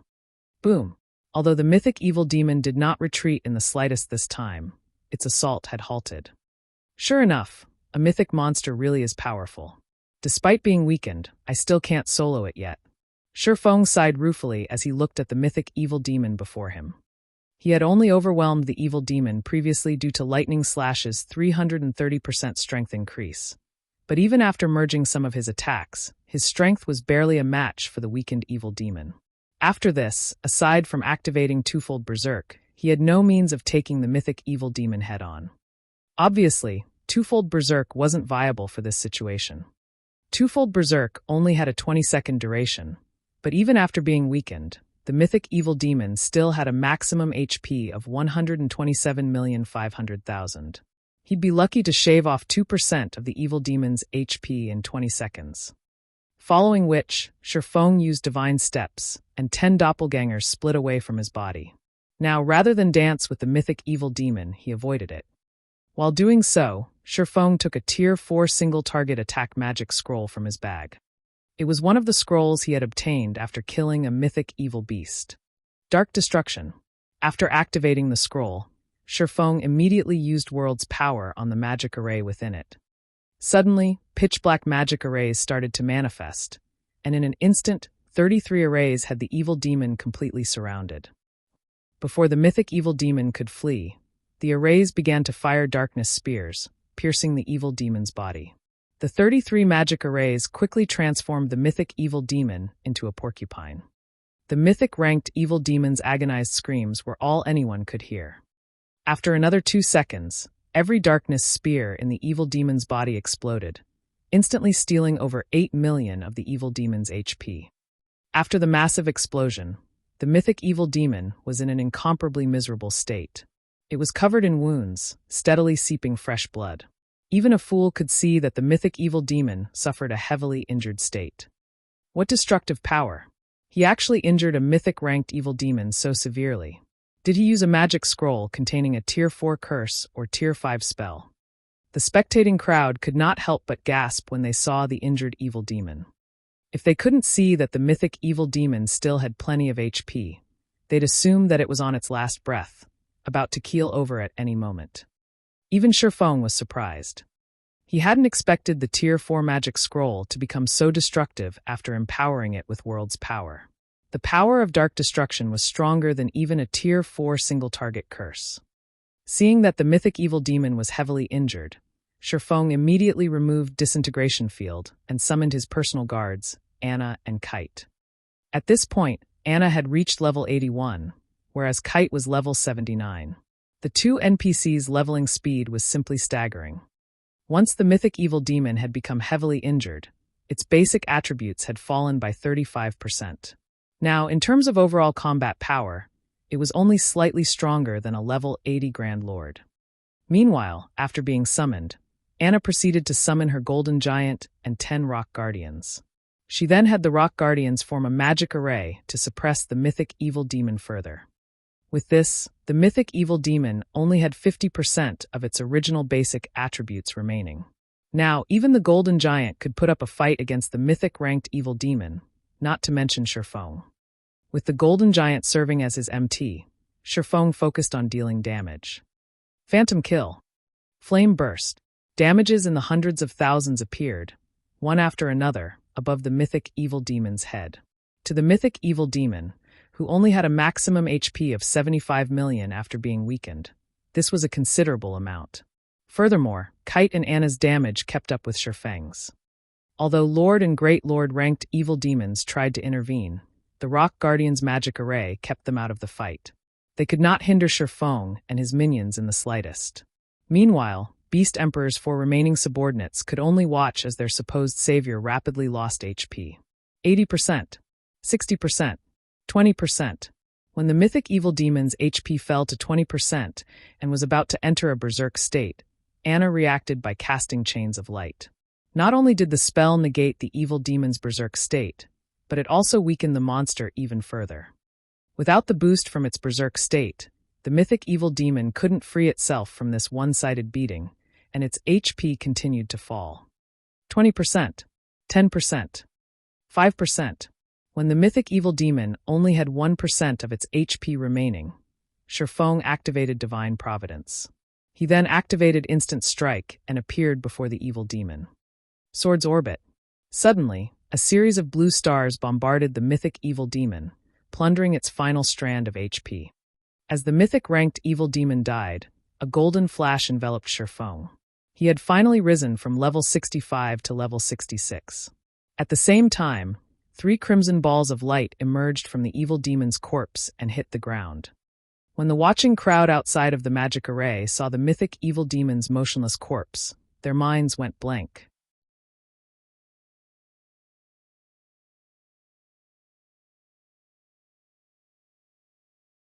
Chapter 1727, Blockade Destroyed. After seeing the mythic evil demon fall, Beast Emperor's 4 remaining subordinates were overwhelmed by their fear and despair. Although they had expected this outcome after watching Shifeng and his personal guards suppress the mythic evil demon, they couldn't help but shudder after watching the monster actually collapse at the swordsman's feet. To God's domain's current major powers, Tier 4 monsters were still insurmountable. Even super guilds had to expend a lot of time and effort to prepare and ensure that they killed one. Yet, Shifeng had accomplished this feat by relying on his own power and his 2 personal guards. Normally, if someone told them about such a situation, they'd laugh, assuming that the player was joking. But after such an impossible feat had occurred before their very eyes, they had no choice but to believe it. Regret filled their hearts. Had they known that something like this would happen, they would never have volunteered to work at the checkpoint. They had assumed that inspecting players that entered the primordial divine ruin would be a relaxing, glorious task. After all, even players from the various superpowers would have to lower their heads before them. How often did anyone get to brag about that? Now, however, the only thing awaiting them was death. Before the 4 could even turn and flee, Kite had appeared and finished each of them with a single hit. In the meantime, Shifeng had arrived beside the mythic evil demon's corpse and collected the 3 items it had dropped. He then commanded Anna and Kite to kill the other evil demons outside of the magic array. Without the threat of the mythic evil demon, the level 70+ evil demons were easy pickings for the 2 personal guards. The fight with the remaining monsters had been so easy that Shifeng hadn't even needed to use another berserk skill after Heavenly Dragon's power had ended. He only needed to support his personal guards from the side. Whenever his personal guards' HPs fell below a certain point, Shifeng had simply activated the 7 Luminaries Ring's life domain to recover their HP to full. For a time, Shifeng, Anna, and Kite slaughtered the hundreds of evil demons around them, further dumbfounding the spectating crowd. That was several hundred level 70+ evil demons they were talking about. Moreover, the weakest among them was a lord. Even an army of 10,000 elite players would have trouble against such a force. Yet Anna and Kite ended these evil demons as if they were farming common monsters. So strong. Black Flame's personal guards are awesome. They should both be fine gold rank. I've seen fine gold personal guards before, so I am certain that fine gold personal guards are definitely not that powerful. I'm willing to bet that the female summoner is dark gold rank. I doubt even super guilds have dark gold personal guards. It would be great if I had a personal guard like that. I'd have such an easier time grinding and raiding bosses. Keep dreaming. Do you know how much secret silver personal guards are selling for? Nobody will even sell them for 2 or 3 epic items. If there's a fine gold or dark gold personal guard on the market, even super guilds will do everything they can to get their hands on them. Once the crowd of players snapped out of their daze, they turned to look at Anna and Kite, who stood beside Shifeng, with passionate gazes. They all felt a vicious jealousy tear at their hearts. The combat power Shifeng had displayed was indeed frightening. Even without a berserk skill, the man could go toe-to-toe with a great lord-ranked evil demon. Even experts like them dreamed of wielding that kind of power. However, compared to Shifeng's strength, Anna and Kite's combat power was monstrous. This was especially true for Anna. Many of the players present were experts, and quite a few of these experts usually commanded their guild's dungeon raids. Hence, they recognized the factors that contributed to Shifeng's victory over the mythic evil demon. The first factor was the Tier 4 magic scroll Shifeng had used to injure the mythic evil demon and significantly lower its combat power. Anna was the second factor. The Tier 3 golden giant Anna had summoned had played a vital role in tanking the mythic evil demon. Meanwhile, her summoned rock guardians had formed a magic array that had suppressed the mythic-ranked evil demon further. Without these two factors, Shifeng wouldn't have been able to defeat the mythic evil demon. After watching this battle, the spectating crowd realized how important personal guards truly were. Even if a player were weak, they could rise to prominence in God's domain as long as they had sufficiently strong personal guards. When the various adventurer team's members, in particular, saw Anna and Kite, they felt as if doors to an entirely new world had opened before them. Personal guards, huh? Send the battle video to the commander immediately. With this, our Blazing Owl adventurer team will have a chance of becoming a top adventurer team in the future. The players from the various adventurer teams burst into action. Some players, who commanded their own adventurer teams, immediately ordered their members to do everything they could to find high-quality personal guards. Unlike large guilds, adventure teams generally had very few members. As a result, these teams struggled when organizing dungeon raids. Large-sized adventurer teams with over 1,000 members might not face as much difficulty in this regard, but mid-sized adventurer teams like theirs, which only had several hundred members, even had trouble organizing raids for 50-man team dungeons. However, if they employed a capable personal guard, even a mysterious iron personal guard, it could help make up for the team's lack of manpower when raiding team dungeons. If they had a secret silver personal guard, they could even raid 100-man team dungeons. Then, they'd be able to obtain far better weapons and equipment for their adventurer team's members. These players now realized that personal guards played a crucial role in determining a mid-sized adventurer team's success. For a time, the various adventurer teams started a campaign to find powerful personal guards after watching Shifeng's battle. As a result, personal guards' prices skyrocketed. Meanwhile, inside the Evil God's Branch Temple in Ancient Rock City, Beast Emperor wore a gloomy expression as he stared at the magic water ball before him. How is this possible? As he read the report one of his subordinates had sent, he couldn't bring himself to believe its contents. He had dispatched over a dozen subordinates and hundreds of evil demons to operate his checkpoint, yet Shifeng had killed everyone there. Even one of the only 2 remaining mythic evil demons had fallen to Shifeng's blade. "Boss, why don't I lead some men to annihilate Zero Wing?" Wind Hunter suggested from beside Beast Emperor. "Although Zero Wing has set up a town near the primordial divine ruin, we can surround the town and prevent anyone from entering or leaving. If they summon another one of those divine magic dragons, we'll just pack up and run away. Once the dragon's duration ends, we can simply encircle the town again." "All right, get it done. But as a precaution, you absolutely must not reveal yourself," Beast Emperor commanded with a nod. "Boss, rest assured, I'll make sure Zero Wing's town is nothing more than a pile of ruin once its protection period ends," Wind Hunter said, laughing. He then turned and left the Evil God's Branch Temple.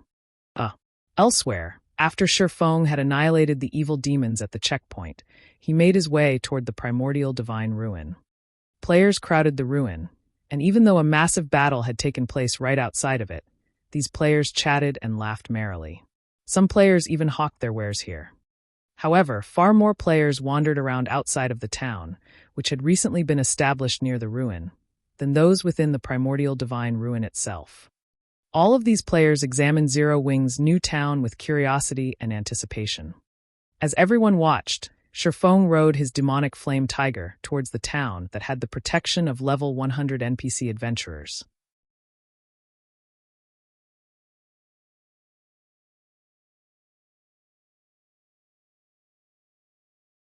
Chapter 1728, Silverwing Town. As Shifeng set foot in the town, the patrolling NPCs didn't move to stop him. However, once he reached the town's guild residence, a middle-aged man in dark blue robes appeared before Shifeng. The logo of a silver sword had been embroidered on the chest of this man's robe. This middle-aged man was one of the senior administrators from White River City's Adventurers Association. Although the man was only Tier 2, he had reached level 150. Lord Protector, we have constructed your town according to your wishes.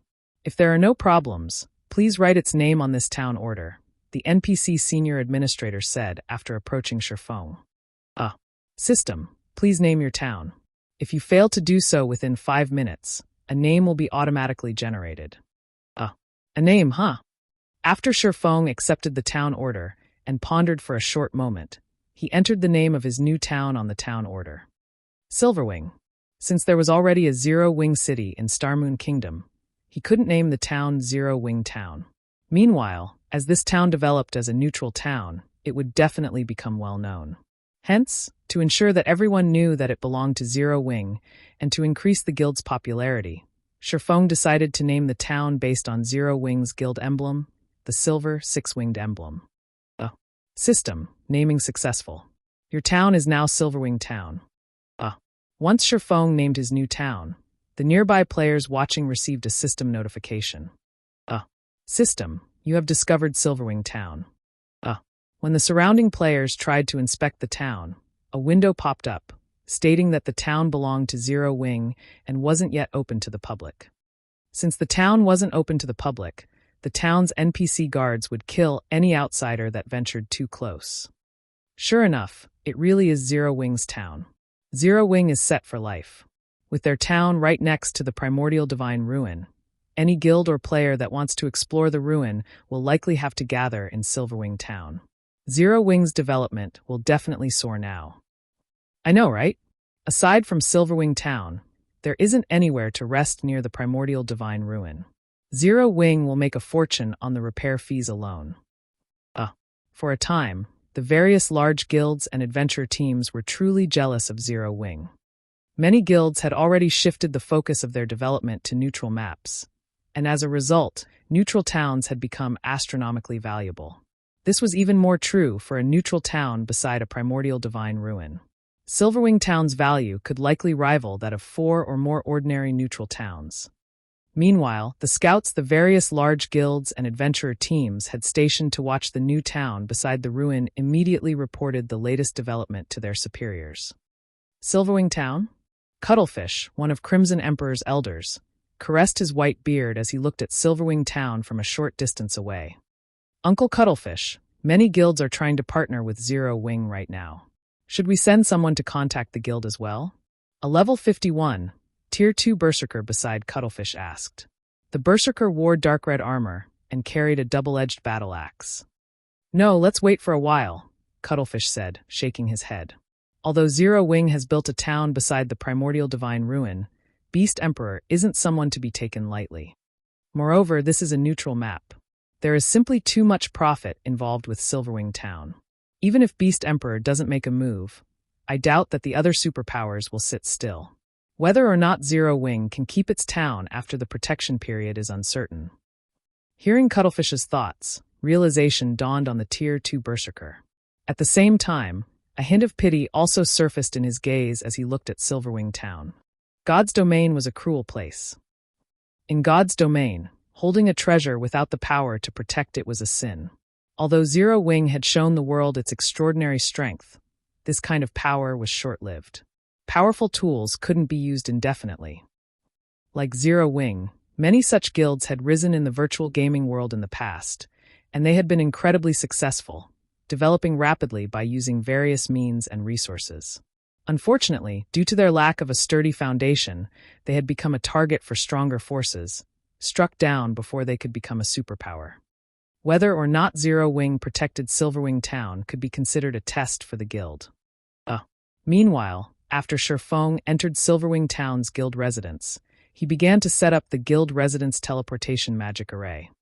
Once he finished and made teleportation to Silverwing Town via guild transfer scrolls possible, He instructed Aqua Rose to bring all of the architects he had requested and a large number of elite members to the town.